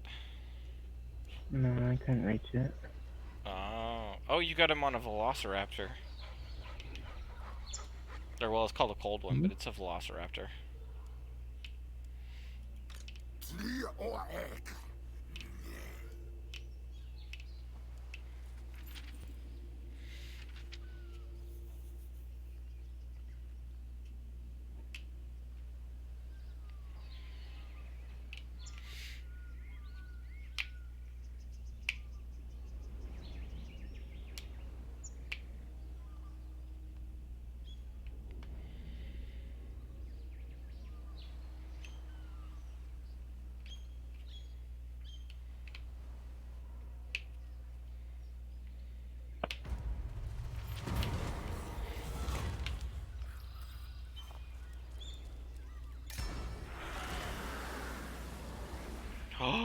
Oh, I got a beast caster. Oh, that's so good.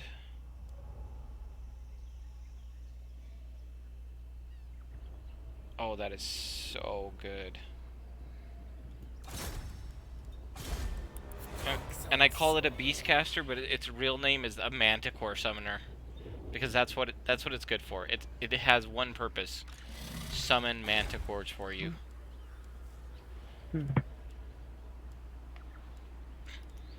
There was a meme on the Total War subreddit, and it was a beastcaster. And he's like, "What is my purpose in life?" And the meme below it is, "To summon Manticore." And then it starts, the little Manticore summoner starts crying. It's so fucked up, but I loved it.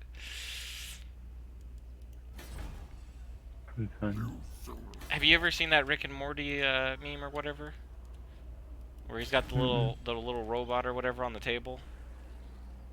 And he's like, "Master, what is my purpose?" And it's to butter bread. And then the little robot just like walks away ashamed. That was the meme, and I think it's the best meme ever. It's like, Butter bread. it's like, what is my purpose in life, master? To butter bread. What is my purpose in life, master? To summon manticores. Can I cast Flock of Doom? No, you're here to summon manticores. It's just so fucked. It's actually fucked.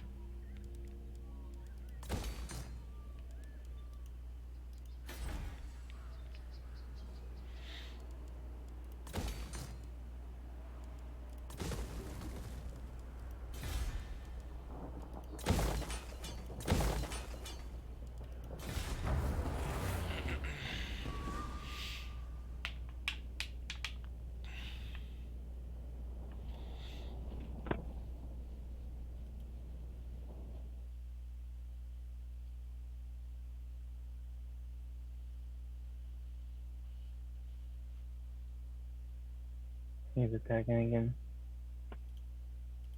He's attacking you again? Oh yeah. Yeah, he's dead though.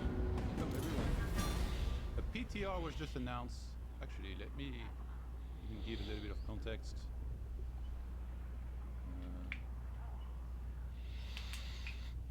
Back to Warcraft tweeted that there was a PTR, and I didn't know what they meant.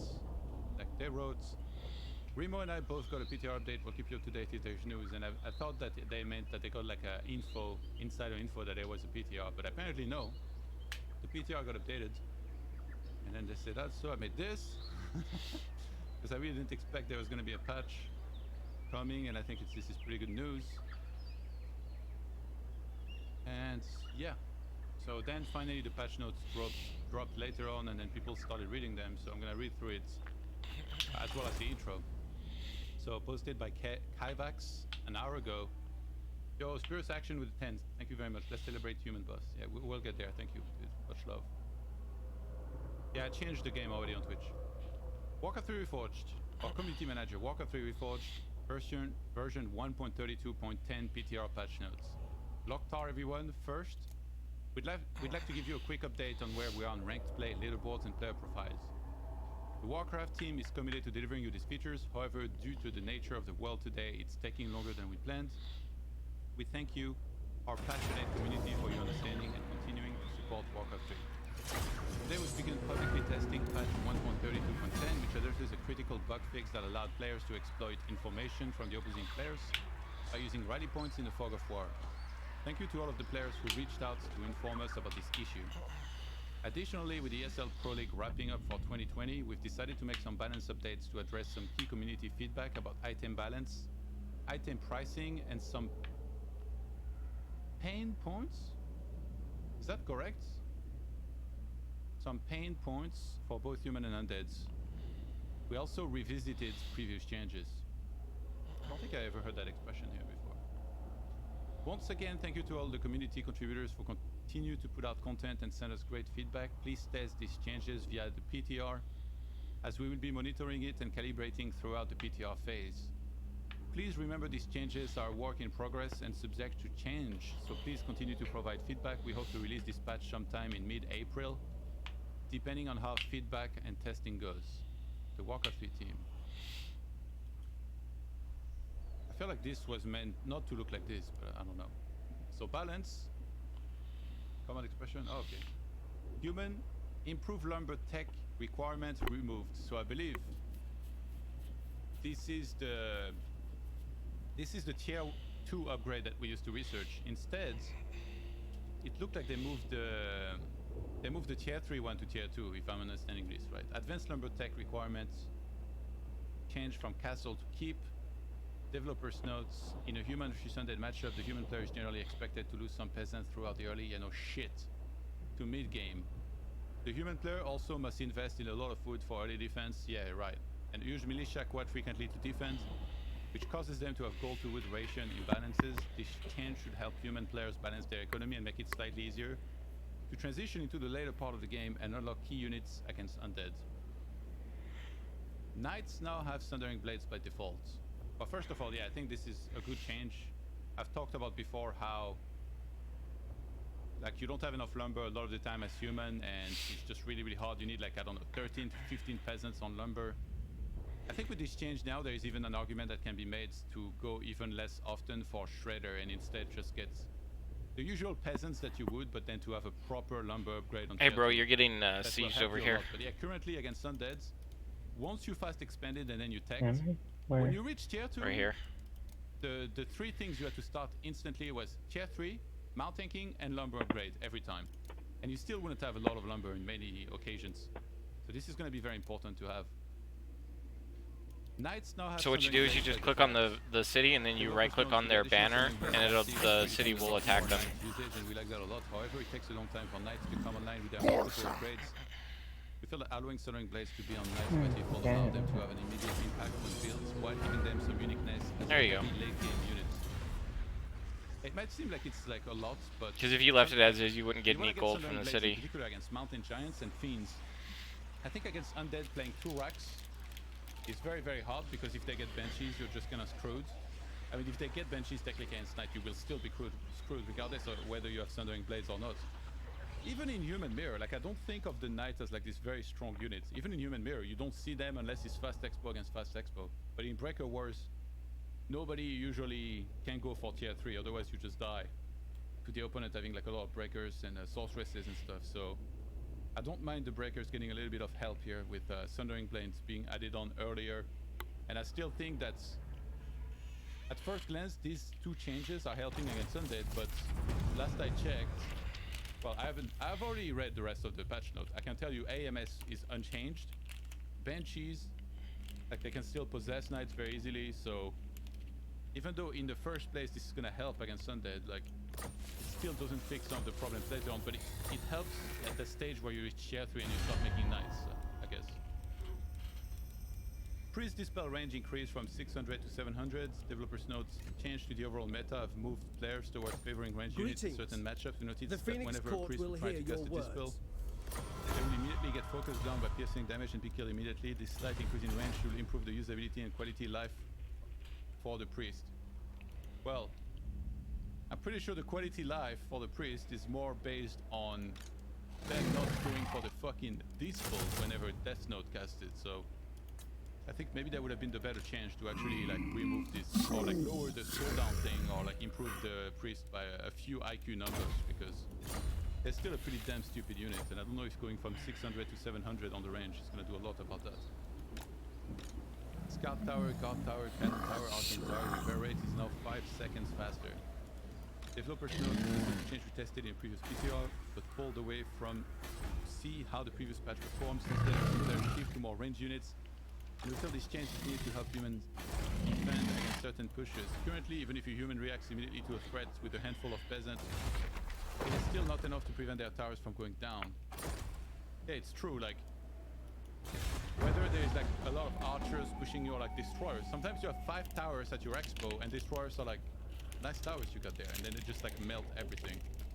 So I did think that the towers need a little bit of help. The tricky part about this is not to buff them to the point where when you like, we don't want human to start towering every game, because it's just boring to see this every time, and like if it would be broken, it would just suck to see that. So I don't know how this is gonna look, but I'm glad that the towers are getting a bit of help, because one of human's biggest problem currently is that the peasants are complete garbage. They're like the worst worker in the entire game. They always die in every matchup, even in mirror. And the protection. Okay, Antonio, hold on a second. The protection. Before you attack those guys, you want to let them take this city. And I'll kind of explain why. So you let them take that city, right? That guy's your ally, or he's like a good guy, you know what I mean? Like he's your same affinity. So you let these bad guys take the city, right? And then you come in and take it after they take it. Yeah, that makes sense. Yeah, so that way you don't get the negative effect from killing him. Plus, there's a lot of Skaven over here, but I'm not sure that you could kill them all. Impossible. Against council orders. But yeah, I would wait for them to take that city before you attack. Just saying, you know what I mean? It was good, then it would be okay to have some fragile peasant. But the protection that you have for them is also garbage. Those towers, they just die to everything. Like, you can't really often go for like masonry, and it's also like a boring mechanic to have to go for that to like be reinforced a little better. So I like that they're buffing towers. I mean, I don't know what 5 seconds faster is gonna look like. I'm sure somebody's gonna start making those gifs soon where you see the difference between before and after, but I think it's some help, and I'll take it, because like those peasants, honestly, like makes me feel depressed sometimes to lose so many peasants every game and not be able to defend them ever. But then you attack an orc and it's like, yeah, they go inside burrows, they're totally fine, they got fortified on tier 2. You can dream about attacking an undead base, but you probably shouldn't do it. Yo, Wunzo, thank you for the resub, dude. Welcome back, much love. Yeah, so glad that something's being addressed to help out the peasant situation, because the tower buff is like a peasant buff essentially, where they get a little bit more protection. Siege engine tank experience bounty reduced from 85 to 60. Developers note to reduce the overall effectiveness of certain siege engine strategies. We realized that due to the inflexibility of our experience leveling system, selling the bounty at 85 was too high. There has been some ongoing community sentiment that tanks were in a good place previously. So we've reduced the experience bounty. We'll continue to monitor this and may test additional changes in lieu of this one. In my mind, the ideal place in Warcraft 3 for the tanks is like a unit that you try and make a few of them to harass the undead and then to distract. But it's a unit that ideally shouldn't be masked. I think it's so boring if like human expanse gets a buttload of tower and then they're just spamming tanks, and then you just see tanks going in, never attacking the heroes. They're just trying to eliminate the opponent. It's stupid. Like, I don't want to play that. I don't want to see that, and that's not the Warcraft 3 I would like to play. I feel like they kind of addressed that before, when they made tanks go from 3 to 4 supply. In my opinion, it was so much harder to play with tanks. I really don't like to see these kind of games, nor playing them. And I didn't think they were like overpowered before. I feel like in particular, that's the thing though, right? If we talk about balance, there is every level we have to take in consideration. I feel like outside of top level, I think tanks were pretty good because people are just not as good as at the top level. But at the top level, I don't think they were a problem. Like, when have you ever seen Moon or Lowlight like lose to tanks? There was this one meta on Terra's stand where human would open mountain. Oh, he snuck by you. Go into Breaker and Knight and then mix in some tanks. So they would go oh, that's so annoying. And make it very awkward for Night Elf to counter. But that was the only one. And those games, I don't think they were boring. It wasn't mass tank, it was Knight, Breaker, and tank. Thank you very much, Flame, for the hosts. Much love, dude. Hope you had a good stream. Oh, that's so annoying. So now yeah, you have to go back and take it over again. Tanks were in a place before where they really needed to be nerfed. If you wanted to nerf them, maybe you could have increased the bounty, whatever, for the experience by a little bit, maybe like 5. But going from 60 to 85 was like the other guy will come and take it. Watch. The one time we saw tank, go back and grab your city. He sent his tanks forward, and then the Night Elf was 0, 6, and 6. After Yeah, remember there was 2 faction of Skaven sitting there. So they were nerfed to the point where you wouldn't even see them anymore. So it's kind of weird to have a unit in Warcraft 3 that like you never ever see because they've been nerfed into the ground. And then human, you know, like you only have so many units in Warcraft 3, you know, like you are like around 12 usually fighting units. You might start another army over here too, so that way, you know, you have some more backup, because those people have 2 armies, you know what I mean? I guess, but I really don't think we're gonna be seeing like triple workshop siege engine. I feel like most people should have figured by now how to play better against this. If you play against this like you would against a normal strategy, then you're doing it wrong. And at top level, like I said, I never really saw tanks as of late be like a dominant force that did really well. Night Elf, Truth of the Claw starting mana increased from 100 to 125. Developers notes a small quality of life change that was requested by the community, which also helps Master Bears have slightly more utility right away. Ooh, who requested that exactly? Like, I'm a little bit confused here. I feel like Night Elf, when they talk about bears, usually they want to get more hit points or damage, but I don't think I'd ever heard about them getting more mana in the first place. So I don't know about this. Like, there is some pushes against Night Elf right now for human. Like when you play against Warden, it's very hard if you expand. So a lot of humans, they do one base rifle push against Warden. this change makes it even like much harder to win now with human against this.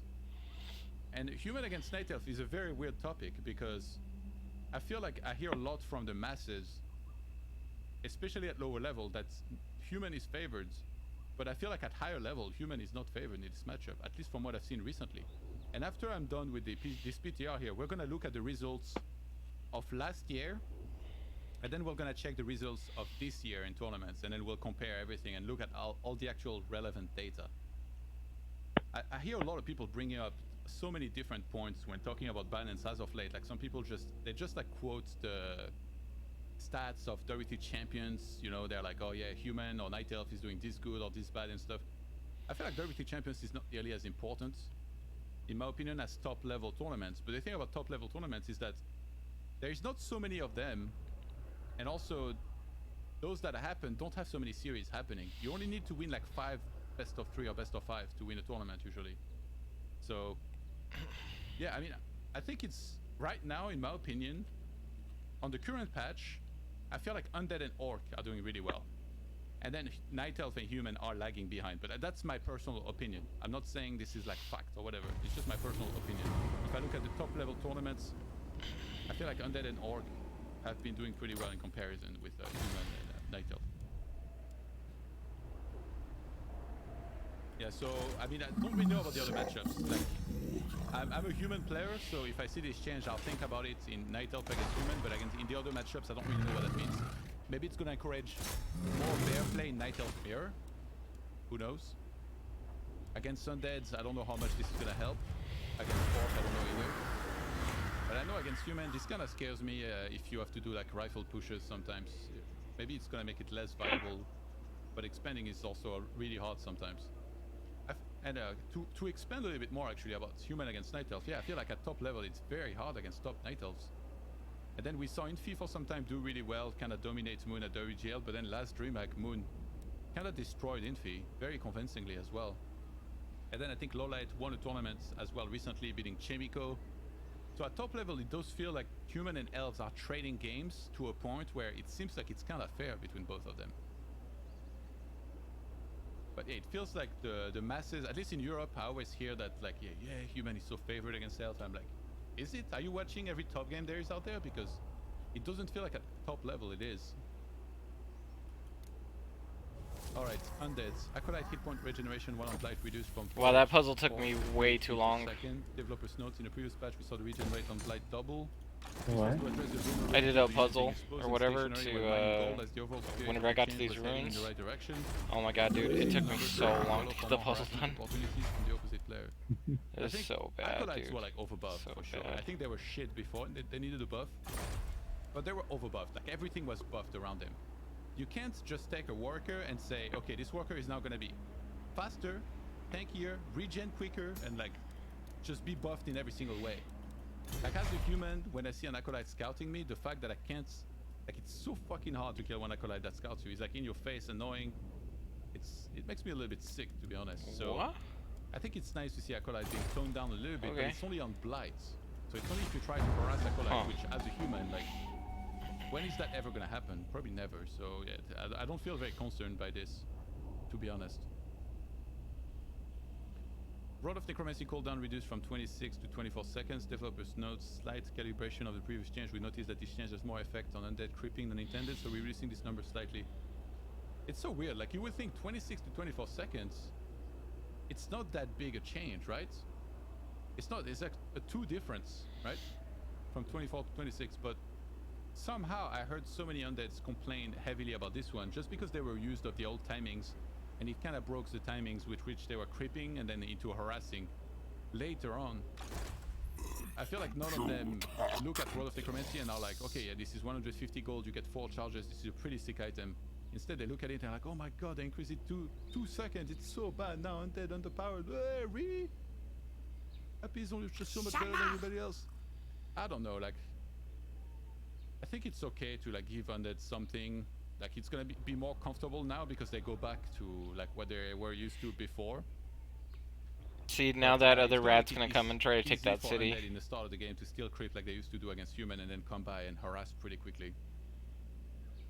So yeah, again, looking at this from the human standpoint, it kind of scares me to see any change, any positive change for undead, even though it's just 2 seconds here.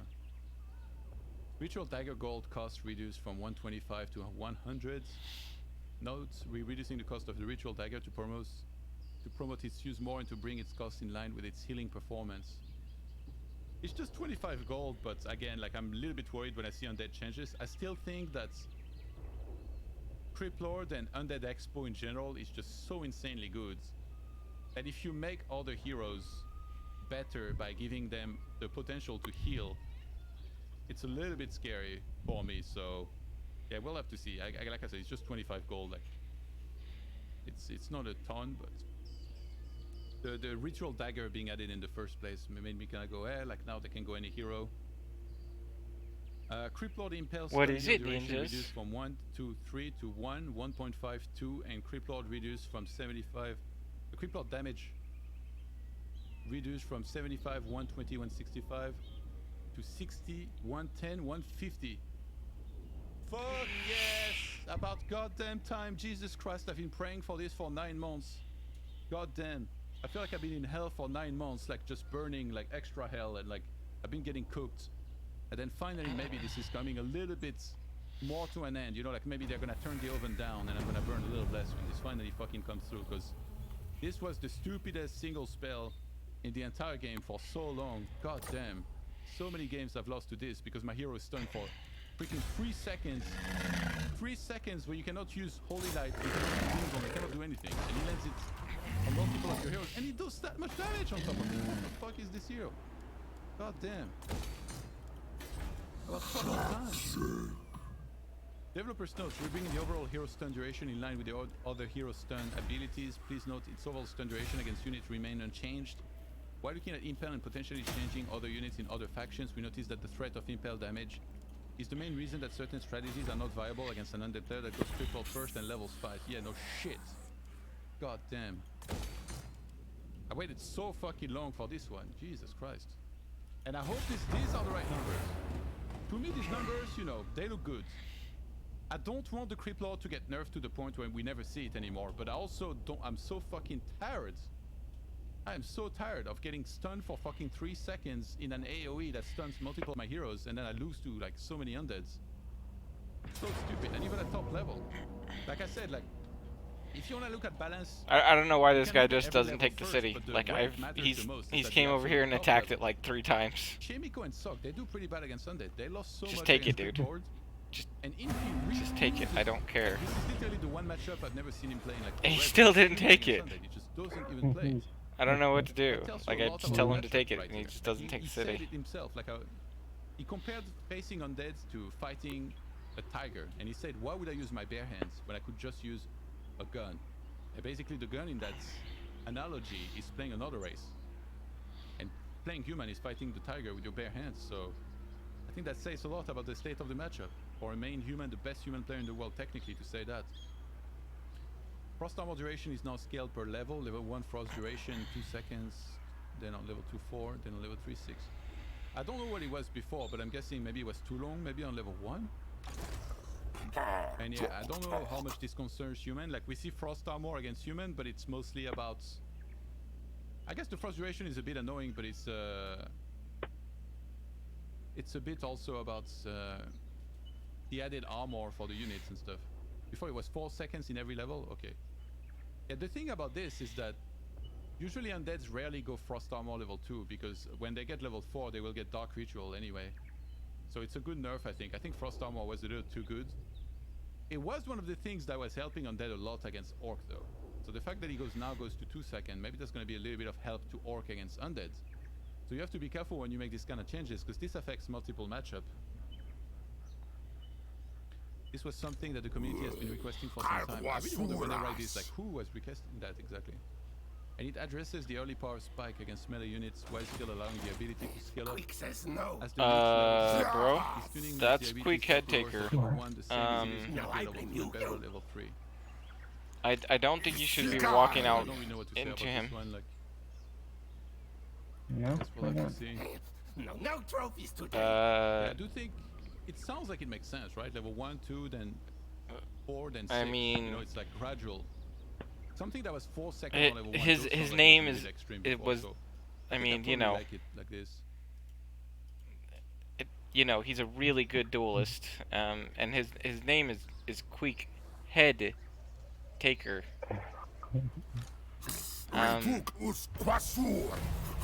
There's a very good reason why his name is Head Taker.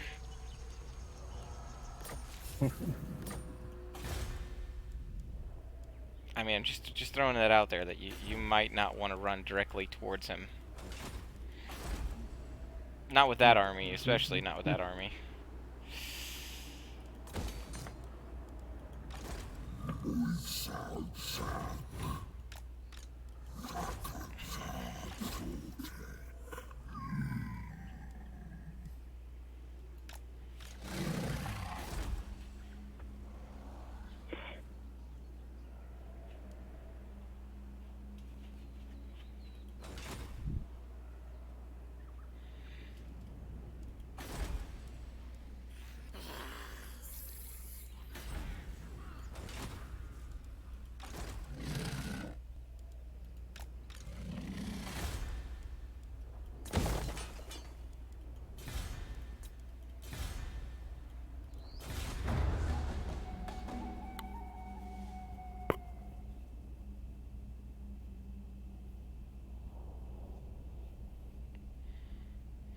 Wow, he didn't attack you. That's super lucky.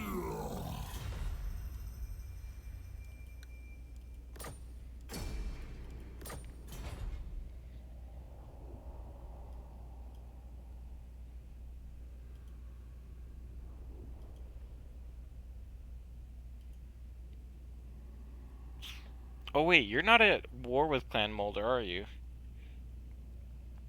Mm-mm.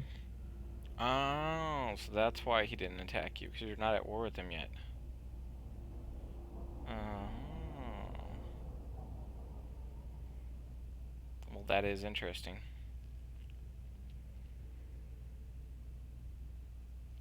Why are you taking attrition? Hmm? Why are you taking attrition?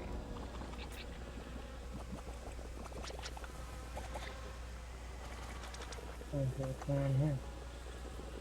Are you bankrupt? Yeah, I'm losing some money right Oh no, Antonio.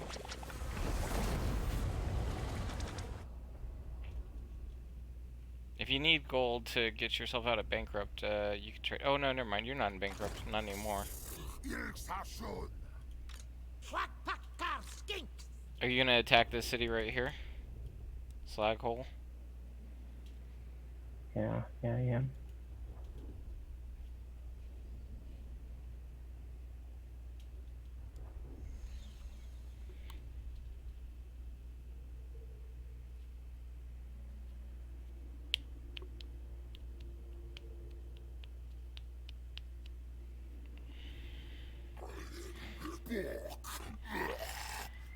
Cannot, not.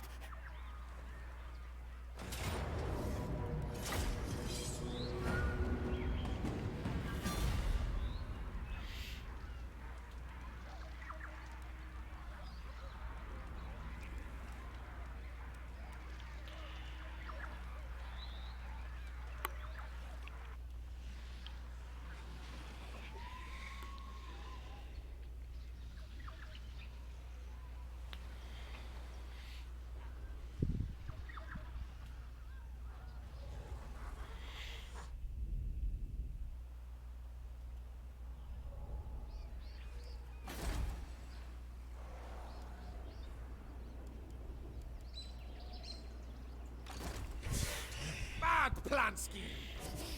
No, I'm not bankrupt. I'm just losing a little bit of money. Yeah.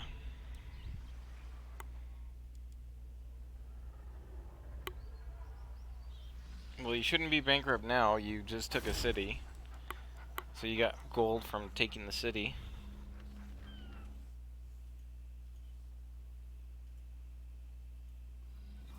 Oh, Bonya no longer that requires sacrificial pits. Developers notes we currently believe it takes too long for frost worms.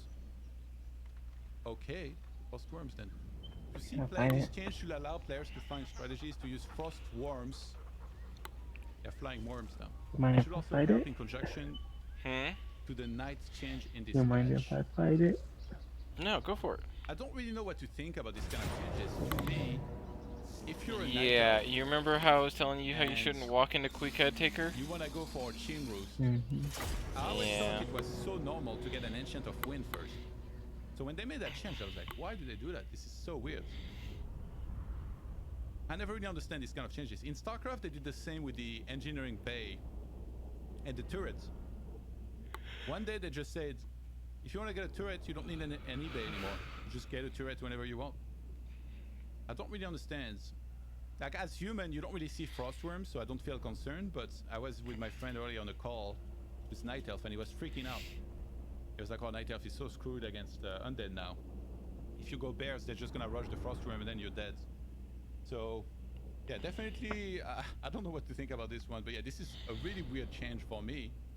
Imagine if, like right now, if you want to go Dragon Hawks, you need to have a lumber mill and a shop. Imagine if now, all of a sudden, they remove one of those requirements. Imagine if they said, you don't need lumber mill anymore. That will help humans so much to get to Dragon Hawks more easily and like deal with air.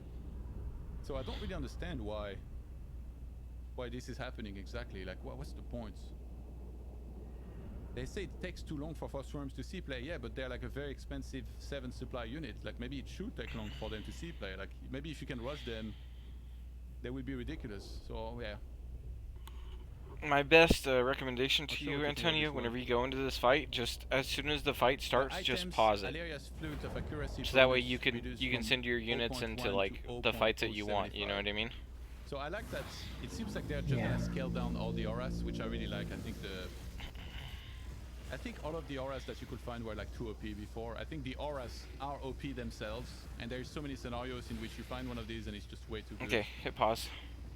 Ancient Django of Endurance bonus reduced Actually, from I don't even see them. 0.05 to 0.1. They're in the trees, sorry. I'm guessing. Okay, so it's the movement speed and the attack speed. So yeah, it's just scaled down as well a little bit. Khadgar from Anyways, I'm gonna go just from my beer back. 0.75 to 0.5. Legidum Horn from 0.5, 1.0 to 0.3, 0.75. Scourge Bronstein from 0.2 to 0.15. Warsong Battle Drums from 0.1 to 0.075. So this is for the damage. Linehawk of Storm Winds from 2 to 1.5. This is pretty good. All items retail percentage increased from 50 to 75% of the origin of the item's original cost. These are probably the biggest changes in this patch. We're making some change to all the aura items to reduce their effectiveness. We realize that these aura items do have a place in the game, but should not have parity in power to the actual hero ability. Also, due to the nature of some items being more impactful than others, we're increasing the sell rate of items to help mitigate some potential bad item luck. Yeah, how about the fucking rings? Like, you should have started there, in my opinion. Goddamn Lotard ring. I would love to be able to delete that fucking emote if that actually happens. That players may experience, which can ultimately determine the outcome of some games. Yeah, no shit, if Undead finds Khadgar, I'm pretty sure that with already having statues, whether they're gonna have 0.75 or 0.5, I'm still pretty screwed, so... I mean, I like this change. This makes a lot of sense. We've talked a lot about it before. And looking at the numbers, they make sense. I still think that a lot of the auras in the game are too broken. And that being able to find them is also really broken. But yeah, the speed auras in particular are really, really sick. And yes, Undeads finding Khadgar will still be pretty insane. It's an issue of inconsistent rallies like the Aegon Gold Mines, which will reveal their locations in the fog of war. So I think this is like, obviously, I was really worried they would never fix this. Like, this made some 4 players map unviable, or like playing random, for example. Not my fault. So I'm happy that they fixed that. I think that was really needed. And yeah, actually it's gonna take some time for this video to improve. A lot of people might still be abusing that, but eventually, looks like this is gonna be changed, and that's good. So the things that, in my opinion, they should have addressed that weren't addressed. Take my current list of things that I wanted to see them change. On top of that, I would say Mountain Giants is still very, but never die. And there's nothing about mountain giants in there. But for human, we at least have Sundering Blades now, quickly. But usually, getting Sundering Blades when you're facing giants before was never really a problem. So I still think it's going to be extremely hard to deal with mountain giants. And I also see orcs struggle against mountain giants. And I also see undeads. If there is 80 supply knight elves struggle against mountain giants sometimes. So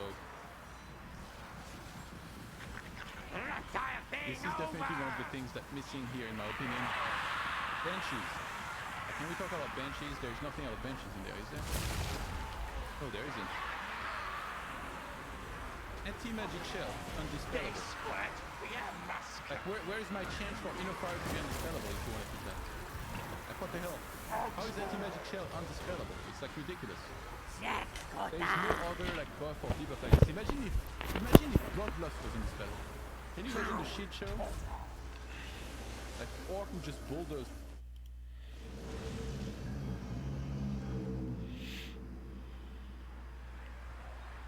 Antonio, you might pull one of these groups of Saurus and have them come over, you know, behind, or have them come over and help your lord.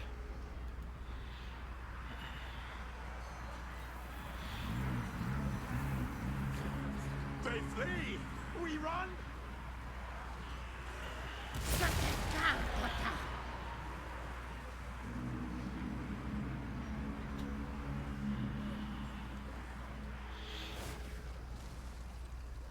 Oh no, your general.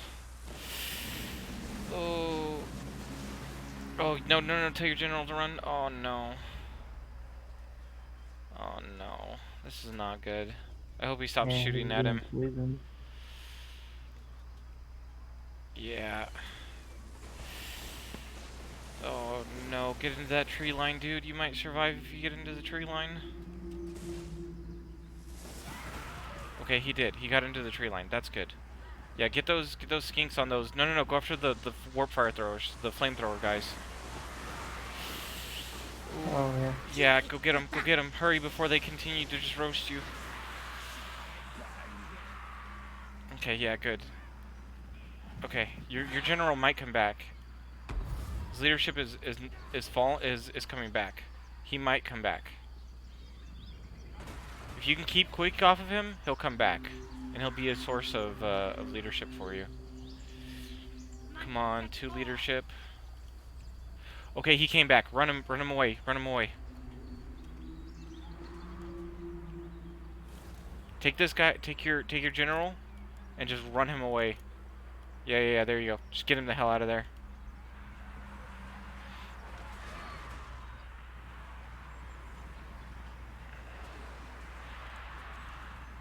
Okay, you can use these guys to collapse into the back of these guys. Your general's out, so that's good.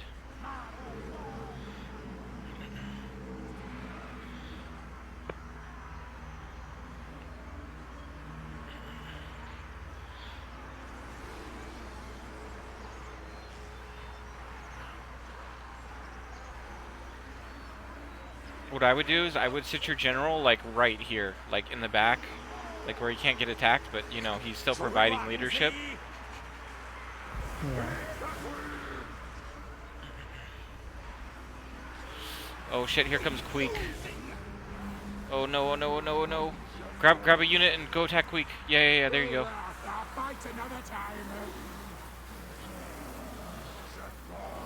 Okay, cool. Yeah, he should be fine now. Step back! Come back! We are wavering!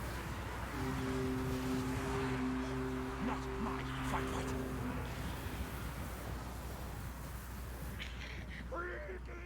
Okay, you got these units over here that aren't doing anything. You can pull them back over here.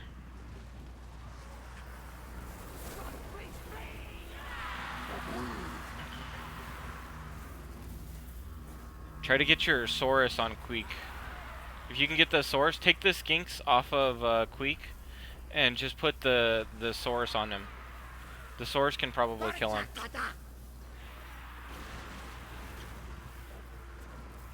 Oh, these guys are coming back. Yeah. Have the skinks chase off all the other units. Or fight the other units. Have your Saurus fight Queek.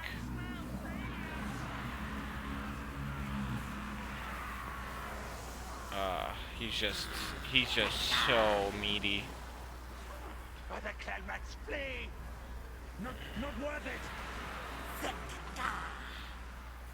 I would pull your general farther away. Pull him like right over here.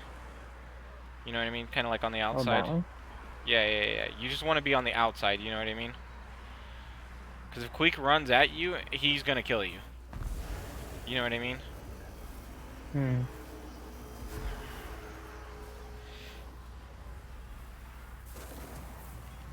Because see, look, the rest of your units can take care of this. Just let the rest of your units just take care of it.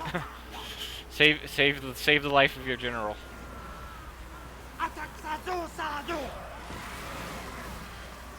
Because without him, these guys will run.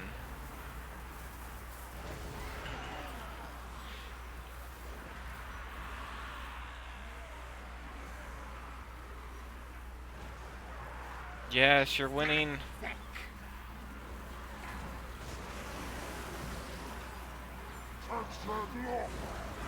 Oh no, he got his leadership back.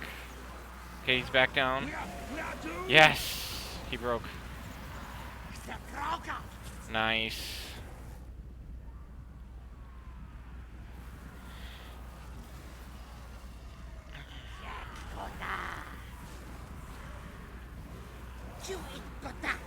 If you want to kill him, Antonio, hit fast forward, but have those units just have those ones circled and just continue to click on him. Second? Yeah, but hit the fast forward button because this will take forever if you don't.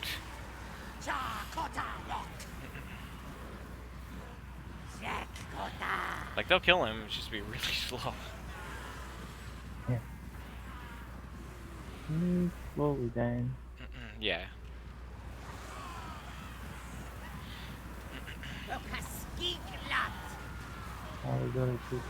You can just continue the battle if you want. Just hit continue battle and then hit the fast forward button at the top right. Oh, okay, I was hitting the wrong one. I was hitting several units. Yeah, there you go. Now you can hit the other fast forward too. There you go. Now it's going even faster.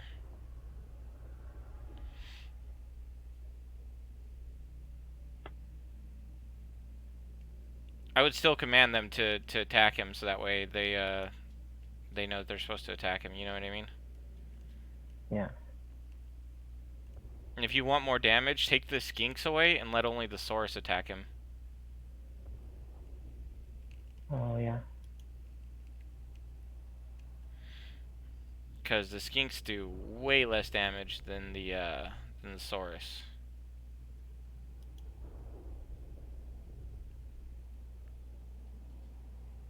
Oops, I forgot to. I mean, they're killing him. They're just gonna kill him really slowly. There you go.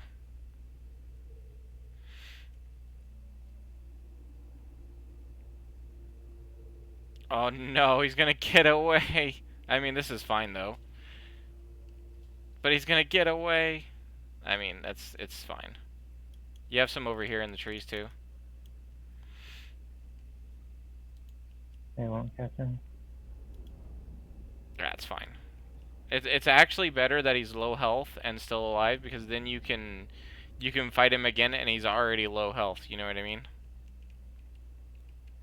Yeah. Does that make sense? So he'll still be alive, but now you can attack him and he's gonna be at 300 HP, which means that he's just a free kill. Yeah, but don't forget my leader is also at like 60 health. Yeah. Yeah. Yeah. But I mean, you got rid of his big units. You got rid of his warp fire throwers, so I think you're good. I think you can attack him and just let your Saurus just wipe the rest of this army. Yeah. Alright. Yeah, I'll attack him if it lets me.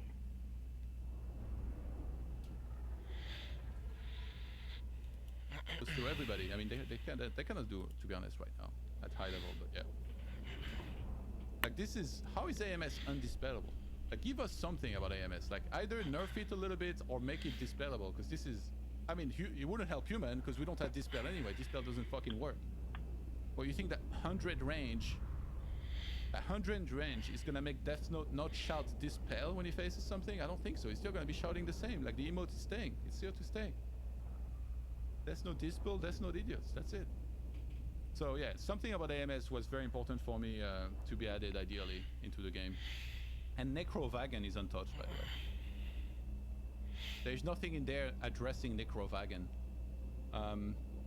I guess technically the Crypt Lord will be weaker, so probably not going to be seeing as much Crypt Lords into Necrovagan, but Dreadlord into Necrovagan is still extremely strong. It's a very obnoxious strategy to face. It's too easy to execute and it's too good. The question that I have also, like when thinking about Night Elf, one of the hardest scenarios right now is when you expand and the Warden is harassing you. I don't think that the tower change is going to do a lot against that. So peasants not being touched at all and just the towers being buffed a little bit, I don't know if that's enough to help out against Warden harassment. But yeah. I think that's pretty much it. Let's see what the people have been saying. Yeah, the numbers were skewed first, I think, when they posted them. A human tower rush... this is Muffy. A human tower rush against Night Elf is imba again. You can't cancel the tower with 3 archer anymore, while 4 or 5 footies are attacking the archer. Power repair will work by 100% now in a tower rush. So this is the problem of like a player who doesn't understand that at top level, a human tower rush is like a wild dream that just never happens. A tower rush like the old days where you buy 2k towers, you put them down, and then you somehow out-repair the damage of the Night Elf. That just doesn't even exist. If you want to do a one-base push and make tower, you have to make the towers outside of the range of the Night Elf's base. Let them go up, and then you can kite the Night Elf back into your towers. So, this kind of comments being posted as if it was like balance fact or whatever, like, is really, really weird to me. Like, you should just look at high level and ask yourself, how many times have Moon and Lolite been tower rushed recently? And do you think they will get tower rushed after this patch? Personally, I don't think so. I could be wrong, you know, like maybe suddenly like Moon is losing to everybody, you know? Maybe I meet him on WT Champion and I tower rush him and he's attacking with 3 archers and my 5-footmen are killing his archers and I'm power repairing and then the towers finish and I write to Moon, yeah, this is for the Twisted Meadows game we played 15 years ago. Like, no, like, I'm sorry, this is just not gonna happen. What the fuck? Did human get some insane... Oh, this is a Night Elf player, by the way. This is the thing about balance patches. This is why it's so hard for Blizzard to know what to do. Is that everybody will whine about their race being too weak. Did human get some insane buffs for no reason? Blizzard, what? You do know human destroys Night Elf in this matchup currently on ladder? And you are buffing human. You know, Sundering Blaze already has no counter for Elf. Oh my fucking gods. If blasphemy was a sin, this guy's house would have been struck by thunder right now. Like, this is fucking insane to write something like that. Like, knights are so garbage. As soon as you have any amount of bears and MGs and like you have dryads shooting the knights, they're just like fucking paralyzed here. They die to every AoE. One shim and they get blown out of there. Priest already hard counter against everything Elf has. Yeah, sure, as Death Note. Human towers guarantee free expansion already, while Elf can never pull up an expansion itself. And human don't need wood at all, with rifles being only 30 wood and able to compete head to head, sometimes even better versus tier 3 bears with all its upgrades. And now we are seeing more human buff. If you haven't noticed, Blizzard, human, okay, there we go. This is exactly the type of person I was talking about earlier. If you haven't noticed, Blizzard, human has a 54.2 win rate Elf. You forgot the versus. Versus Elf at the Grandmaster level in WT Champions. A whooping 54%. 54.2% win rate.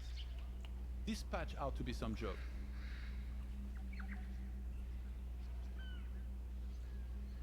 You wanna guess his race? Warden icon.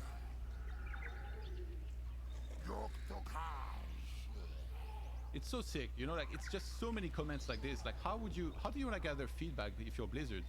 You got people making this post like this. And wait, after this, we're gonna go through the tournaments and we're gonna see all the recent results. Just wait.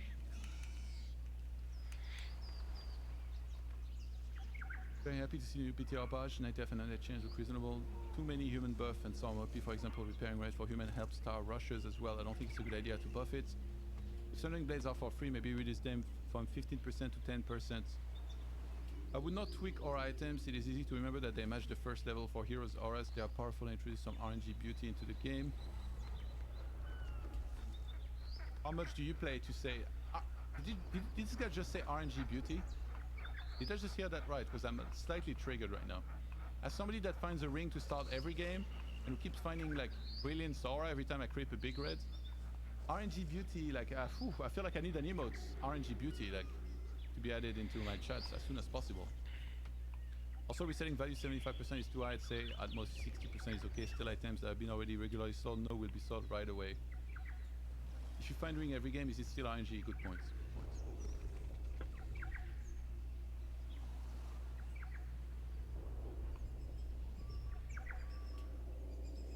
Can't find him. He's buffing. Oh, there we go. Another night elf. The night elves are out in full force. I would have expected the undeads, you know, to be talking a lot, but is buffing human expansion, tower, siege tank play really the direction we want to take the meta? Night elf is overall performing the worst in tournaments right now.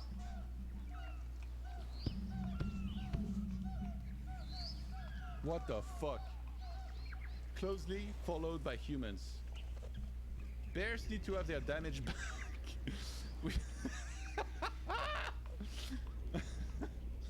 With this change to knights, human will dismantle elf even harder than before. I suggest bears have +4 damage!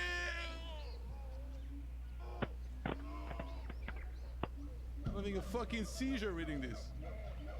Chimera Roost moved to tier 2 with fairy dragons coming out of it. Instead of an Ancient of Wind, these buffs Chimera the same way Torrent got buff by increasing accessibility. What the fuck, guys? This is everything that's wrong with society here with one post. What the fuck is going on? Oh my god. Okay, let's... Night Elf is the race that's doing the worst in tournaments right now, right? What's the full sentence? Night Elf is overall performing the worst in tournaments right now, closely followed by human. 2021. We've had 4 tournaments. Night Elf without success in those tier 1 tournaments, as you can see. And like, I don't consider a one single match here one tournament, because it's only Cruncher against Hitman. So far it's been Infi playing multiple races, Happy playing Undead, and then Lin playing Orc. Second place finishes Orc, Undead, Undead. Let's go to tier 2.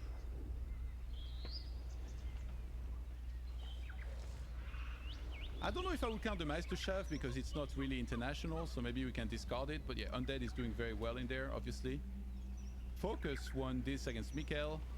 1-0 won Yule Cup against Chemico in finals, and then Lolite won this against Sock. So you can see, like, Lolite's... It doesn't feel like he's having too much trouble against human. He did in DreamHack, but other than that... And look, the Night Elves eliminated Are you there, bud? Maybe if they're on different parts of the bracket, Moon Yeah. makes the finals here. But Moon's been having a hard time against okay. Orc, which, by the way, I don't think was addressed in this patch at all. It's like Orc against Night Elf is so weird because I play neither race, but I saw Night Elf get or do really well at first and then starting to get destroyed recently, and I don't really understand why. Like, it feels like Orcs got better, and then the Night Elf changes also made them have a harder time. We are Master Invitation number 2. Oh, it's actually finished. Okay, so this is not filled out. Yeah, this here is not filled out, but brace yourselves. This is the top 4. 3 Orcs, 1 Undead. So the trend kind of continues of Orc and Undead doing really well. There was 1 human in the tournaments. He won against Lowlight, but then he decided that he didn't have a chance against Undead with humans, so he preferred to play Mirror. He lost, even though he won 1 map. Then he played against Focus, and he played Night Elf, and he lost. So yeah, not much success for human here in this one. And then there is the AWL that's currently happening. Fortitude made it out of the groups as the lone human so far. And he beat WZ twice to do it. And he lost to Lolite, by the way. So, as you can see at top level, it doesn't really look to me that humans doing really good against Night Elf. Like, where do you see human doing really good against Night Elf in any of these tournaments? Foggy beat Chemico twice, 2-0, 2-0. Lola had beat Fortitude here in this one. In DreamHack was maybe the only one where they did kind of well. Let me check. Go back to tier 1. Oh wait, no, I wanted to go get that free money on the sea. So in DreamHack, the biggest one was, in my opinion, that showed perfectly how to play was Moon. Actually, I don't need the maps. Was Moon against Infi. Grass, Yeah, here, that was a cleaver. 2-0. And that was super solid by Moon. I don't think Infi even played bad. Yes, he made some mistakes, but like as you can see, Moon, like where is Human in DreamHack here? Sock, 5th place. Infi 4th place, even though he took a free win against Sock because he picked Undead, by the way. Look, he picked Undead against Sock 2-1. Let's go down here. Chemico actually had a good performance here. So Chemico beat Fly. He lost to 1-2-0. He beat Focus. And he lost to Lola 2-0. Okay. And then he won against Fortitude in the middle. So where the fuck are the humans doing well against Night Elf? C-Round. Who else? I create Muffy. Where, like, am I missing something? Like, is there? Wait. Let's go back. Let's go back to the main page. Let's see. Tournaments. Maybe they're talking about tier 3. Let's go check out tier 3. Maybe I missed something.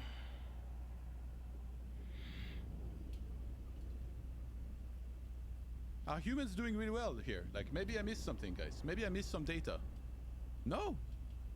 Actually, no human has won here at first in any of these. And then we had 1, 2, 3 human wins. But overall, even in tier 3, humans kind of getting dumpstered. Okay, well they attacked you, so I think that you can attack them now. Is there some secret tournament circuit I'm not aware of? Yep. Is Cruncher winning a single best of 5 against Hitman, like representation of human domination? It's not even a human against elf. Like, where are those humans that are doing well against elf? Is it just W3 champions? Are we just talking about W3 champions? Do W3 champions results count higher than all of those tier 1 and tier 2 tournaments? Apparently for these guys it does. This is the world we live in. And these are the guys that are gonna spam the forums and try and convince Blizzard that this is actually the case, that human is favored against elf. Where the fuck has it been favored against elf? It hasn't.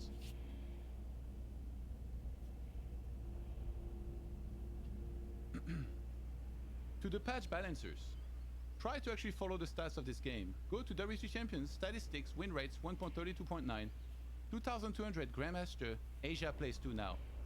Night Elf versus Human, 45.8%. Night Elf versus Orc, 44.8%.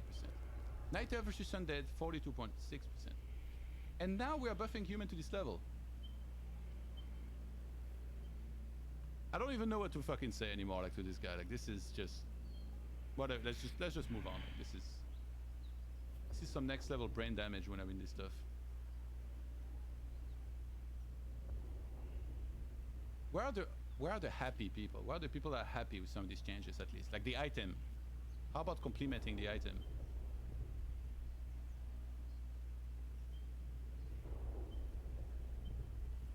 I agree that Night Elf needs a buff, but humans only have a lead on Night Elf, but are behind the other two races, so buffing them is then the issue here. See, this is the problem. Like, people like this have spammed forums and Discord so much that now they are trying to convince everybody that humans favored against elf. I just showed you like all the results for the year so far in tier 1 and tier 2, and like human hasn't particularly been doing well against elf. Last year they did well against elf, mostly because like Infi had a sick year and he kept beating Moon like and Lowlights. He won 2 WGL mostly off of his human against elf and human against orc because he didn't play a single undead, which helped him a lot, obviously.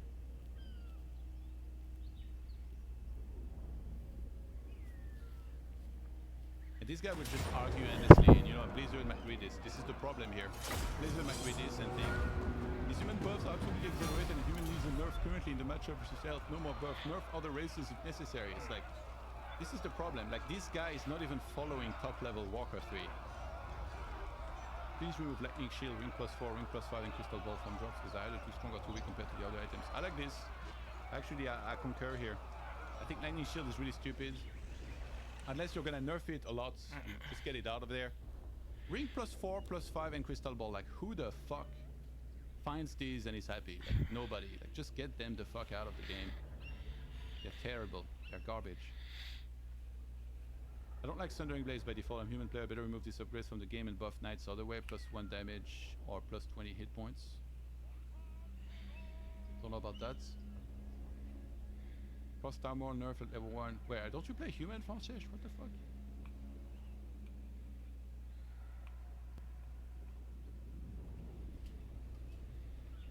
Yo, Chiller with the resub. Thank you very much. Human, worse than all. I don't know about that.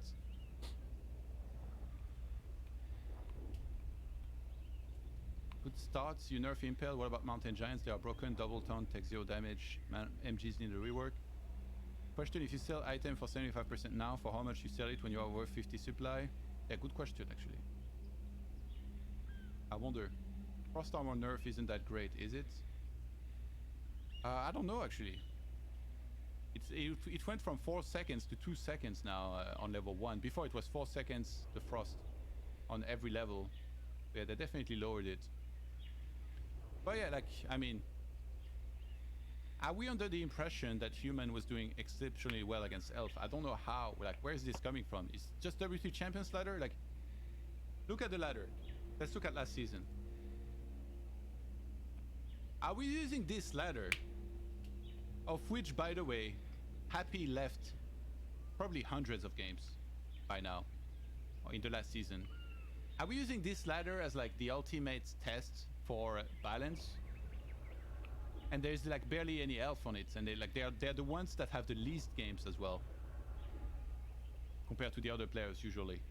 It's so weird to try and like you handpick something, and then you're like, oh, human's so good against elf because of W3 Champions Grandmaster stats or whatever.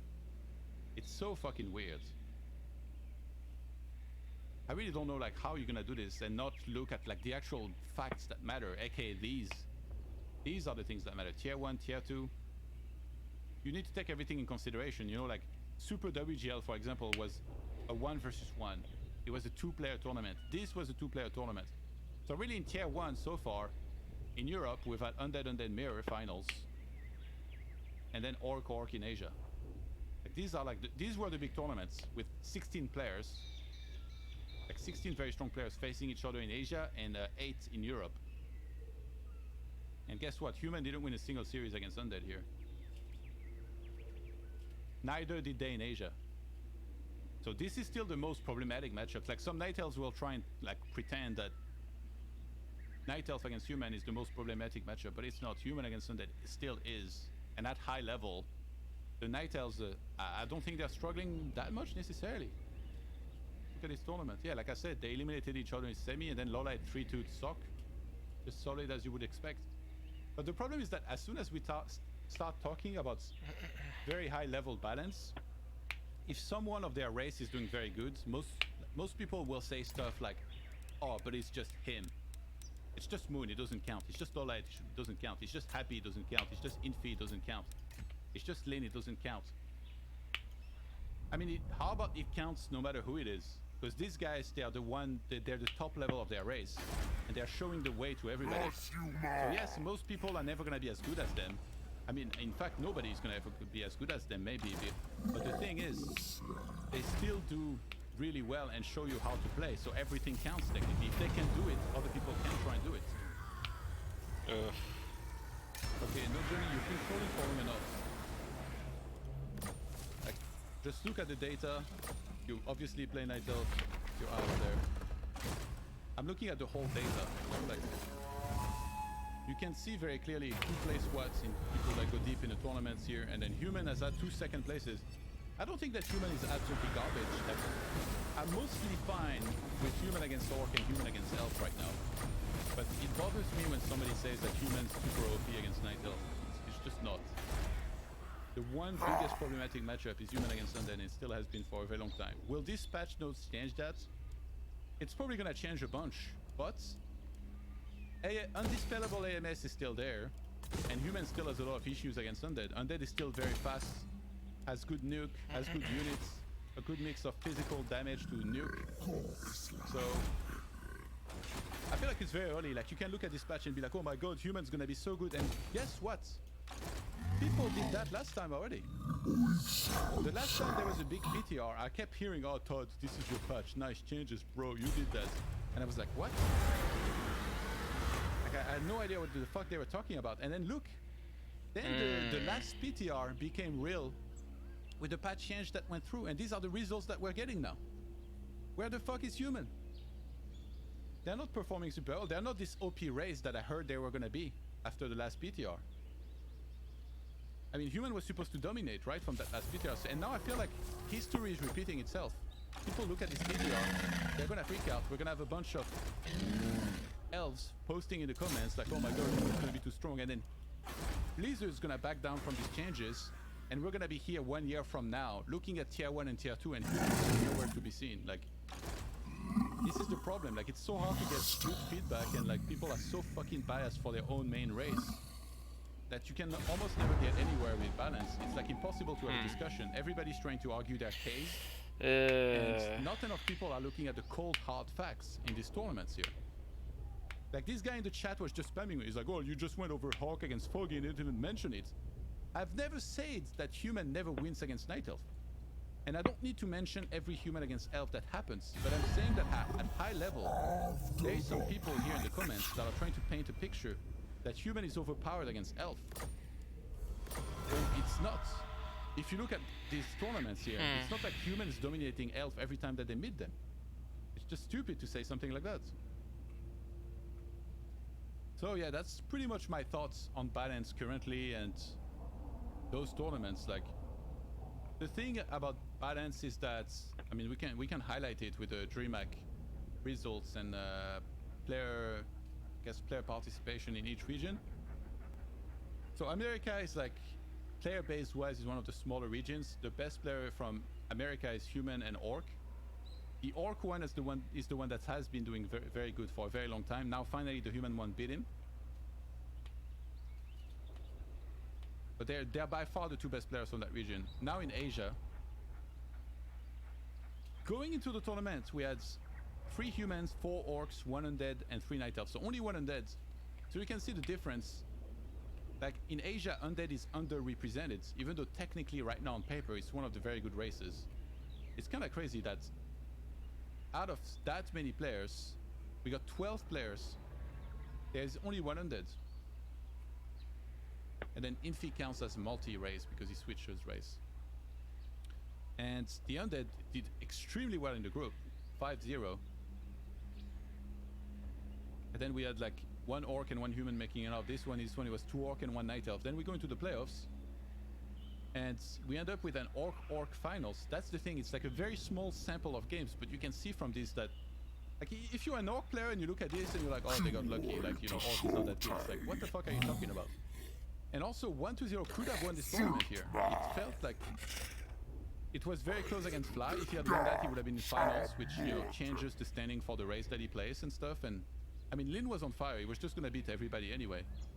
Like, you don't see me standing here from this and being like, oh my god, human is so shit against orc because Lin beat Shemiko. No, like, I would rate Lin higher than Shemiko. I think personally against orc I find the matchup hard, but if I look at the highest level, it's not like human is losing every single series against orc. He won this one against Soin. You know, I'm trying to be reasonable here.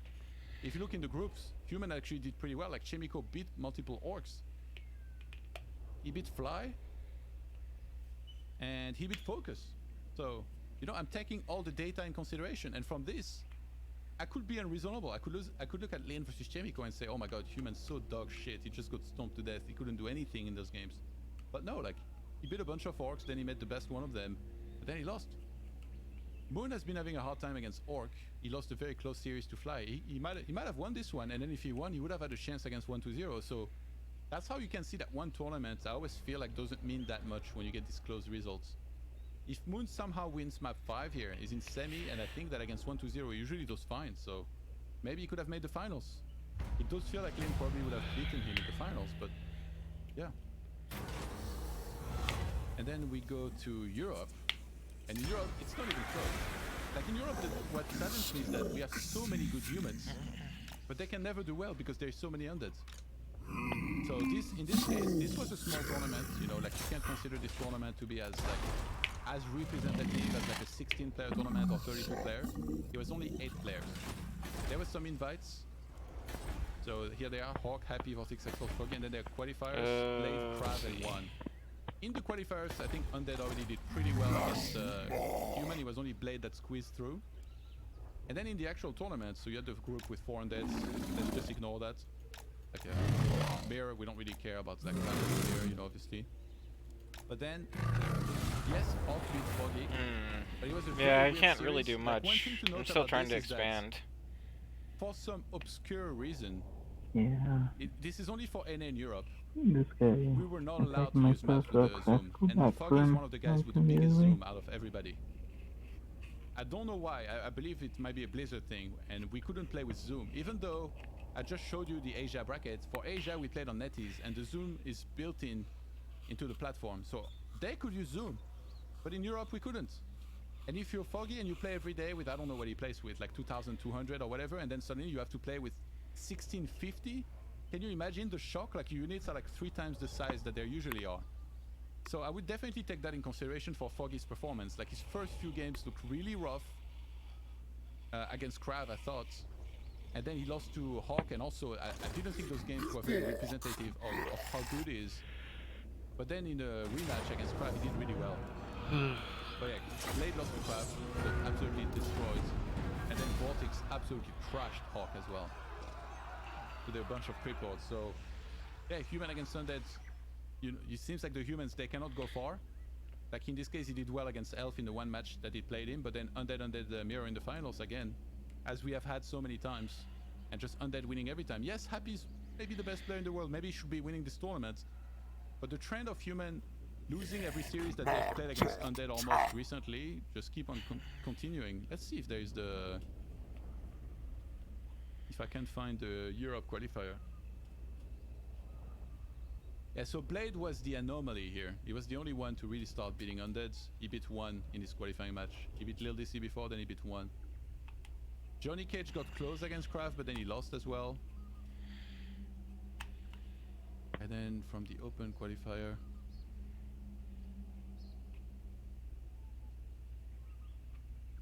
my man Hapozor, another casualty of the Undead.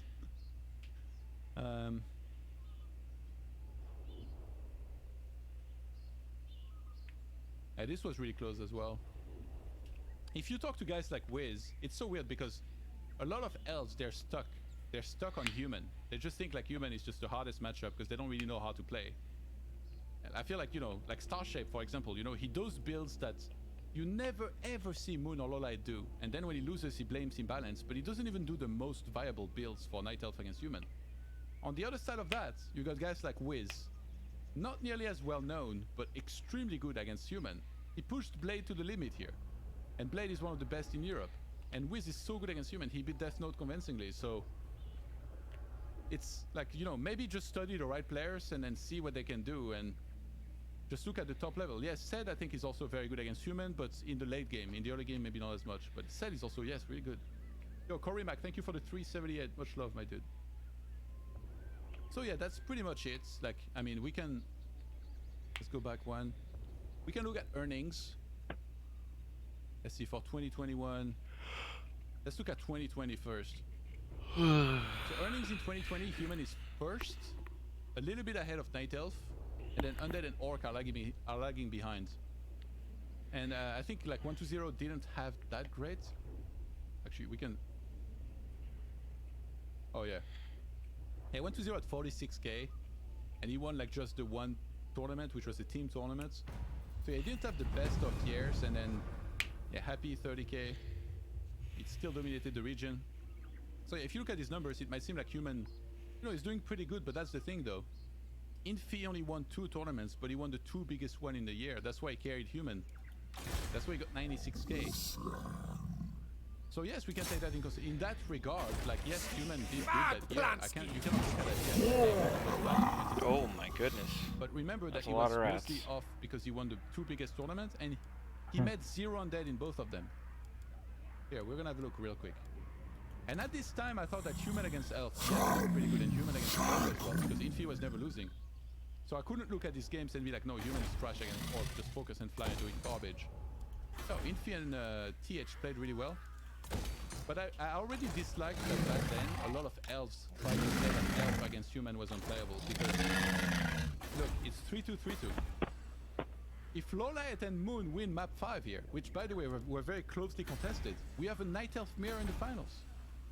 So it feels like it's a bit of a whining war here. You know, like they're almost happy that their race lost because then they can complain and be like, oh no, humans OP, you know, they keep smashing Night Elf. They're not smashing them, it was 3-2 and 3-2. Blame you! And I think that after this tournament, Lowlight in particular started playing a lot better against human. And then this leads us into the winter season of WGL, where Lowlight and Infi were the best in the matchup. And Infi didn't struggle against Moon because Moon was completely lost against human this tournament. So Infi smashed Moon in the groups and then he smashed him in the finals. And his real toughest matchup was against Lowlight in the quarterfinals, which again was a 3-2 and very closely contested. So yes, like if you are a Night Elf and you want to write about human, you'll say, oh my god, Moon got fireballed by Infi. But if you look at all the numbers, every series, what happened in the actual games was so interesting, I thought. Like, Infi just mind gamed the hell out of Lowlight and Moon. I talked to some of the players, and in practice, he kept sending Peasant on Echo Isle to get a cancel on the Ancient of War. And then when he met them in the tournament, they didn't dare to make the Ancient of War there. But he wasn't even scouting because he anticipated it. So he was just ahead of them in the mind games. And he just outplayed everybody. So now, Oh, he's dead. let's go back real quick to the latest DreamHack. This is the same, like, you know, like the Night Elves that complain about human, this is the same as if I take this tournament and I look at human. Oh no way, you can't get him? Against Moon, and I'm just like, oh, human's fucking Oh, terrible that against us. Look at this. Moon sucks. smashed Infi. It was a 2-0, he couldn't do They have anything. March. Mountain Giants were there. It's like, you know, it's so No, it's not gonna let unresolvable you overall to do attack that. in March. When I look at most human You can only against Orc and reinforce Night in Elf, I March. You feel like can't attack it's in mostly March. fine, like there are series being traded sometimes, like when humans do really well, sometimes an orc, sometimes an elf.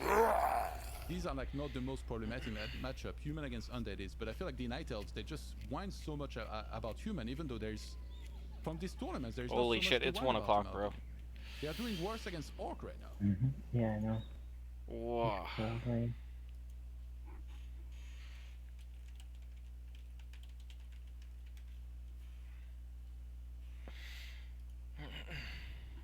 You could probably save it, right? Yeah, I can save the game. Absolutely. Sarjoktok! Klioik Joktoka! Majokcha!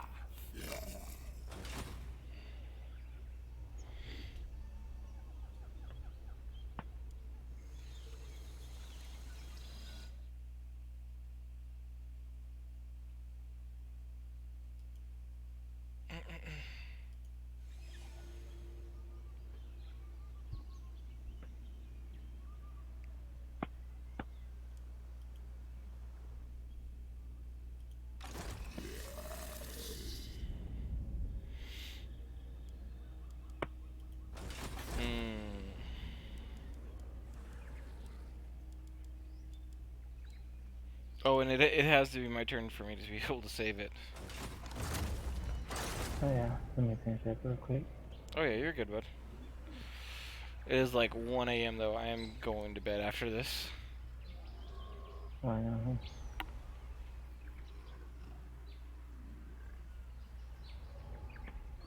Not bad though, bro. Not bad though. We got 32 turns in.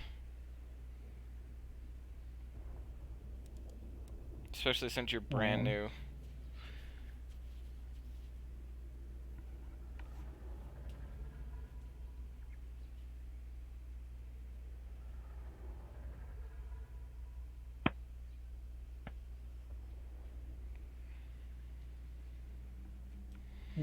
Couldn't kill that guy. I will catch him tomorrow. Right. Or, yeah, or sometime.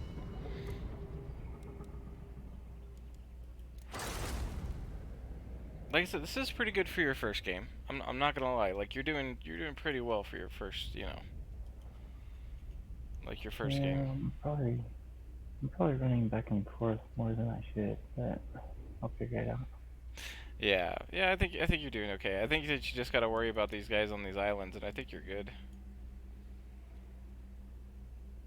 Because once you kill them, then Yeah. you can come over here and start going this way. Well, my main army is really strong. So I think I should be good. Yeah, Drop yeah. It's a pretty strong army. Not gonna lie.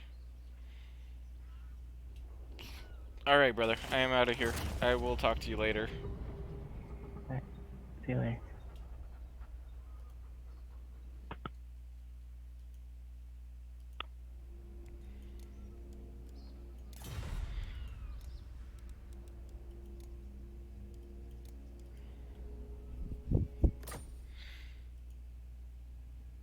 Okay. Well, I hope that everybody enjoyed watching.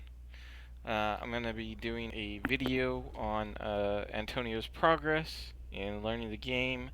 And maybe I'll do a little tutorial tip on like casters and stuff like that.